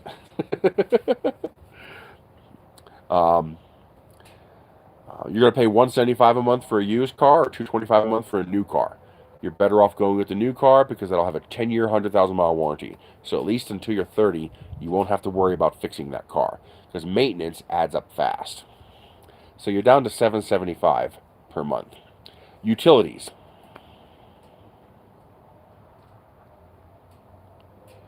Well, I guess there may be some jobs that do give you holidays, but most of the low-income Americans do not get paid holidays. People working at McDonald's and Walmart and JCPenney and Macy's, they don't get paid holidays typically. Management does, but not the regular wage staff. The paid holidays is not a common thing here in the U.S. At least, I haven't seen it.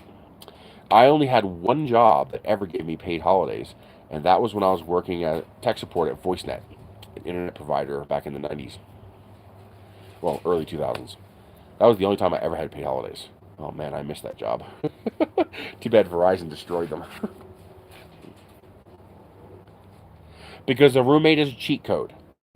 Having a roommate is supposed to benefit you, not your employer. You're not supposed to have a roommate so you can survive. You're supposed to have a roommate so that you can save. No, it's not normal. It's become normal, but it's not normal. Yeah, no shit. But a roommate is supposed to be a self-benefit. All right? A roommate is supposed to be something, okay, I want to save up for a house. So I'm going to get a roommate to cut my rent in half so I can save up for a house. Not, I'm going to get a roommate so that you can pay me $7 an hour instead of $15 an hour. Fuck that. The roommate's supposed to benefit you and the roommate, not your employers. Ugh. So it's a cheat code. Remember, no cheat codes. I know. These days, nothing. All thanks to Reagan. Trickle-down economics. Yay! So, we're going to assume, let's assume $50 a month maintenance for the car. That's going to be your fluids and your tires, your brakes, your wipers, and I'm going to allow a cheat code here. I don't normally allow cheat codes. I'm going to allow a cheat code. You do your own maintenance on the car. Most people don't. But if you're poor, you better learn fast. So we're down to $725. Typically, you need about $350 a month to feed a single person. Depending on where you live, you can go cheaper. Here, that's about right. Here it's about $250 a person, but we don't eat very good. If we ate properly, it would be about $350 a person. But Michelle and I use about $450 to $500 a month in food. Yeah, I don't care about many jobs have those things, Lightspeed. We're talking about low-income people. Can you find an example of people who get paid vacations? Sure. I don't give a fuck. Can I find somebody who will give me a car for free? Maybe. Can 80 million people do that? No. I don't mind people who like to argue. That's fine. He's not being nasty or anything, so he's being perfectly fine. We're just having a general discussion, Flying Squirrel. The $15 challenge. So,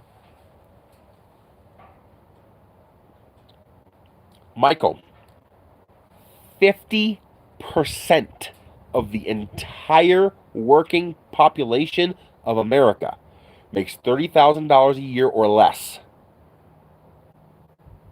So 50% of the entire working population of the country is in low-income jobs. So, see, I know what kind of ambition we need. See, if we're 50%, that means there's only another 50% left.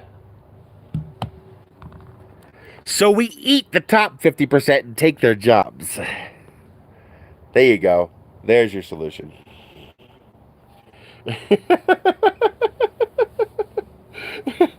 That's the only solution. If you don't change anything else, the only way we can get... No politics. No politics. We're staying away from politics. The only way to get a better paying job is to take it from someone else. Because if we got 50% of the jobs, and you got 50% of the jobs, well, the only other jobs is your 50%. So we eat you?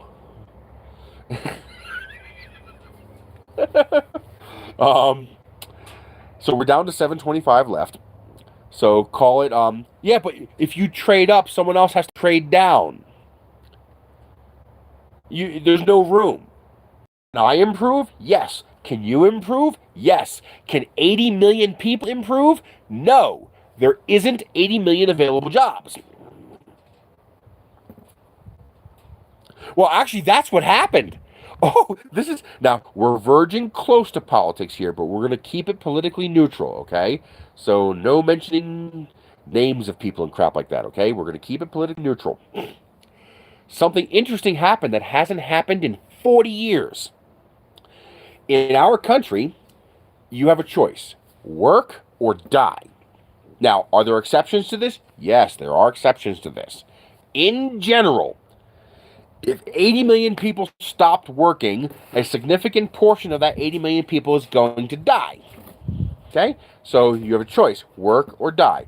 You can't live off the land because that requires that you own land. That requires permits. That requires licenses. All that requires money, which all requires work. Okay? You can't even legally fish without a permit. Even saltwater fishing is illegal without a permit now.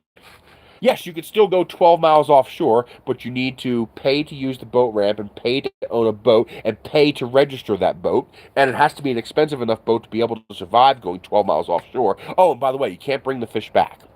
You have to eat the fish while you're 12 miles offshore, because if you bring the fish back, it counts and you have to have a license. So you can't live off the land. You can't pull yourself up by your bootstraps. You need work.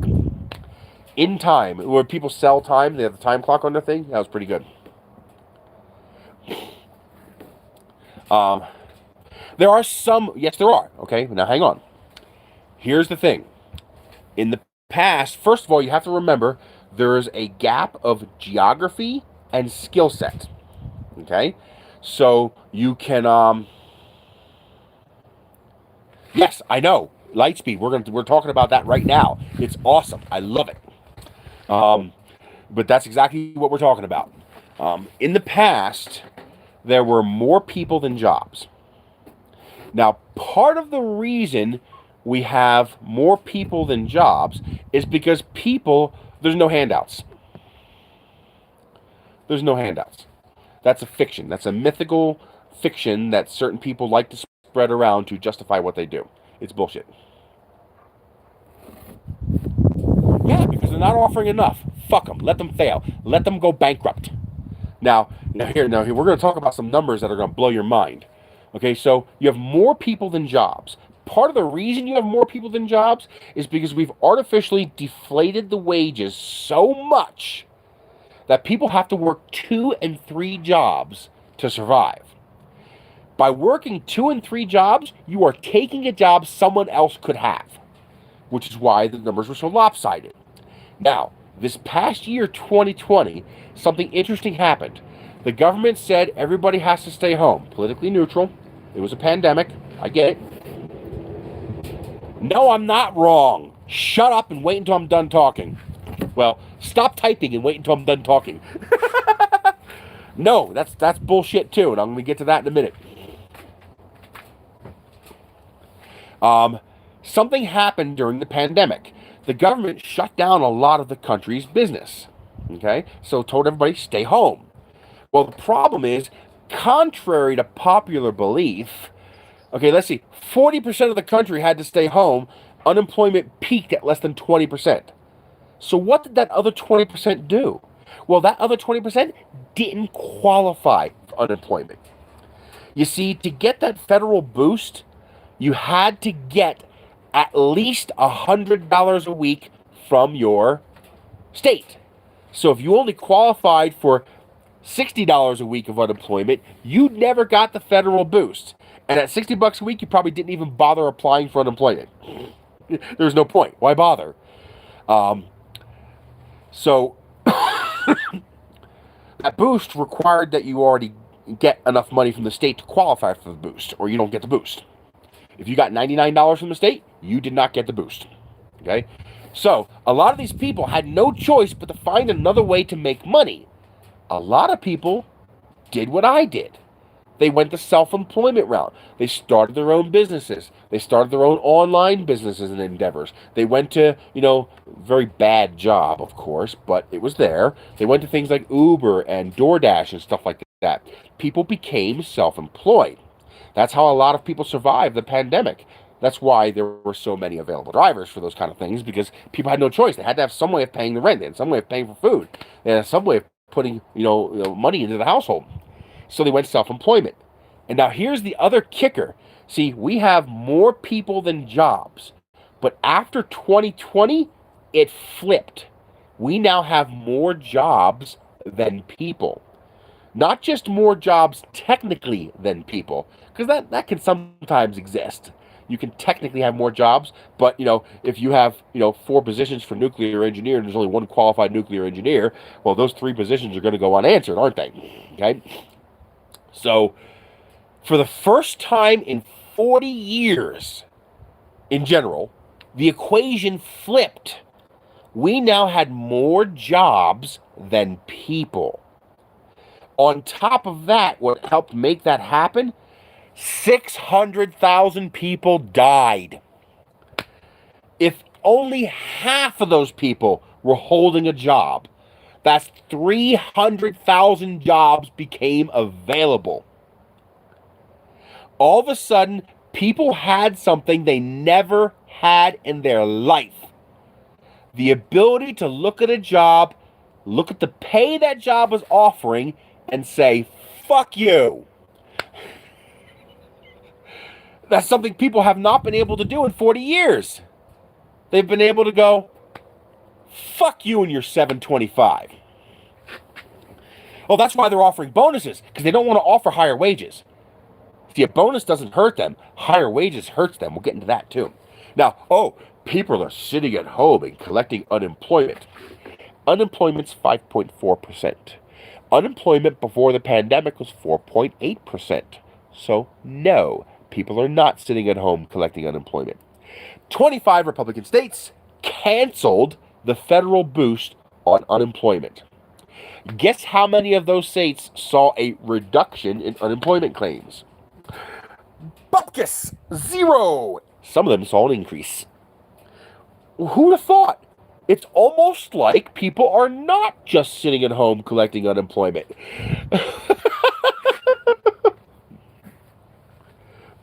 Okay, who would have thought? but they have to parrot the line, lazy people sitting at home collecting off the government coffer, because that's the only thing they can say. When the reality is, some people went to some self-employment, some people found better jobs, and 600,000 people died, many of which had jobs that are now available. So suddenly, the seesaw has tilted. There is no unskilled labor in this country. There's no such thing. You walk into a McDonald's and try to flip a burger. Good luck. Do you even know how to turn the damn thing on? If we called unskilled labor by what political pontiffs considered unskilled labor, I'd consider 80% of the jobs in this country to be unskilled. Plumber, unskilled. Electrician, unskilled. No, I'm talking about just in the U.S. Lightspeed. In the U.S., 621,000 people died as of like a month ago.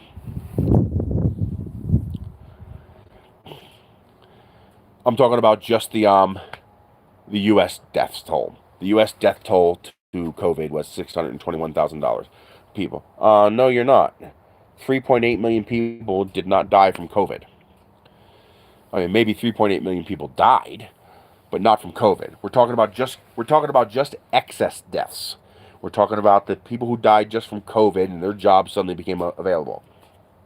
Oh, okay, you're talking about that. Well, suddenly, it's amazing. That ice cream parlor in Pennsylvania couldn't find anybody to take their jobs. They suddenly offered $15 an hour and they got 1,000 applications.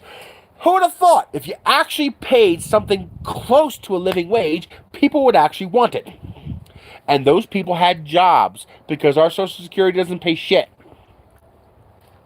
Like I said, if we assumed half of them had jobs, 300,000. If we assumed half of them had jobs, probably more than half of them had jobs. But if we assume half, that's 300,000 available positions that would not normally be available due to our normal death and birth cycle. Because, people die, people are born. So, the people migrate. Although our population is increasing, so more people are being born than are dying, although that's actually slowing down, which is a good thing, because we don't have the infrastructure for it yet. But so normally you have a normal number of people who die, and a normal number of people who are born, and a normal number of people who become of age to work. Well, this last year we had an excess number of people die. So suddenly, a larger number of jobs became available than would normally become available. And a lot of those people were working. We have greeters in Walmart here that are 70, 80 years old. They're still working because they don't have a choice. They can't survive on Social Security. Unless you have a pension or something like that, you're just screwed. How many under the table? So they don't lose their Social Security. You do some research. Point is, people died, jobs became available. People went to self-employment, jobs became available. So, no, some, if even 5% were, okay, or started a business. Yeah. Well, enough did to upset the more people than jobs to now more jobs than people. You have to understand, when you have more jobs than people, the people gain power. Because if there's one job available that I have to take, well, then I have to take the job. I consider 3, minimum wage jobs to be one job. It's a minimum wage job. But when there's a shortage of people, supply and demand and market forces force wages up. That's what market forces does. That's what normal market forces do. When there's more jobs than people, wages go up.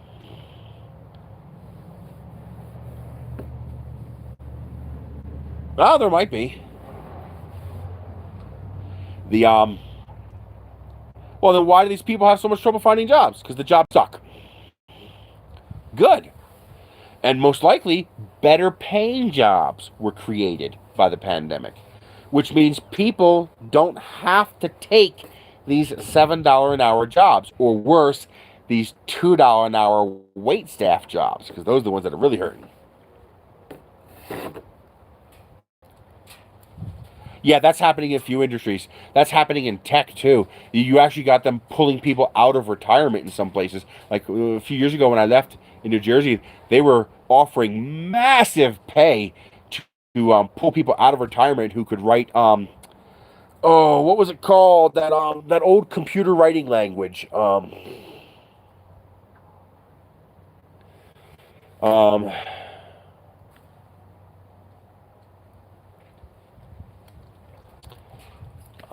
Fortran, COBOL and Fortran.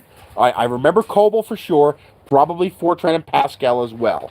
But you had these old antique systems that needed renovation, and also in the government systems that have just been operating all this time, but now they need to make changes to them, and no one knows how to code for it. So they were offering like ridiculous salaries for people to come out of retirement who knew how to write this stuff. It was pretty cool. I was born too late for that Fortran COBOL stuff, but yeah, that was pretty awesome. Yeah, COBOL, Fortran, and Pascal.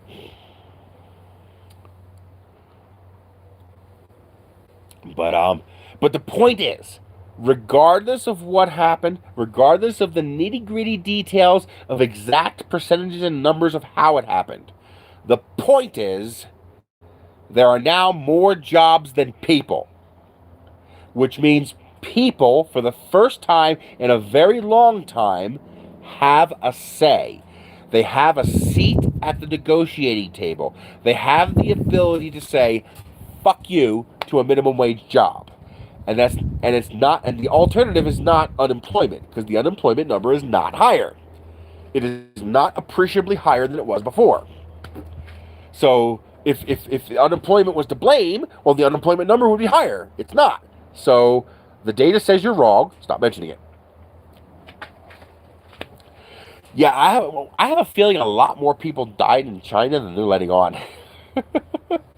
We've gotten some what do you call it? I guess you call it hearsay. We've gotten some hearsay data That sounds like the wrong word. I think there's another word for that. We've gotten some suggestive data that says a lot more people died in China than they're admitting. For example, there was this one phone company. It was one of the major phone companies, cell phone companies in China. Anecdotal, that's it. Well, they get blamed for everything, so I don't blame them for clamming up. They're probably saying "fuck you" to the rest of the world. You'll blame us for everything anyway. Doesn't mean they're not to blame for some things, but they do get blamed for a lot more than they should. But anyway, one of the major phone companies, it's like a big percentage of their phones in China. Yeah, that too. Well, their system suddenly, like overnight, lost over 2 million customers. That $300 ends this week. So great, you're going to get $150 from the state and $300 from the feds. That's $450 a week. Do you know what that equals? Let's see, 450 divided by 40. That's $11.25 an hour. Ooh, wow, cry me a river. I'm going to stay home for $11 an hour. Sure. See, when the boost was $600, they didn't have a choice but to stay home. They were ordered to stay home. Now it's only $300. $800 my ass. Low-income people aren't making $800. Low-income people are making $100, $150 from the state plus the $300. Low-income people are making $400 or $500. Maybe $800 is the median, but remember, the median is right at 50%. So that means 49% are making less than that. Most people aren't making bank on unemployment. Most people would gladly get a job if they can get a decent paying job. Which is why unemployment is less than 6%. Because people are actually working. They're not sitting at home on unemployment. I know, that's with the 300. I figured that. But nobody's making 800 with the 300. Very few. Well, nobody that we're talking about. Nobody that they're looking to hire at Dairy Queen and Macy's and Walmart and, and restaurants. None of those people are making $800. All the businesses bitching about people being on unemployment, any of the people looking at that kind of job isn't making bank on unemployment. Because your unemployment is usually 40 or 50% of whatever you were making. So if you're making $2.13 an hour times 40, you're making $85 a week. So times 0.4, so your unemployment check would be $34 a week. You don't get the boost. So 100, what's the minimum you have to make? 100 divided by 40. That's 2.5, and that's 40%. So divided by 40 times 100. The minimum is $625. So if you make $625 or less, you don't get unemployment.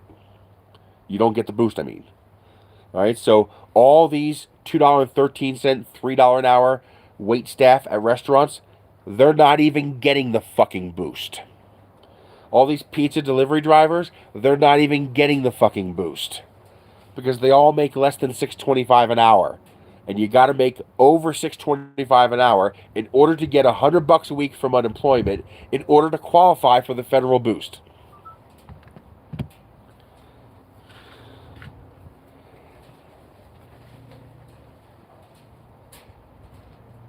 Most don't get $3 to $4 an hour. Most get $2.13 an hour. Yeah, nobody wants it. Who the fuck wants to make $2 an hour? Fuck it. I hope they all go out of business. I hope they go bankrupt. I hope every one of them suffers and dies a horrible, slow commercial death as they go out of business. They need to. If you can't afford to pay a living wage, you can't afford an employee.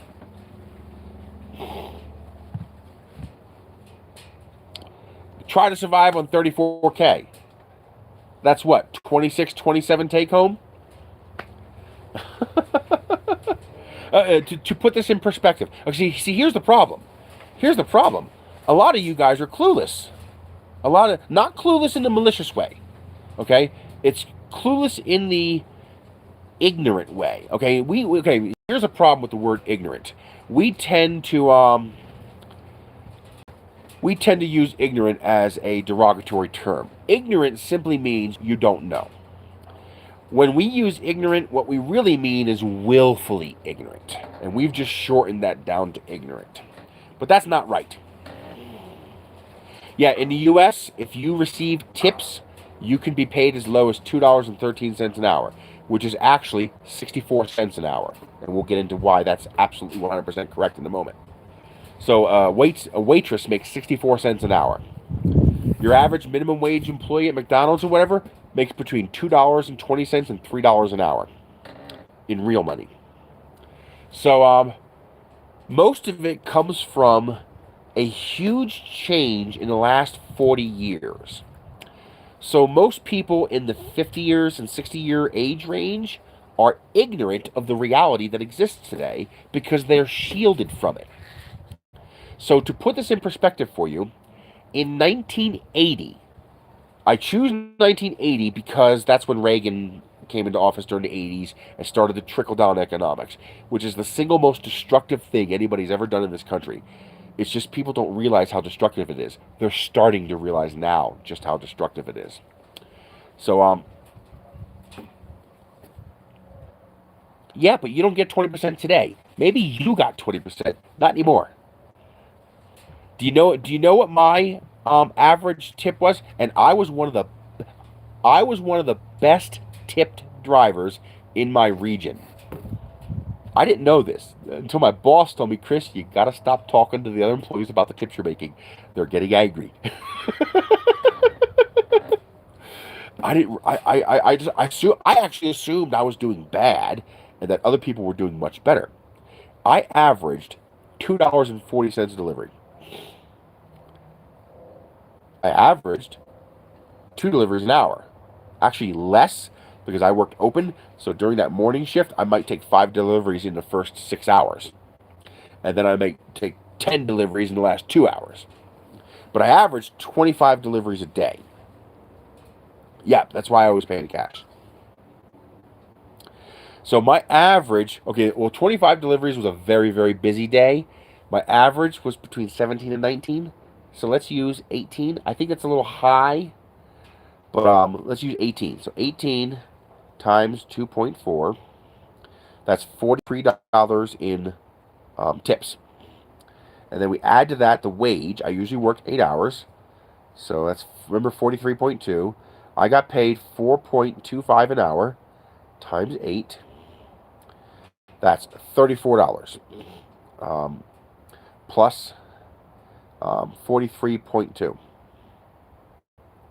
Now, keep in mind that $2.40 average tip includes the $1.20 the store paid me for making the run, the delivery, my part of the delivery fee. That includes that. So my actual tip from the customer was $1.20. So that's 77.2 divided by 8. So you're thinking, hey, he made $9.65 an hour, right? Not horrible. No, I didn't make anywhere close to $9.65 an hour because I drove 115 miles during that shift. That was my average per day, 115 miles times 0.565. So my vehicle costs were $64.97. Now, $12.27 that day. So let's call it 13 bucks. 13 divided by 8. So my effective pay that day was $1.63 an hour. And you say, your car didn't cost that much. The fuck it didn't. That's an industry standard for what it costs to drive a car for business. And that's without gasoline. I was driving an electric car. I don't know how people with gas cars do it. People say, oh, it don't cost that much. Yeah, sure. In 5 years, when you replace that transmission, you'll forget about the 6,000 miles you drove delivering pizza that caused that transmission to fail. See, this is the problem with the gig economy. They transfer all the cost onto the employee. But because the employee only does it a couple hours a week, they don't realize it. It averages out with their regular job. And so they don't realize how much that gig job is actually costing them over the long haul. Because it disappears in the noise when you average out the two jobs together. But when you suddenly start doing that gig job for closer and closer to full time, you start to realize just how much that job is costing you. I paid $2,500 a year just for insurance on just that one car. Because I had to be commercially covered. If you get into an accident while you are delivering and you're at fault, take a guess what's going to happen. Your insurance company is going to go, fuck you, buddy. You're on a personal policy delivering commercially. We're not covering this accident. My sister's husband has a $25,400 judgment against him because his insurance company, Geico, said, nope, we're not covering the accident. You're on a personal policy doing commercial driving. And so they sued him in court and won a $25,000 civil judgment. He can never own a house. Because if he ever buys a house, they're going to place a lien on that house for $25,000. And in some states, they can force a sheriff's sale of the house to collect that lien. Yeah, it's fucked up. Most of these pizza delivery drivers are risking everything for that $3 an hour job, because if they get into an accident, they're fucked. I couldn't do that. I owned a house. I had family to take care of. I had to make sure I was covered. $2,500 a year. So if we take the 35,000 miles a year, or how much did I do? I don't think it was that much. I think it was less than that. I averaged 115, and I worked 4 days a week, times 4. 460 times 52. That's 24,000 miles a year. 24,000, let's see, 2,500 divided by 24,000. So I was paying 10.4 cents a mile just for insurance.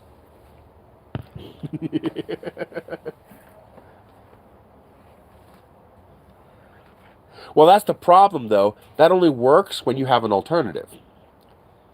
When you, remember, in this country, work or die. So if you don't work, you can't eat, you can't live. But we are now entering a very rare phase where there are more jobs than people, so people can pick jobs, which means they can take the higher wage job, and now there's no one left to work the lower wage job.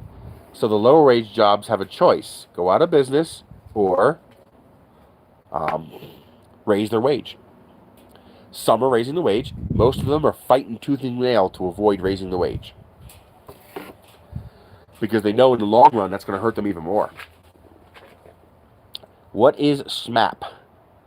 SMAP, AMAP. What's that?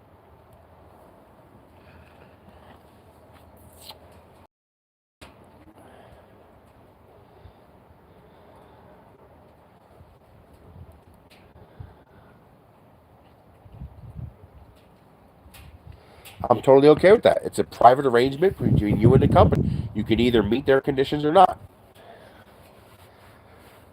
Being unvaccinated is not a protected First Amendment class. It's not a Fourth Amendment violation. It doesn't violate the Constitution. And the vaccine is FDA approved. Forcing a non-approved vaccine? No. Don't ever do that. But now that the vaccine is FDA approved, there's nothing to stop the company from requiring that. That's no different than saying you have to wear black pants and a button-down shirt. Yeah, a motorcycle for pizza delivery. You know, most pizza shops won't hire you with a motorcycle. The accident rate is so high.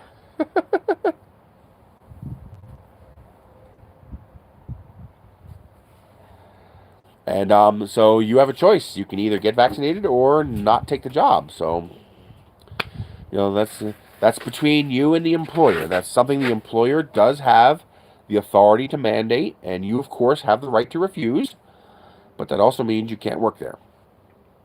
Exactly. They don't want the liability, and I don't blame them.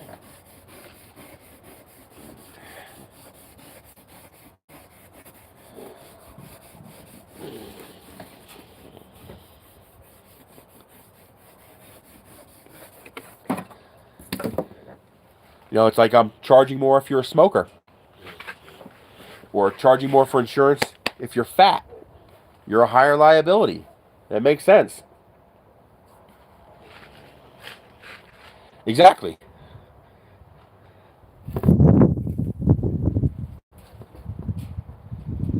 Exactly. If they get it from their work environment, absolutely.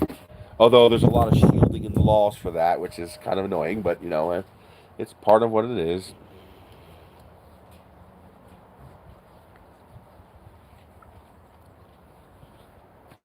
Oh, there's plenty of breakthrough cases. Okay, yeah, you also have to remember, the vaccine does not prevent you from being infected. How could it? The only way a vaccine could prevent you from being infected is if the vaccine leapt out of your body and caught the vaccine virus as it was coming to your body. You can't do that. So, vaccinated people catch it all the time. But the difference is, it's not going to kill them. That's the difference. You're very, very, very, very, very unlikely to end up on a ventilator or dead. And most people and actually that's even more dangerous. It's one of the reasons why we're seeing such a big spike in COVID cases. It's not just because the Delta variant is different. It's because we're vaccinating people. Vaccines increase cases until everybody's vaccinated. Because I could still catch it and give it to your unvaccinated body. And I'll never know it because I'm not going to get sick. And so you end up with more people being infected who aren't vaccinated because they're being exposed by what are essentially asymptomatic vaccinated patients passing it around. Which is why I still wear my mask when I go indoors.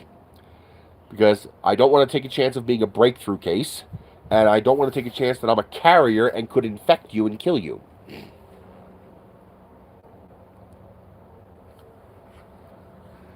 So most, you know, I blame most of this on our education system. It's not that most of it is that people simply don't know. They're not aware, so they fall for all the propaganda. My brother is a at-risk person, and because no problem, Kieran, and because of the propaganda going around, anti-vax bullshit going around, he's scared to go get the vaccine. COVID could fucking kill him. I mean, he's one of the people who is likely to die if he gets COVID.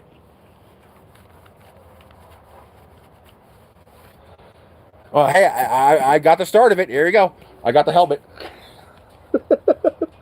All right, I'm ready, SpaceX. Send me to Mars. I'm ready to go to Mars. Oh, my God. Sadly, the work environment in this country is about control and about dominance. There's a lot of that. There is a lot of that going on in our work environment. They don't like you working from home because they can't control you.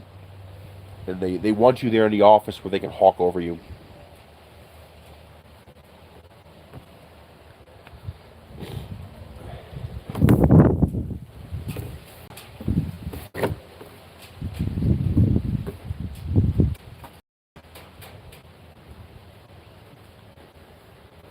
We got more rain cooling things down. It's freaking beautiful today. Oh, man. I might have to, you know, once I get this cleaned up, I think I'm going to set up a table out here and do more live streams outdoors, but like with the table and the printers and all that, you know, do it properly. Today is just because I have no internet and I have to use the cell phone. Although coming out's a good idea because the connection's been pretty stable. I haven't had to try again to reconnect. I haven't had to do that one time. So it is more stable. I still haven't gotten a message from the guy regarding the modem, so I guess he hasn't gotten one.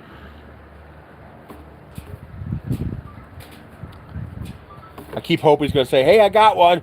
And I'm going to say, see you later, guys, and run down to Albuquerque and get my modem because I want my internet back.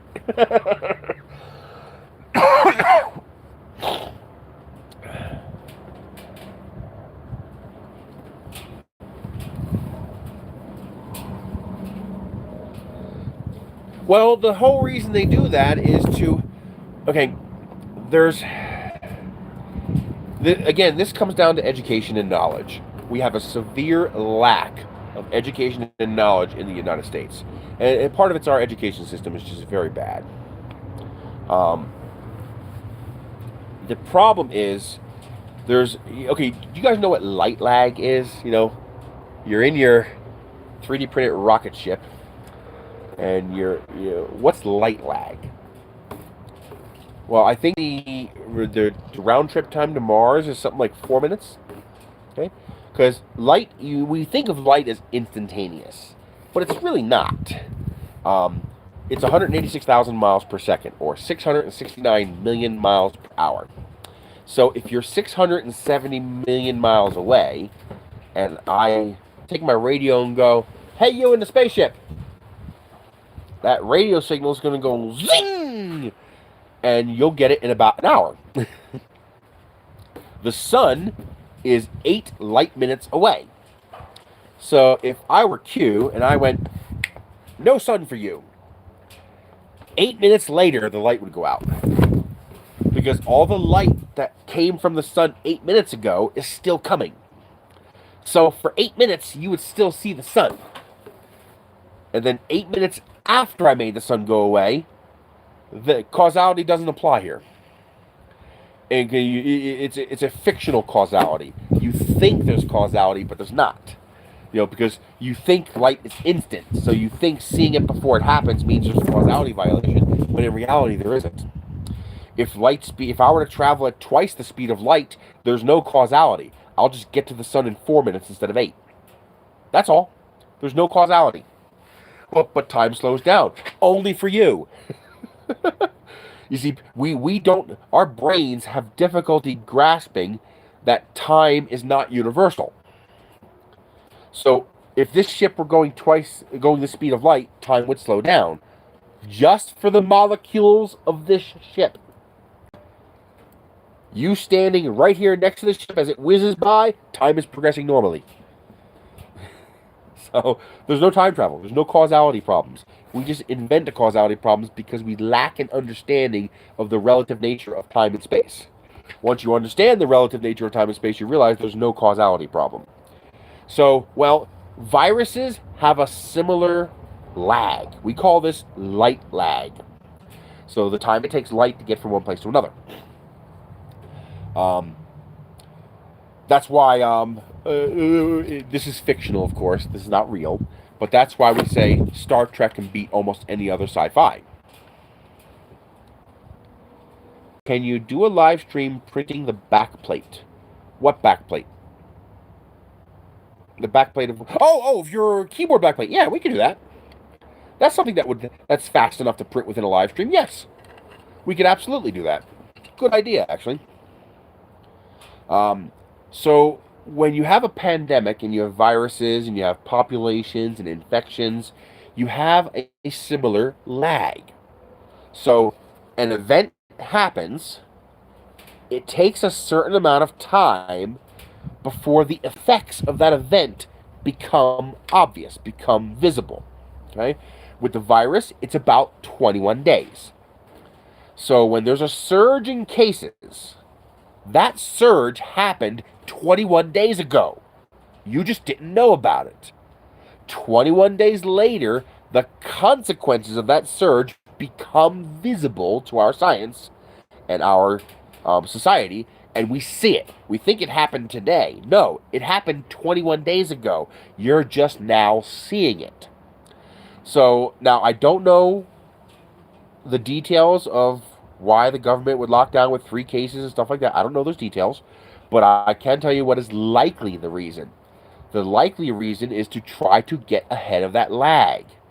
They have to assume that whatever they're seeing now is 21 days old. No, everything does not abide by time. Time is relative. Exactly. If you see 3, that was 3 from 21 days ago. How many have those 3 infected in the last 21 days? You have to plan for that, which means you have to future plan. You have to project, what am I seeing now that happened 21 days ago, and project the effect of the last 21 days of that from 21 days ago. That's why they're reacting. They're reacting in anticipation of a pulse that's going to be coming in the following days that they didn't see because they didn't discover these cases until 21 days later. That's why. That's why they want to do contact tracing. That's why they want to do more real-time testing, because the more tracing and testing they can do, the more they can shrink that 21-day window. Because a large part of that 21-day window is what you call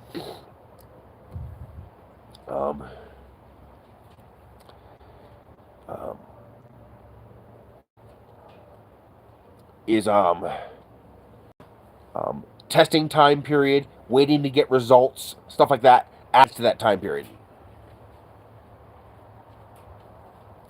True, yeah, I wouldn't trust the government either. I mean, the CDC and the WHO straight up lied to our faces and pretty much caused this pandemic. Well, caused it to be as bad as it is. This pandemic should have been over in 3 or 4 months. And here we are a year and a half later. With, how many cases did we have yesterday? 268,000 new cases? Wow. Hello? McFly? Anyone in there? When are we going to learn?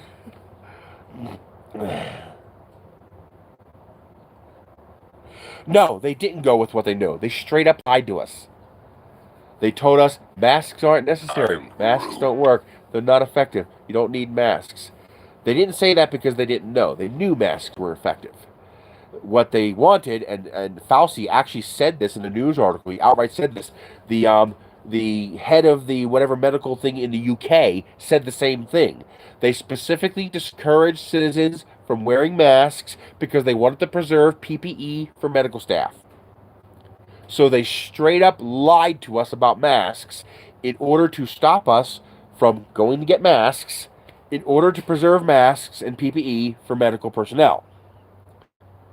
By doing that, the number of cases increased so fast that they ran out of PPE anyway.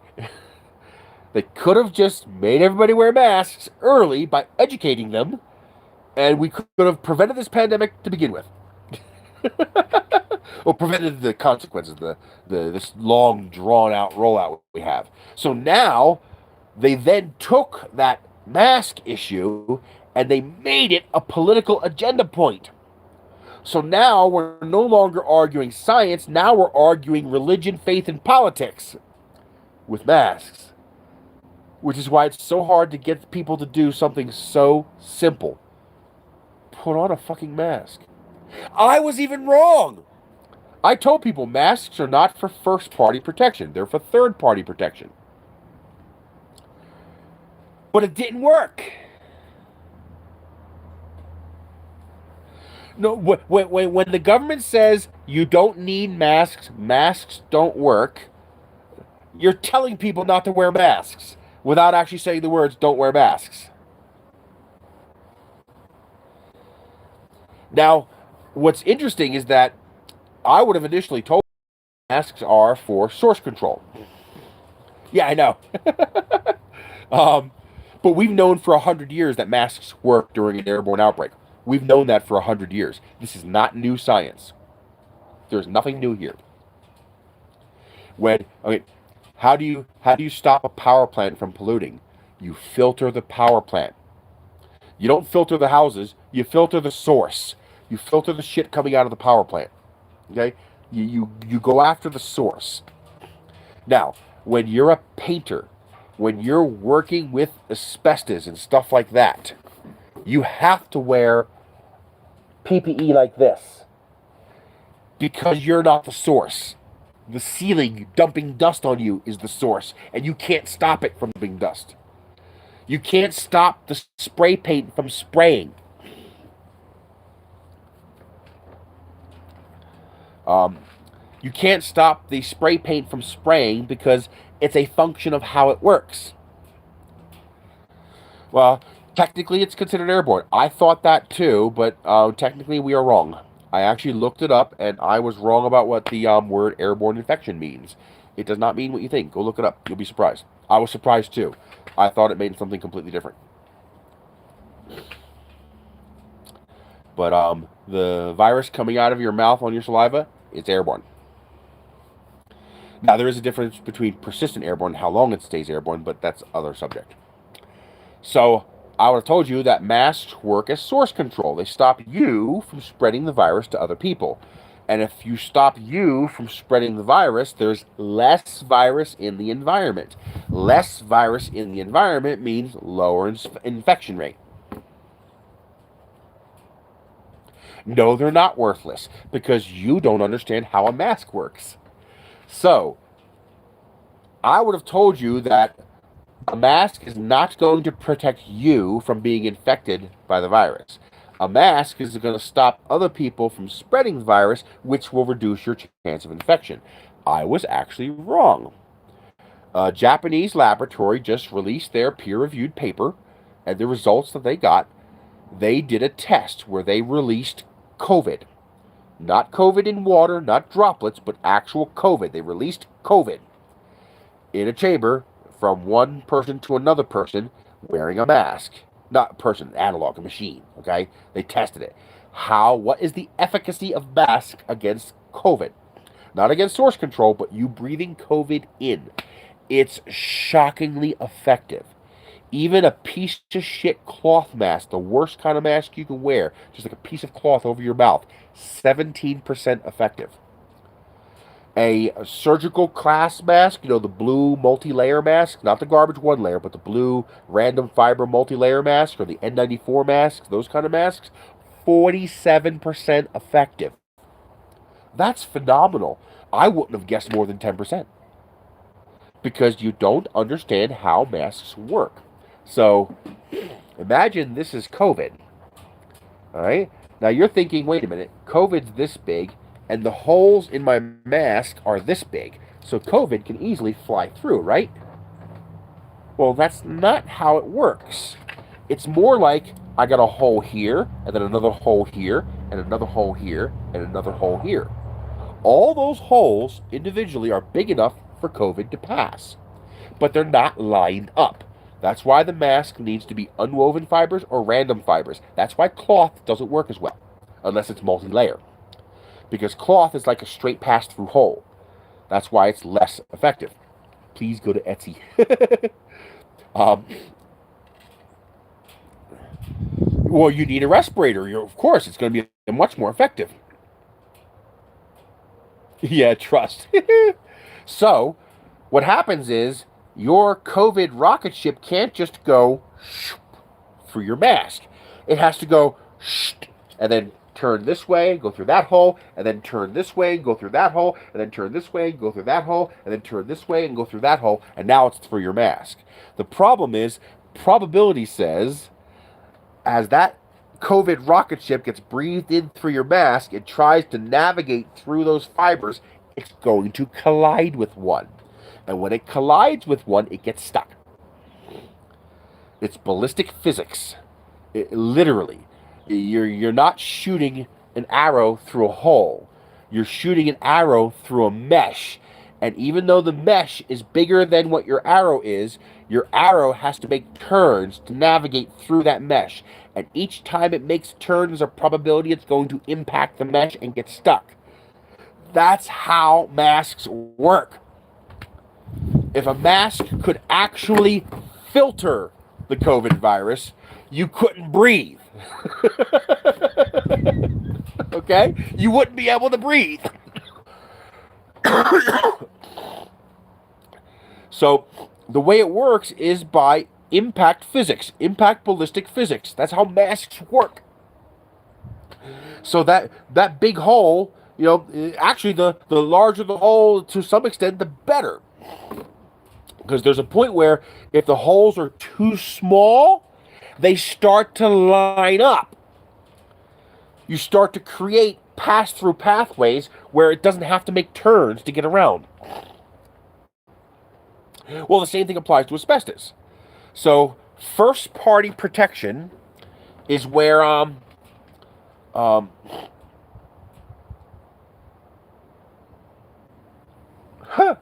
nice. First-party protection is where the mask is a shield protecting you from infection. Third-party protection is the mask keeps you from spreading stuff to other people. It turns out the mask is actually effective at both.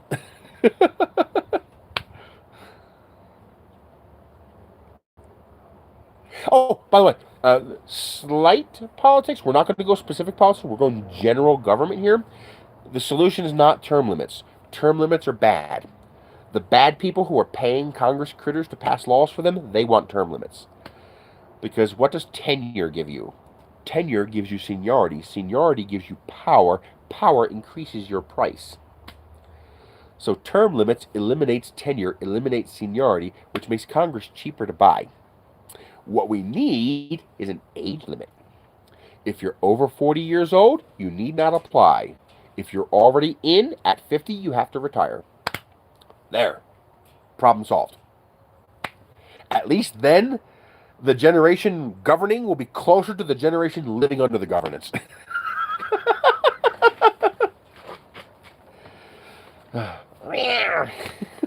ETP. Back to the 1980 thing. I wanted to get back to this because that's important. In 1980, minimum wage is $3.10 an hour. If I asked you what minimum wage is today, you would tell me it was $7.25 an hour. But that would not be the entire truth. That's like me telling you you have 1,000 yen. How much money do you have? Well, you got about $1. 1,000 yen converts to $1. So does that mean a yen is worthless? No, it's just a conversion. This many yen equals this many $. Okay? They just have a different unit of currency. The United States has a new unit of currency every year. It's called inflation. $7 or $10. I was something like that. I was 10 to 1, 100 to 1. I didn't remember what it was. So 100 yen's $1. You see my point, though. Okay? The point is, it's 100. This is 1. That doesn't mean the 1 is worthless. That doesn't mean the 100's a lot. It's just they're equivalent. Okay? They're equivalent amount. $7.25 today would be the same as $2.20 in 1980. So minimum wage today is actually $2.20. Because that's how much buying power your money has. $15 an hour is only $4.36 an hour. I don't think that's that big of a raise after 40 years. Do you know what the median income in 1980 was? $21,000. Do you know what that's equal to in today's dollars? $69,700. So the person making median income in 1980 would be making $70,000 today. Median income today is $30,000. So we are making less than half what people in 1980 made. And they had lower taxes and lower cost of living. A brand new car, you can get a brand new car for $3,500. You buy a Pinto for $3,650 or something like that. Okay? A Lamborghini Countach was $99.95. 10 grand. An apartment was $200.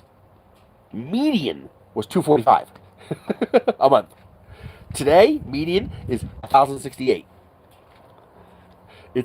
The difference is tipped income today. You know, the $2.13 tipped wage, 64 cents an hour. See, the problem is you have people who worked in the 80s, made income in the 80s, paid for their school, paid for their house. Oh, house. Median. That means the 50% mark. Median price of a house in 1980, $47,000. Median price of a house today, $300,000.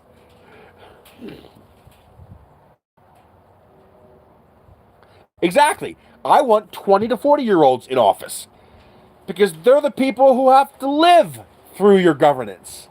You know, we have a jury of your peers. What we need is a government of your peers. And a government of your peers will be 20 to 40-year-olds, not 85-year-old McConnells and Pelosi's. I want to put them together into a pastrami salami sandwich and just eat them. Both of them. Yum. I mean, it'll be tough, stringy meat, but I'll eat it. But the difference is so dramatic. And so what happens is you have these people who are making decisions today who grew up in the 80s. And those people, why not 100-year-old politicians? It's just as dumb as that. You have these people who grew up in the 80s in a completely different economic environment, telling people today, well, I earned my way through school, and I paid for my house and my car, and I paid for my health care. Yeah, you were making 2.5 times more than people were today with 1/2 the cost of living. But younger makes it easier to get rid of the corruption. Younger, it would help. It would help. See, the problem is you have generations in our history. And each generation has a certain set of conditions and problems. It'd be like the sci-fi stories you read of Earth trying to govern Mars, even though it's a planet months away that's completely different. Earth can't properly govern Mars. They're too different. It's like Britain trying to govern America. It just doesn't work. Back then, it just didn't work. Well, the same thing is happening now, but with generations. You have this generation from back here governing people 3 generations separated from them with 3 generations of changing conditions and circumstances. And these people want to preserve what they have, even if it costs these people everything they do have. And that's the problem. By moving the governed and governing generations closer together, you move the conditions they have to live in closer together. And so the goals and objectives of those 2 groups of people become more compatible. The further apart those 2 generations are, the less compatible and associative the conditions of those 2 generations are. No, power money does not equal corruption. It's the other way around. Corruption is the problem, not power and money. Power does not corrupt. Corruption seeks power. It's very important that you understand that fundamental concept because it changes how you deal with it.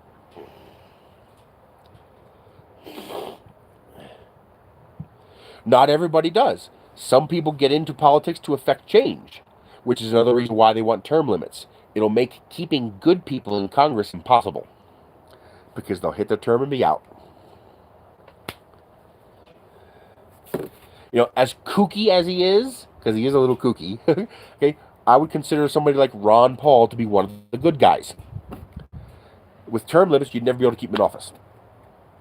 But there are more corrupt, greedy people than there are good, decent people who want to run for office. Remember, corruption seeks power. So you're going to have more corrupt. The good, regular dad with his family doesn't want to be a congressman. Okay? People who want to be congressmen, they want some of that. They tend to, because a lot of them are corrupt, greedy people, and they see that position as a way to execute their corruption and greed. Corruption seeks power. Reduce the power of the position, and you reduce the desire to seek that position out.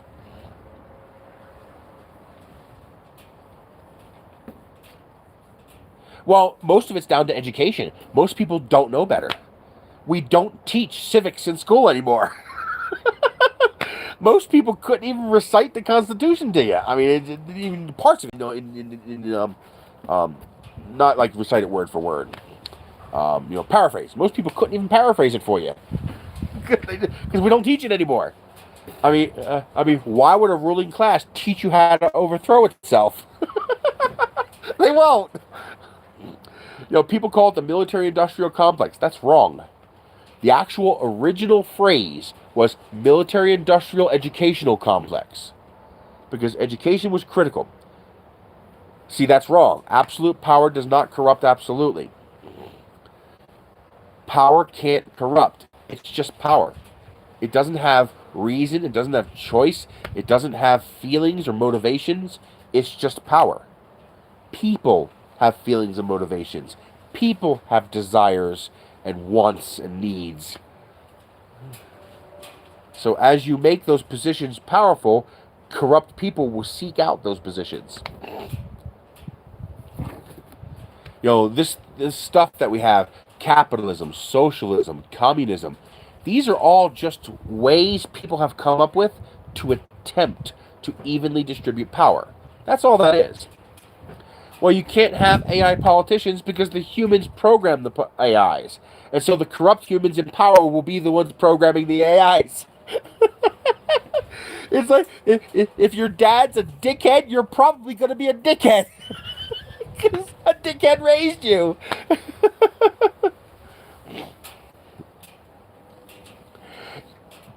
But there's a difference between having power and doing bad with power. There's a big difference. Okay, you can have two people with power, and one's good and one's bad. The good person is not going to become bad just because you gave them power. The bad person who abuses their power was already bad. They just didn't have power before. You know what I mean? It's like Schrodinger's cat. He's dead and alive at the same time. It's not actually true, but the point is, you got a rotten apple. You just don't know it's rotten because you haven't smelled it yet. It's still rotten. It is a rotten apple. You just don't know it because you haven't smelled it yet. Put it in a position of power, and it's going to start to reek. My little furry demons, they're doing pretty good. Is anybody on the perch? Nobody's on the perch? Nope, they're somewhere else.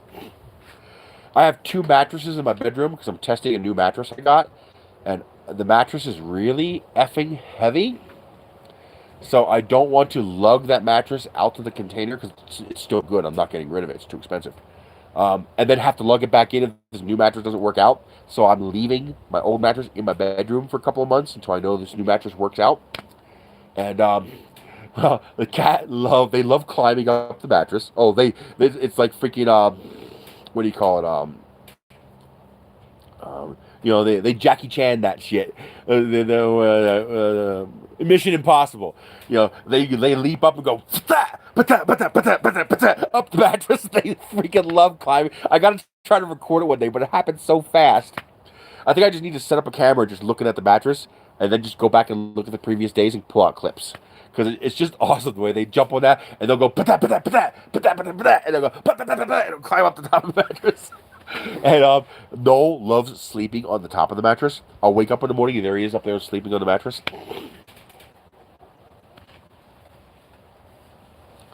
Well, that's why you don't want 12-year-olds in power. Although 12-year-olds might do better than the 85-year-olds. But the problem is, it's not... Okay, in an accident, what kills you? A lot of people say, well, speed kills. No, that's not true. Speed does not kill. Right? Delta kills. Okay, what really... Oh, my comment on Prusa printers? I only have one Prusa printer. It's a Mark II, and it's okay. I mean, it works as good as an Ender 3. There's nothing particularly special about it, in my opinion.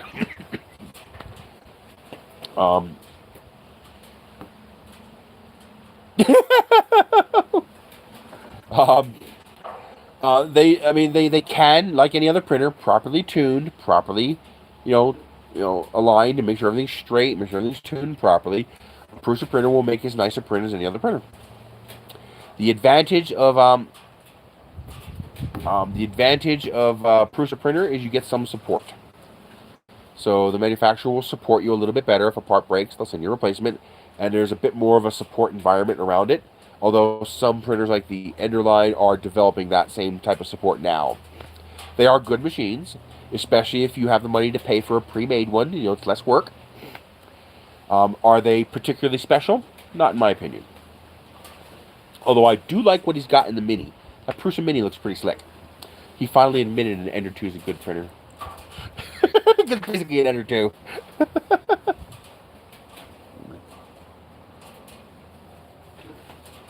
Well, for example, minimum age for president, that makes perfect sense. Okay? But Congress critters, I don't see any point there. 20 to 40 seems about right to me. So, what kills is not speed. Speed is not what kills.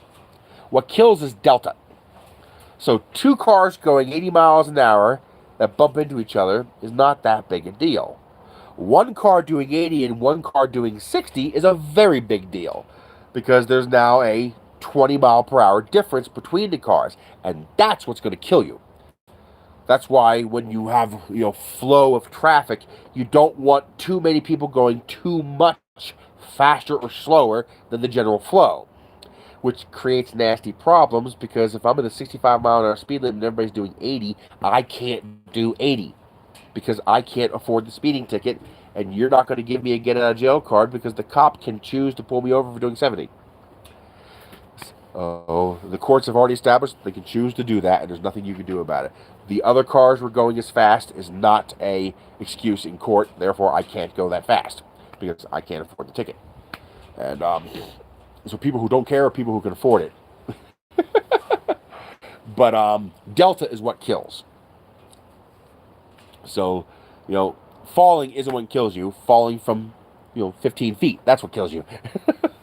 Well, we have a similar problem in politics. The problem isn't that the people are old.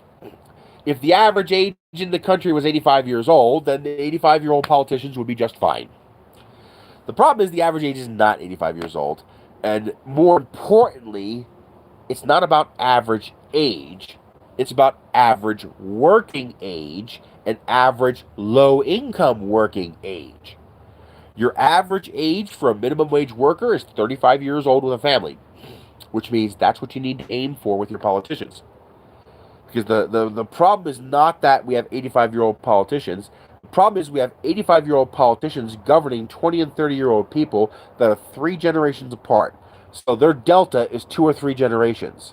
So the objectives, desires, wants, and needs of this group of people are just so entirely different from the objectives, wants, desires, and needs of this group of people. And the environment that this group of people exists in is completely different from the environment this group of people lives in. So again, that's like the 80-year-old telling the 20-year-old how to live his life, and that's like the politician on Earth telling the Martian how to live their life. And when you combine those two together, the delta is huge. That's why there's such a huge disconnect between the politicians running the country and the people suffering under those politicians. We need to shrink that delta. If you shrink that delta, you fix the problem. Well, you don't fix the problem. You make it easier to fix the problem. Because the more you shrink the delta, the more compatible those two groups of people become. And the more compatible those two groups of people become, the more in line the governance is going to be with the governed. So that's why an age limit will be substantially more effective than term limits, which would be utterly useless. In fact, term limits would be counterproductive. Term limits would make the problem worse. Because you'd have a bunch of Congress critters with no tenure who are easy to buy off. The evil overlords want term limits because it'll make paying off Congress cheaper. That's why they want term limits. That's why they're convincing you to want term limits. That's why they're trying to convince you unemployment is the problem, even though unemployment is less than 1% different than it was pre-pandemic, which clearly means unemployment is not a problem at all. Yet they're focusing on that being a problem because they don't want you focusing on we're fucking you over with slave wages as the problem. Slavery is alive and well in this country, and they've trained us to say, how dare you demean real slaves by calling them slaves today?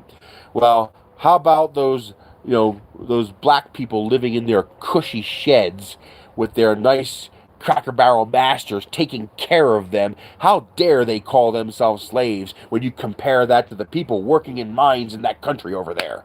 There's always somebody worse. There's always, you're always going to be able to point to a worse example. To say that you can't call this slavery because it demeans this is utter bullshit. It's a red herring they fly to persuade you to continue the bullshit slavery that exists, because this cage is not as bad as that cage. Be happy with your nice cage. It's still a goddamn cage. No matter how nice it is, it's still a cage. Yeah, I'm getting ready to get out of here. I'm actually surprised we went on this long. I was expecting this to be like an hour and a half, 2 hours. But like I said, as long as you guys are willing to talk, I'll talk. Yeah. But I do want to build that thing bigger. I want to have like a rail in here that'll stand up, and I can launch the rocket from this. Because I want to try to make that into a flying rocket. I think that'd be cool. It would be fun. So, hopefully the local launch club will get back into flying, as the pandemic closes, hopefully. Because I know there's a rocket club out in Rio Rancho. Sadly, too far for the electric car, so I'd have to use the gas card.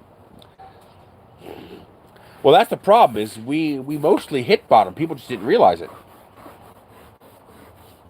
I'm waiting for him to message me. He's got my number. He'll message me if he gets a modem. I told him I'd call him after 6.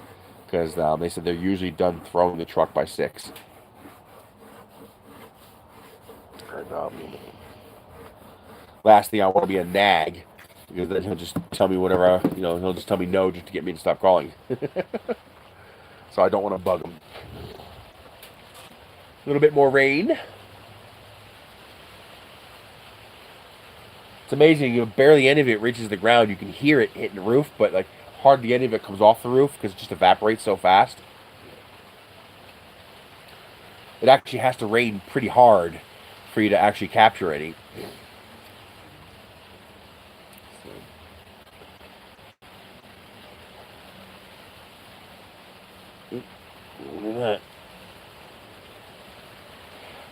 No. I was annoyed a couple weeks ago. There was a monster truck event, and I found out about it the day it was happening, so I couldn't get tickets. Because I want to take her to stuff. I don't want her to be a hermit inside this goddamn house for the rest of her life. I want her to do stuff, to enjoy stuff, to experience stuff. It has to be cheap stuff I can afford, but I want her to have experiences. So I keep looking out for, I forget. But I keep looking out for things like that are close enough that, within like an hour or two drive. Because, I don't want to wear the car out too fast. I don't want to spend too much on fuel. She can't do anything physical like that. It tires her out walking to the car. Geocaching is all walking. I love geocaching. Nope, drive-in had their last movie, Shrek. It was great. It was fun. So no more movies in the drive-in. Although he said they might do a Halloween special. So in October they might do a Halloween special. And then they'll open back up in like May. And, well, the problem is they have to do it legitimately. So each time they get a movie to display, they have to pay a license fee to the studio. And it's like $400. So they need to sell at least 40 tickets just to pay the license fee to the studio. So I told him he needs to, I told him I can help if he needs to, but he needs to work on getting more ads. If you get enough eyeballs looking at that screen, people will pay to put an ad up there. So if you get like, 4 ads at $100 a piece, that takes care of your studio fee right there.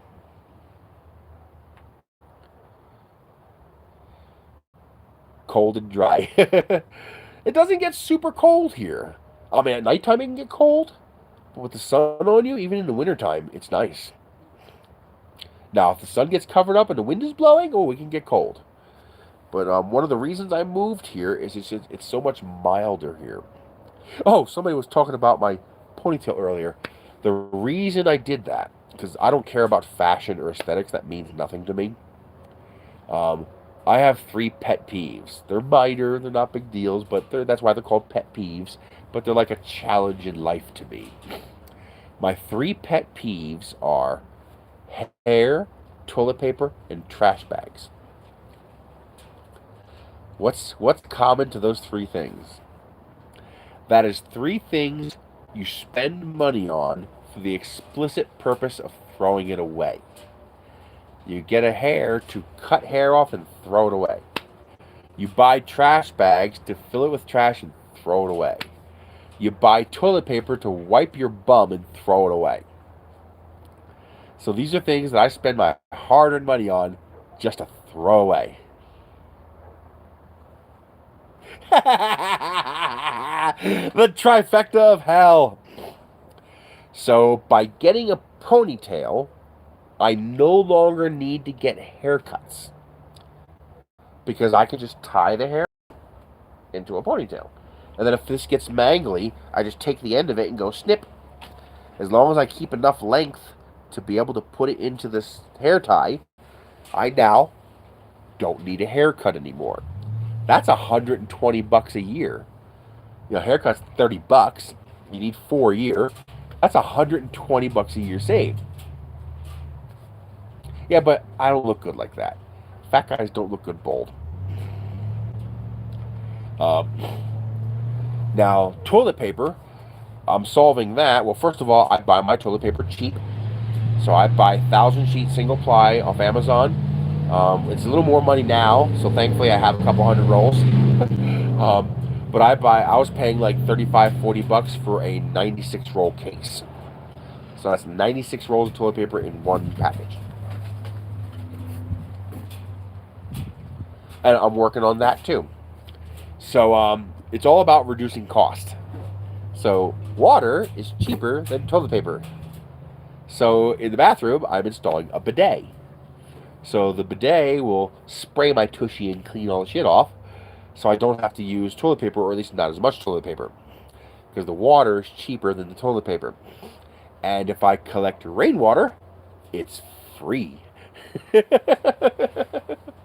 I was thinking about personal cloths, but I'm too lazy to properly manage hygiene in that regard. I'd probably end up getting diphtheria or something like that.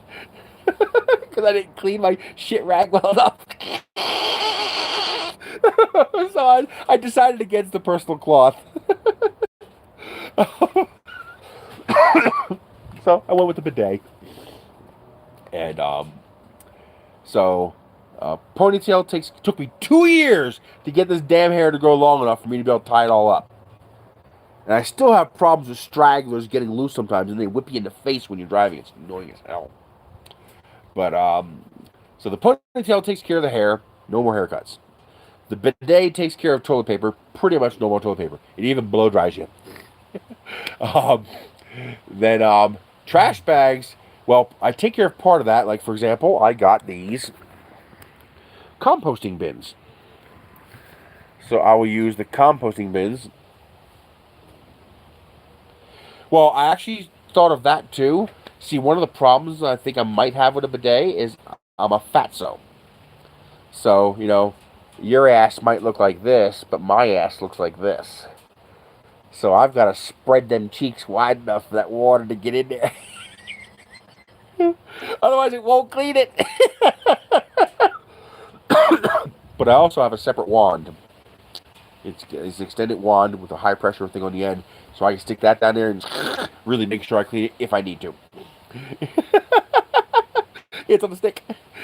Basically, it's liquid sandpaper on a stick. But, well, surprisingly, they actually work pretty well.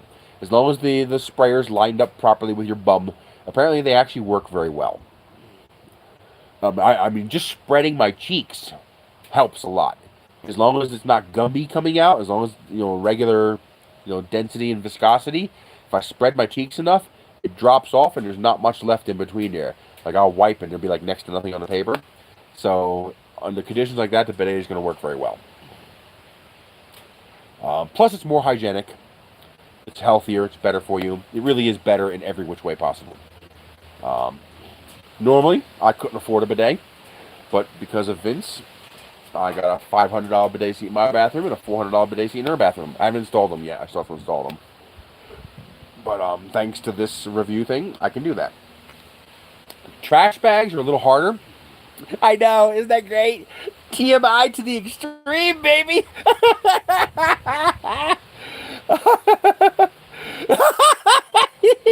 That's good.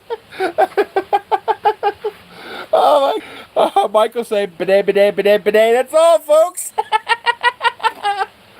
Oh my God, that's good. The last one was trash bags. Well, I was starting off by getting trash bags for free or close to free. So anytime trash bags appear on Vince, I grab them. I've got probably a couple thousand trash bags. And I recycle as much as I can. Because recycling, I could just put in cans and dump them in recycling. Not only is it free, but it doesn't require trash bags. Any kind of organic matter, I chuck out back. The animals will eat it, and it desiccates overnight. You can't do it back in Pennsylvania. You couldn't do that. You'd have a rotting, fermenting pile in your backyard pretty quickly. But here, overnight, things desiccate, and they're just dry. So you don't have to worry about that. But I also got these bokashi bins from Vince. These bokashi bins from Vince, so I can start composting. I don't know how well it's going to work here because of how dry it is. I might have to add a little water to keep it from getting too dry. I don't know. But I want to try composting because then it's called bokashi.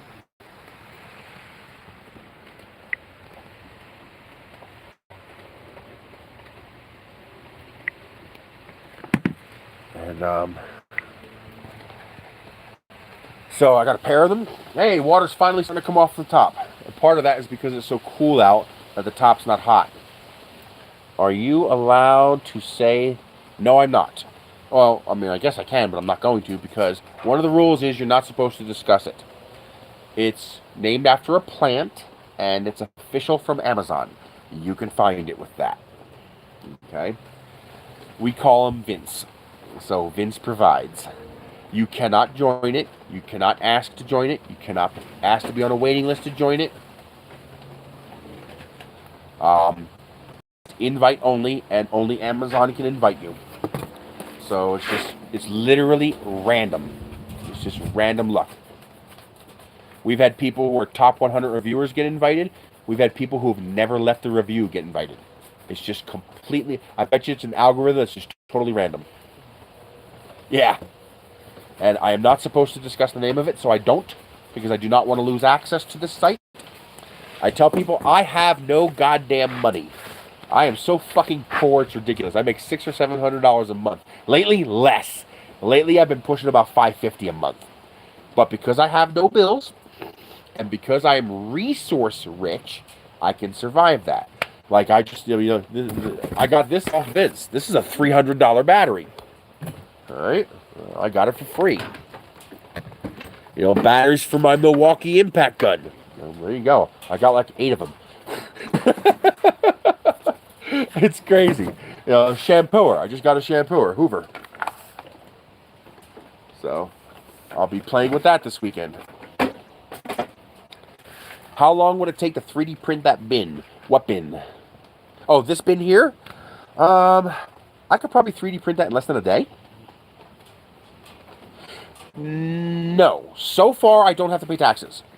Because I make my income doing this, I make videos, people use my affiliate links, I generate income, and it's my primary source of income. It's actually a living income. It's not just hobby income. Anything I get from Vince, I can write off of my taxes. The problem is, where I live, they don't put stuff in the dumpsters. The population density is so low. The reason so much shit ends up in the dumpsters, like if you watch Curbside Junkies, or I Am Kathy, she's also, oh my god, the stuff she finds, oh my god. And then there's another guy, Get It Fast, I think. Get It Fast? Yeah, Get It Fast. The shit he finds, it's like, I would never have to buy food. Or very rarely have to buy food. They find so much food. But the reason they find that much is because they live in high population density areas. So there's a lot of people in a lot of stores, so a lot of waste. Here, there is no waste. Like Smith's, things that go out of date go on the clearance rack until they're growing mold. Then they throw them away. So here, there's just not... Maybe I might be able to find some stuff over in Rio Rancho, where it's a higher income area. It's a slightly higher density area, but probably still not enough to equal that kind of dumpster diving, at least to justify an 80-mile round trip, plus driving while you're there. So I couldn't use the electric car, because I'd be doing it at night, so I couldn't stop by the dealership and charge up. So I'd have to use the gas car, and even at 30 miles per gallon, you're talking 150 miles of driving. That cost is going to add up.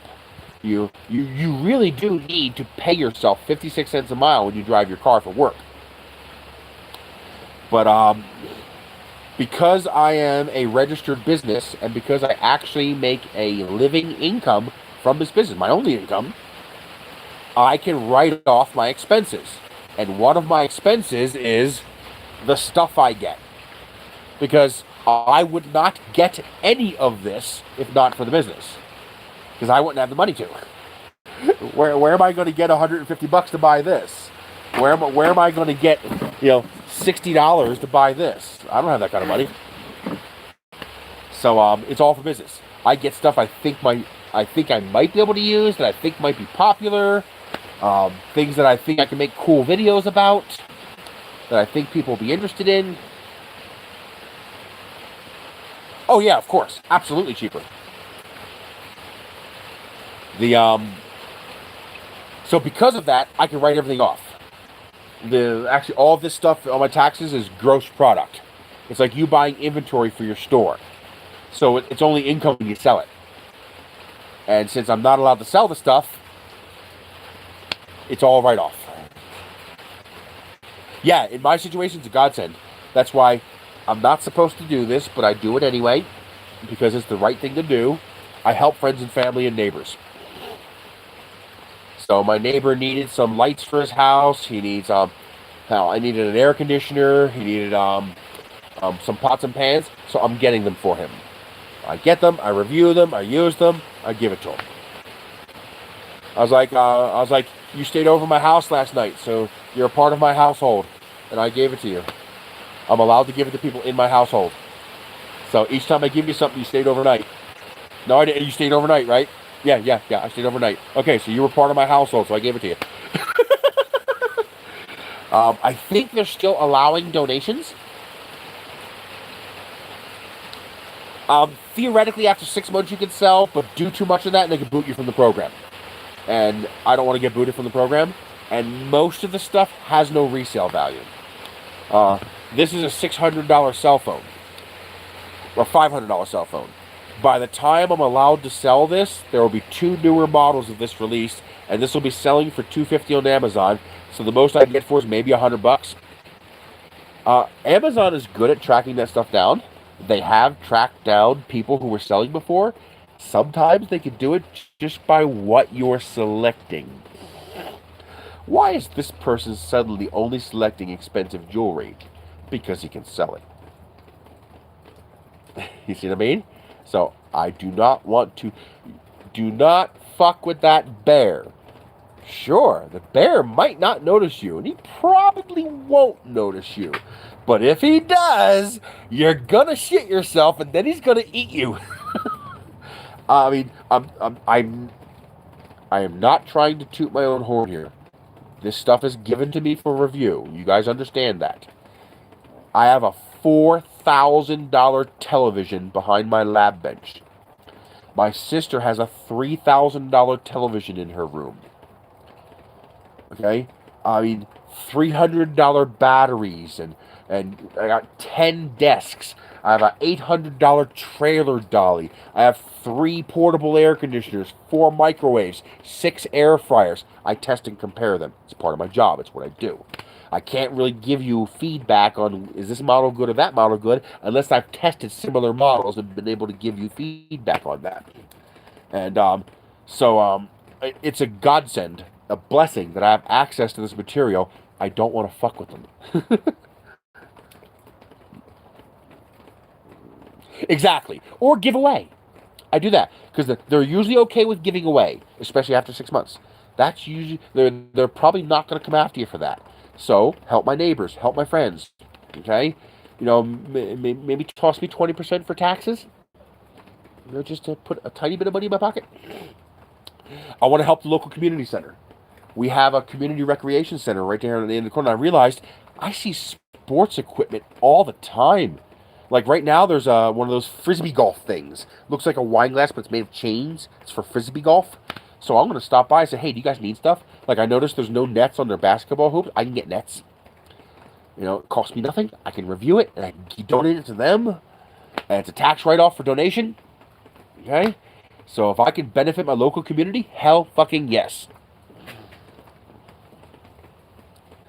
And it lets me do something I can't do. It lets me give my sister stuff that I can't give her. We're going to make a business out of these puzzles. I got like 50 of these puzzles. Well, in the beginning, I just do Amazon reviews, but like I said, one of the videos I'm going to make for Life of the Reese is to start doing reviews of this stuff. And it's just a matter of time. Plus, my brain hasn't been working properly in the last year. Now things are working right again. So yeah, no, that's why shit's getting done. Because my brain's working correctly again. The trazodone is working very well. It wasn't supposed to do this, but it's doing it. I told the doctor I don't want to stop taking this. It's working. And I mean, I got her a $3,000 TV. I got her hampers. I got her, $150 lipstick and $200 perfume. I didn't say normally. I said right. Normal is boring. Yes, I have to leave a review on every single item. There are some items I can't leave a review on because they go away. So the seller got in trouble and their stuff got removed. I got to send a message, hey, I can't leave a review for this. The listing's gone. But I get to give Michelle so much stuff that I otherwise could never give her. I mean, I'm totally redoing her bathroom. She's going to have a $200 smart mirror. She's going to have a $400 bidet seat. She has shower curtains and hooks. She has the things in the shower to put your shampoo on. Cabinets outside the shower. She's going to have a $450 Trillion Delta faucet in her bathroom. She's going to have all this stuff, thousands of dollars worth of stuff that I could never give to her. And now I can give it to her. So, I mean, it's just stuff, but it's nice. It's nice to be able to give her stuff, to be able to give her quality stuff. She wears all Keen shoes. I've gotten her 3 pairs of Keen shoes. I mean, these are $200 sneakers. These are good quality sneakers that are going to take care of her feet and not cause her problems. And they're comfortable. She likes them. They look good. So that's what I want. No more junk. She has more socks than you could shake a stick at. She'll never need socks again. Yeah, it's going to be one of the most well-equipped double wides. I keep my coach gun right above that door just in case.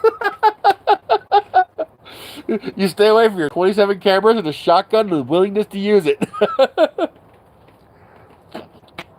And I got her heated blanket, heated mattress pad. I got her mattress topper, for that nice cushy feel. So if you don't have a pillow top, now it's a pillow top. If I ever see another queen mattress, I'm getting it for her. So she'll have a brand new mattress. Everything. I mean, just half the stuff in our house is mine. Just because I can. So, if I can do that for her, that's the least I can do. And if I can help out a couple neighbors, and if I can help out the local community rec center, why not? It's going to cost me nothing. Unlike other people who have to pay 20% on all this, because I can write it off, I don't have to pay anything on it. Do you know what my total is from Amazon this year? I'm currently sitting at $104,000. Ah. Whew. Yeah. Mostly because of the big ticket stuff. Laptop, $900. This cell phone that I'm talking on, $900. This cell phone, $560. Oh, that's expensive stuff. This is a Sony Xperia Mark 5 Mark II. That's a brand new cell phone to me. Well, the Mark IIIs just came out. But Well, that's why we're that's what was happening. It was turning into a hoarder house, and it's yeah. When I started taking the trazodone and my brain cleared up, I was like, I looked around like, what the fuck am I doing? I brought my dad's hoarding mess from Pennsylvania to here. Fuck this. So we started cleaning it up. It's a lot of work because and this is one aspect where Michelle's not good. She's very passive. If something's easier, she'll let it go, and she just won't say nothing. Well, it becomes hoarding if you don't take care of it and manage it. All right? If I want to keep this much stuff around, then I need to build the infrastructure to keep it around. I need to start building 10 by 12 sheds, because I can build that without a permit. And if it's ground level, I can actually get to the roof, just make it shorter. Yeah, it's kind of crazy. You really do. I could pick 8 items a day. It's. I gotta chill. I gotta cut back. It's insane. Whew. Yeah, literally. I need to live in a warehouse. Once a year, just open the warehouse up and say, "Give me a price. Just pick stuff." Oh my god. Oh.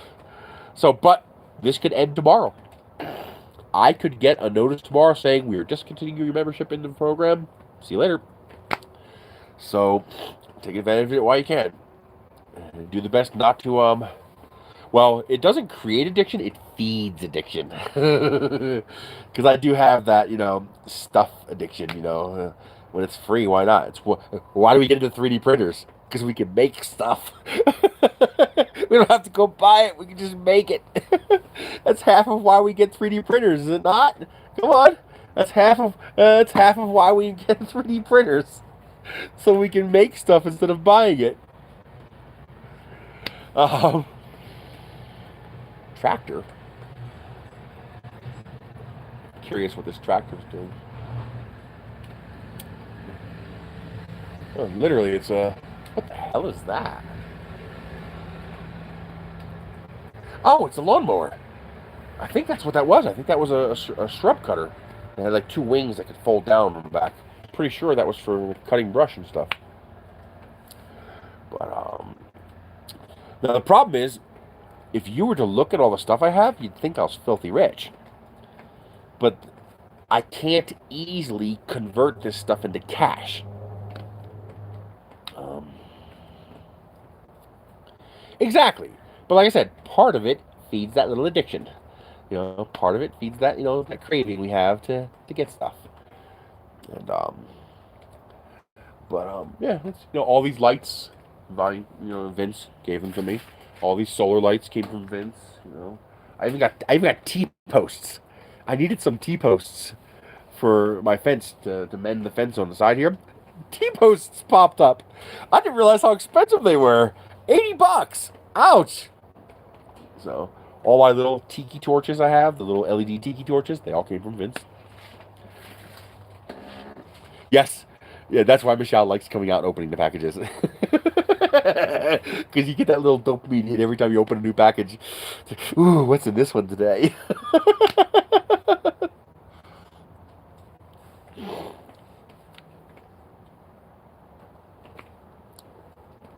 I agree. But I'm making a living. I get to provide for her. And I get to provide for myself, too. I get a lot of nice stuff. But, just gotta not let it get out of control. Manage it properly. Now, what I do have to start doing is... See, one of the problems I have with this is that, you buy Model A, and then Model B comes out, so you buy Model B. And then Model C comes out, and you buy Model C. And Model D comes out, and you buy Model D. And Model E comes out, and you buy Model E. Most of us don't do that. Because we can't afford it. We can't afford to buy every revision of a product that comes out when they come out with a better version. I can. Because they're free. So, air fryer comes up. I get the air fryer. But then a better air fryer comes up. So I get the better air fryer. And then a better air fryer comes up. And I get the better air fryer. You see the problem? When my buddy David came, I said, "Do you have an air fryer?" He's like, "No." "You do now, and you can't say no. You're taking one with you." because I don't need 6 air fryers. And I just got another air fryer yesterday. My favorite air fryer is the Ninja, the big one that you can put a 13-inch thing in, and you can stand it up, fold it down. Really nice. I love it. It's a good unit. Well, they just came out with a new model, and it popped up in my RFY, so you bet your ass I grabbed it. You bet your ass I grabbed that.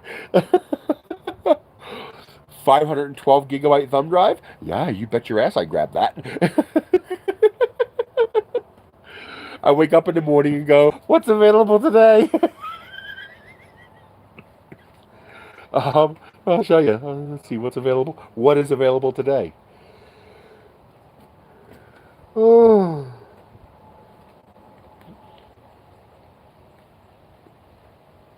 What's in my RFY? Enamel 15-quart steamer pot. Now you see, if I were back in PA 5 years ago, I'd grab that in a heartbeat. Because we make big batches of food for 7, 8 people. Here, I don't need that. Nice looking silverware, but I've learned that the round stick-like silverware is really annoying to hang on to.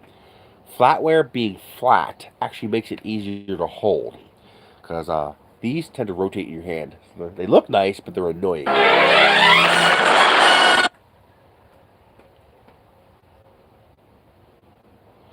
Well, I would have no choice. So, stuff to satisfy me for several years. Now, that's cool. I'm not going to get it, but it's a Dodge Ram logo grilling spatula. Actually, I might grab that. That would be a good gift. The people who are helping us, the husband has a Dodge Ram, and they have a grill. And that would make a very nice Christmas gift for him. I got her a hummingbird light catcher. Oh, psychologically, it would be brutal. Not having access to all this stuff, oh, that would be brutal. That's why I figure get as much high-quality stuff while I can. This way I have stuff to, make our lives easy for a long time to come. Alright, so not much new. These come in handy. Stainless steel mixing bowls. See, I might eventually get like 3 or 4 sets of these. Not because I need 3 or 4 sets, but because I want 3 or 4 of those 2 large ones. And, well, you wouldn't buy 3 or 4 sets to get 3 or 4 large ones because that would cost you a lot of money. But when it's free, get 3 or 4 sets and then give away the rest. It allows you to do things like that you normally couldn't do. I need my Amazon fix. I'm going to eat you unless you buy me this. Oh my God. Want a guitar? There's a couple guitars. There's an electric guitar out there, but it wasn't full size, so I didn't get it.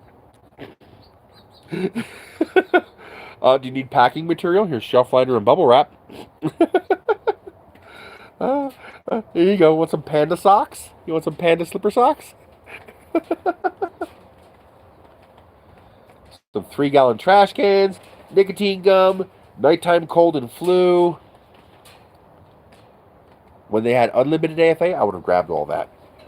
Because that stuff's zero. Costs nothing.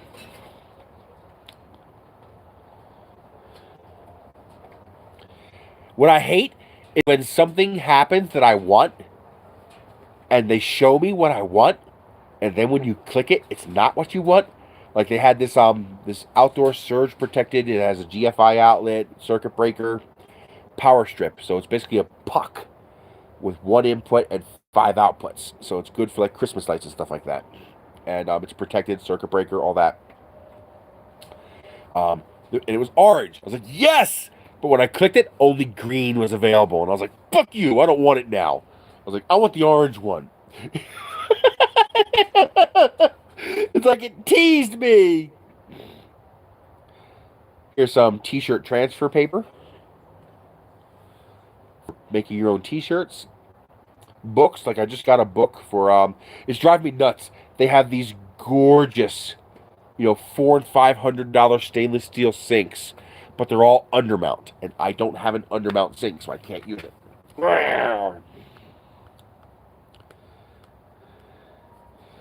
resale value on this house when we're done with it, oh my god. Yeah, the faucets are worth more than the house. No joke.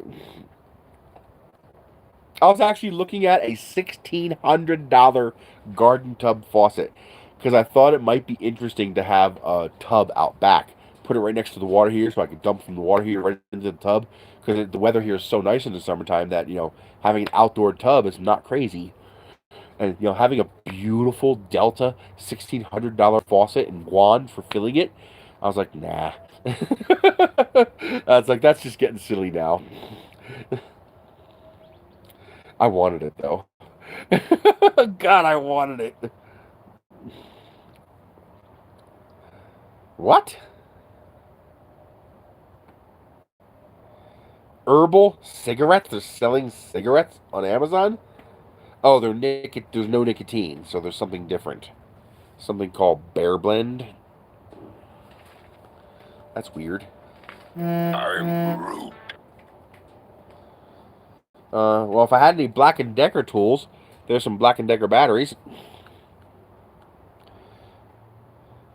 My neighbor's looking for a gate opener, so they have this gate opener, but it's for a rolling sliding gate, not for a pop-open gate. So I think he needs the pop-open kind. Oh, wow. Here's a Route 66 motorcycle hoodie. Guarantee you it's not available in my size, because I'm too fat. 3X. Damn it, one size. If it was a 4X, I'd be able to get it. That's kind of cool. Actually, I am getting it. Oh yeah, definitely. Yeah, except I got $100,000 worth of shit. That's $20,000 I don't have. So yeah, I guess if you make that kind of money, it works. Can I change the color? Please tell me I can change the color. Yes, I can. Oh, I can only pick black! Come on! It's available in pink! Let me pick pink! I want to get it from Michelle. I'm going to gamble on it.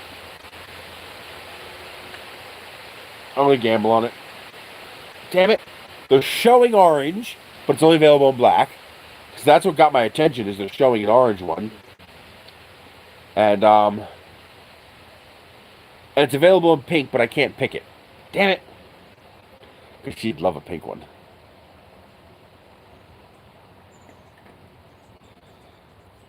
It's just that now suddenly I look at stuff and I go, ooh, Michelle would like that. Ooh, Michelle would like that. Ooh, Michelle would like that. Because it makes me happy to make her happy. You know? It's not as altruistic as it sounds. It makes me happy to make her happy.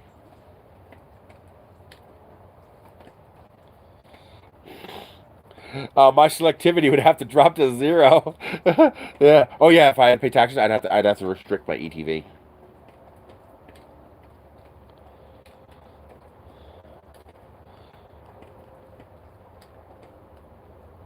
Aw, little kitty cat thing. Yeah, I agree. Well, it's not selfishness, but it's not altruism either. It's normal.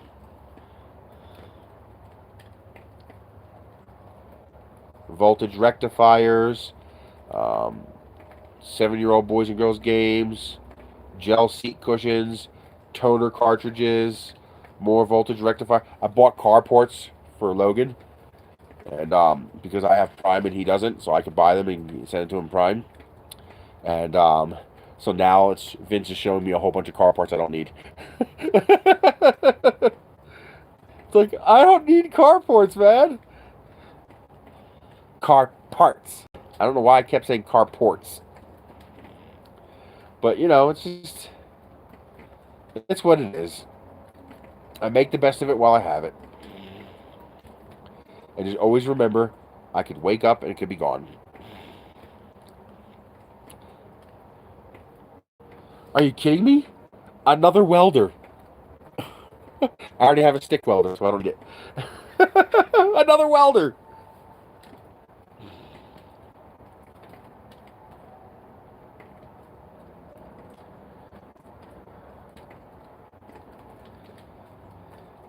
TV mounts. I will never need to worry about TV mounts.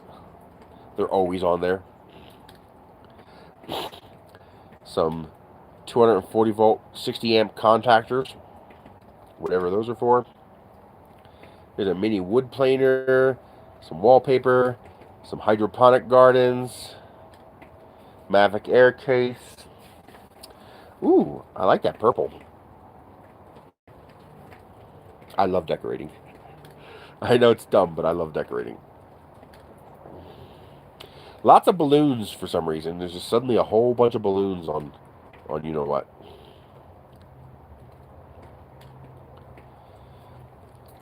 Oh no. Some weird exfoliating soap. Sometimes you get some weird, exotic, expensive stuff that, you know, you don't even know what it is because it's out of your class. Like someone got that elephant poop coffee. It was like $1,200.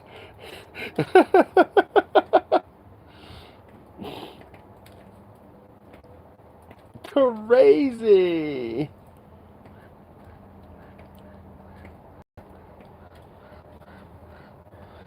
It really is just some crazy crap you can find on here. I'll probably have to get some of these soon, some masonry drill bits. Heinlein's definition of the word love, huh? Heinlein, like the author Heinlein, his books are amazing. He makes one of my favorite books, Have Spacesuit, Will Travel. I love that book so much. It's one of my favorite books of all time. Portable barbecue pizza oven. Cover in stone you put on your barbecue to cook pizza. Now this I'm probably actually going to get. Laboratory stand. Those come in handy. There's also some shark bite valves I need on here, but I have to make sure I get the right size, so I got to go out back and measure that pipe to make sure I get the right size, because they have 1/2, 3/4, and 1 inch. And I'm pretty sure it's either 3/4 or 1 inch.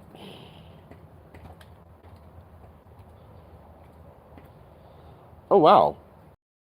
Backpack sprayer. That's kind of cool. Don't really have a need for it, so I'm not going to get it, but that is kind of cool.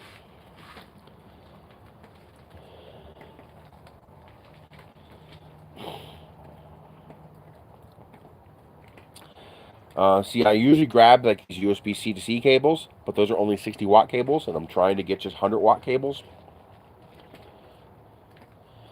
Brass pipe fittings, don't need it. I need shark bite or PEX.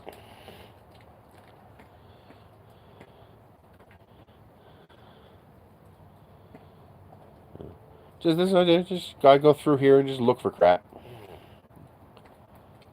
Anything I might be able to use. Food stuff disappears almost immediately.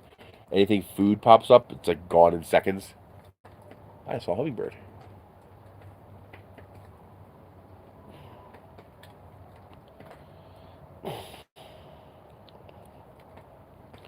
Coffee grinders, weather stripping, stainless steel shelves. Want a gown? There's a gown. If you're small enough. Because I have gigabit internet service, I assume you're talking about my modem.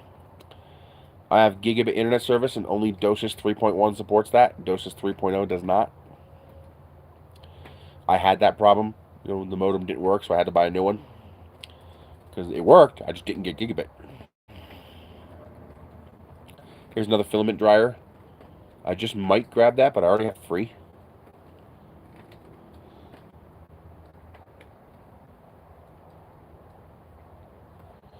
Hoarding from who? I'm looking for more raised gardens so I can start doing some planting. I'd like to try to do some planting. Part of the Gig Academy. Zip ties. I have thousands of zip ties, so I'll never run out of zip ties.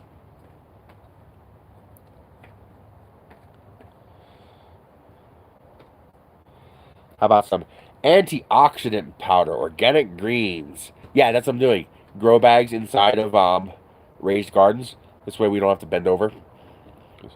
Because it might sound silly, but when you're as big as we are, bending over is a big deal. I know. That's why I try to get the decent quality ones. And they don't go brittle. They are brittle. Those cheap ones, I can break them with my hands. Yeah, I've already got a 10-pack of 5-gallon grow bags from here. There you go. Some Beer Fest socks.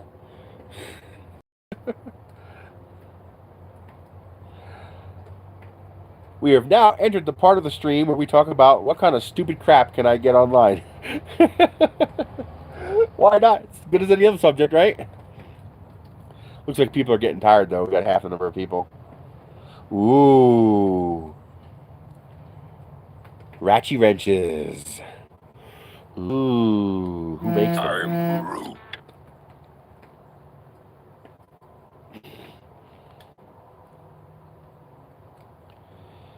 Combination 6-piece flex head wrench.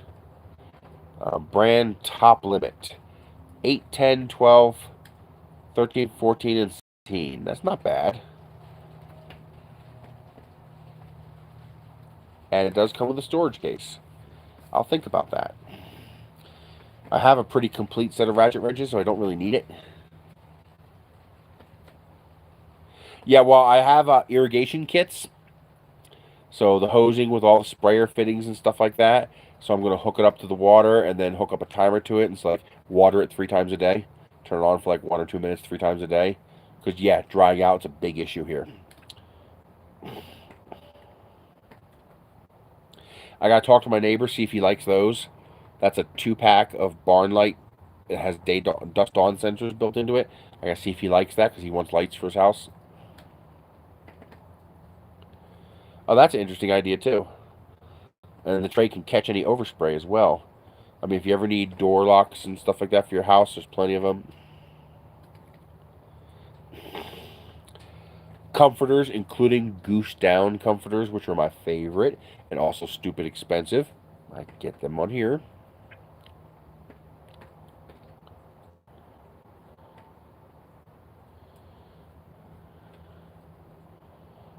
I get down alternative for Michelle because she doesn't like the feathers. I love the feathers, so I always get the down ones. Marine grade stainless steel protective sleeves. Ooh, ooh, ooh. Nope, that's not what I want. Okay. That's for banisters and stuff. Okay. I'm always looking for boat stuff for my boat. I'm going to see if I can do up the whole boat without having to spend a penny. Did I scratch the screen there? No, it's just dirty there. Oh, I think I did scratch it. Wow. My fingernail. See that scratch mark right there? That's where my thumb goes scrolling through. Wow. Now that looks like an expensive little goodie. How expensive? $1,000 expensive. It is an Airmat Nordic Carbon Air Mat Tumbler. So if we get the... Yeah, if we get the 26-foot one... Yeah, the 26-foot tumble mat is $1,000. No, we don't need that.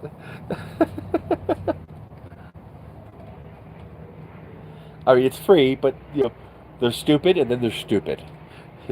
Don't need that. Now, I might grab these jerry cans. But I have to do some research. Do these jerry cans hold up to E10 gas? I don't know how well they hold up to the new ethanol gas. Here's a shipping scale. Come on. So there's a shipping scale. I thought I turned you off. No, I didn't.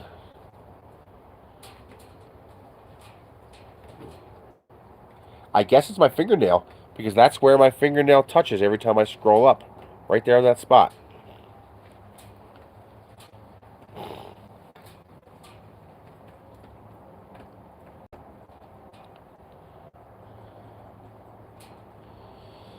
Beetle traps, citric acid substitute, respirators. Those pop up all the time. Blood pressure cuffs, TV stands, LED lights, more TV stands, batteries, all kinds of earrings, DisplayPort cable.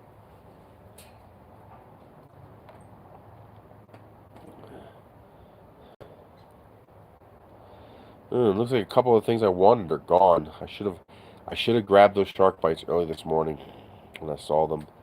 I should have just waited and gone outside and measured it, because I actually need 2 valves. Here's a set of FRS radios.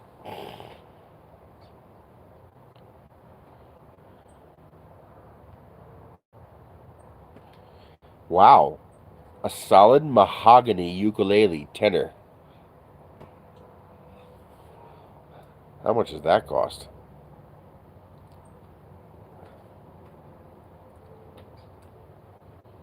Oh, not as bad as I thought. 75 bucks. I thought it was going to be more money. Hey, there's a tube bender. Huh.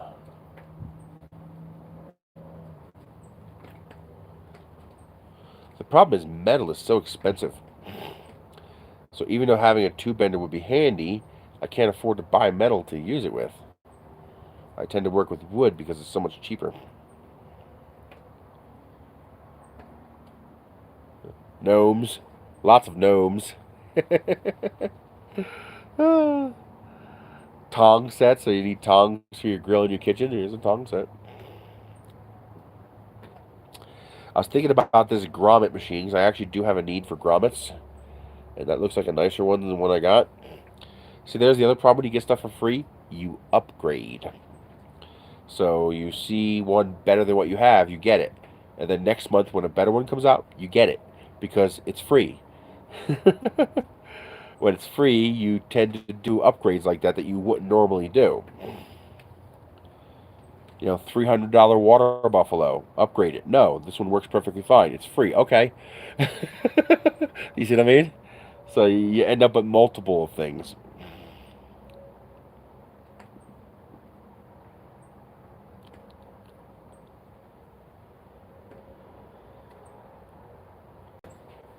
Battery chargers, trench coat, floor lamps,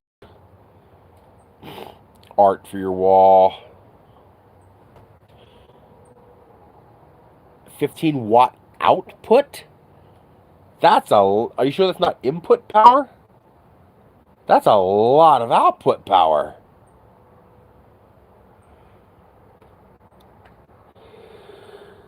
God damn, dude. Oh. Jesus.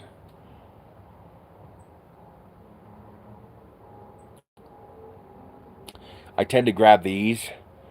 They're glass leftover containers for storing food in the fridge. Glass it doesn't hold odors, doesn't stain. It's just so much better.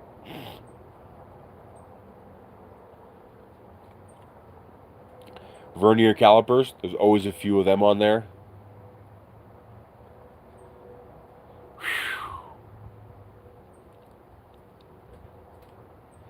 The problem I have is not the thickness it can cut, but that it creates charring that then inhibits further cutting. And I haven't figured out a way to get around that yet. When the bigger ones show up, I grab them, these wooden puzzles. But I only grab 300-piece larger ones. I don't want the 100-piece simple ones. Can't make much of a video with a 100-piece puzzle. It's too fast, too easy.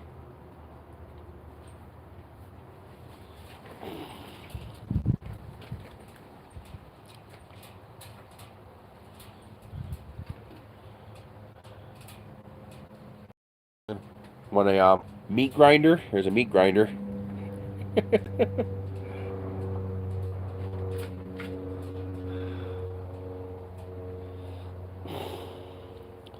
More food storage containers.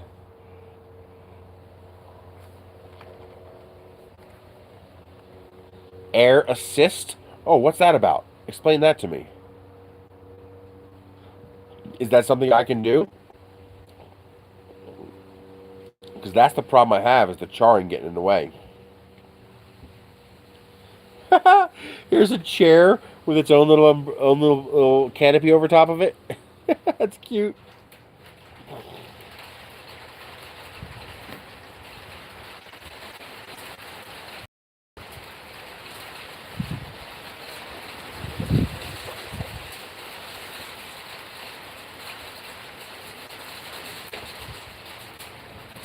But that's it. You look through here and you find shit.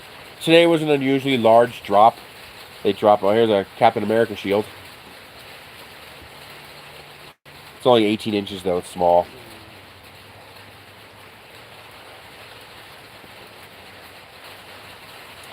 But here's a dollar bill frame for, putting up your first dollar.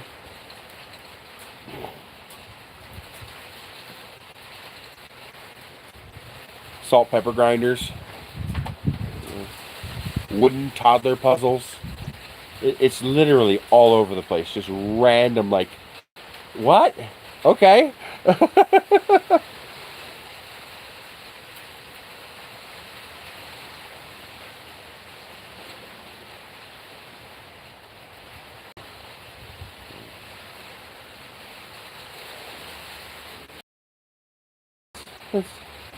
It's a thing. Bubble machines. Great for competition rocket flying. Wow. I would never need wire connectors ever again. What the hell? It's 1,000 of them? Seriously? 16 to 18 gauge. Oh, you can get different ones. Yellow, 18 to 12.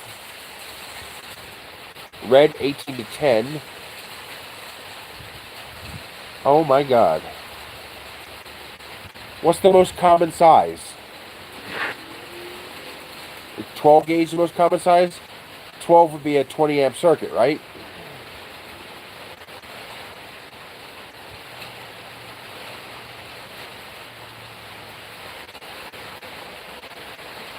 Does 18-10 means those 18 through 10?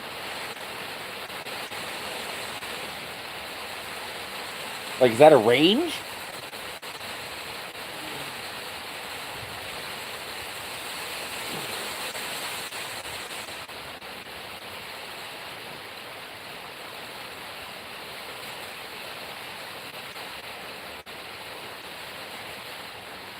Oh my god, they're not even that expensive.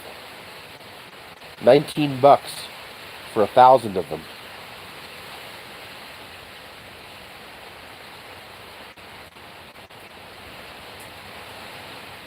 Minimum 118, 120, maximum 416, 120. So it looks like it is a range.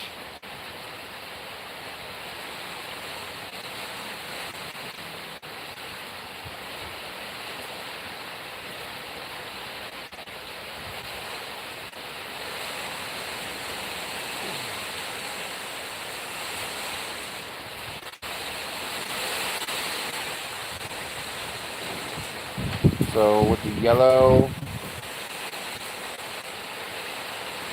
that's 500 pieces.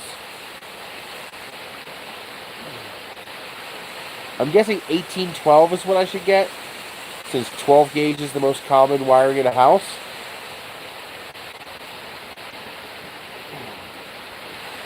Really? And that helps with the charring and getting through deeper materials?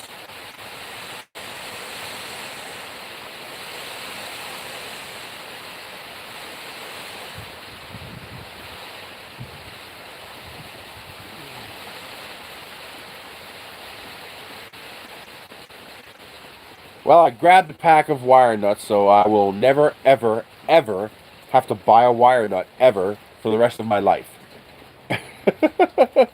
Like, literally, I will never need one.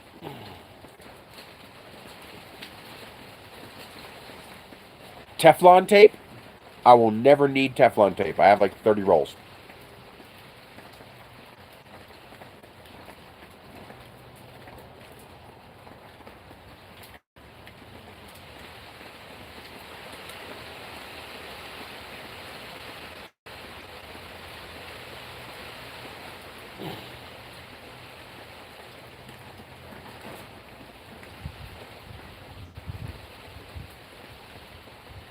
Oh, man, it's crazy.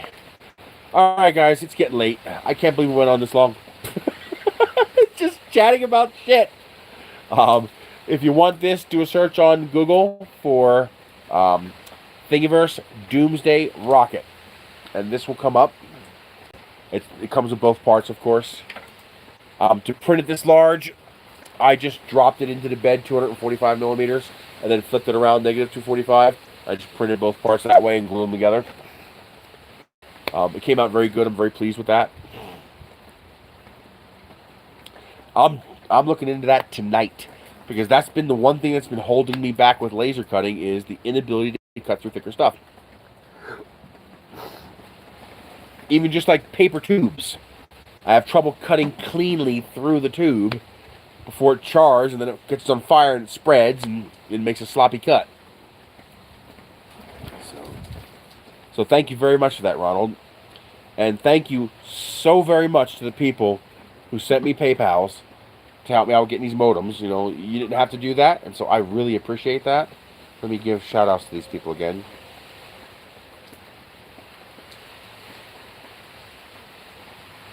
So, we have Stephen Cohen, $50.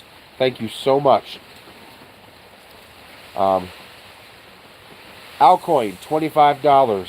David Allen, $50. Carl Bounds, $50. And Cullen, $50. That is ridiculously generous. Thank you so much. You guys have an absolutely wonderful day. Hopefully I'll have that modem by next Tuesday, I hope. So we can have normal internet again instead of cell phone streaming. Although I am surprised how well this worked. It worked better than I thought it would. So, that's it. It's actually getting chilly.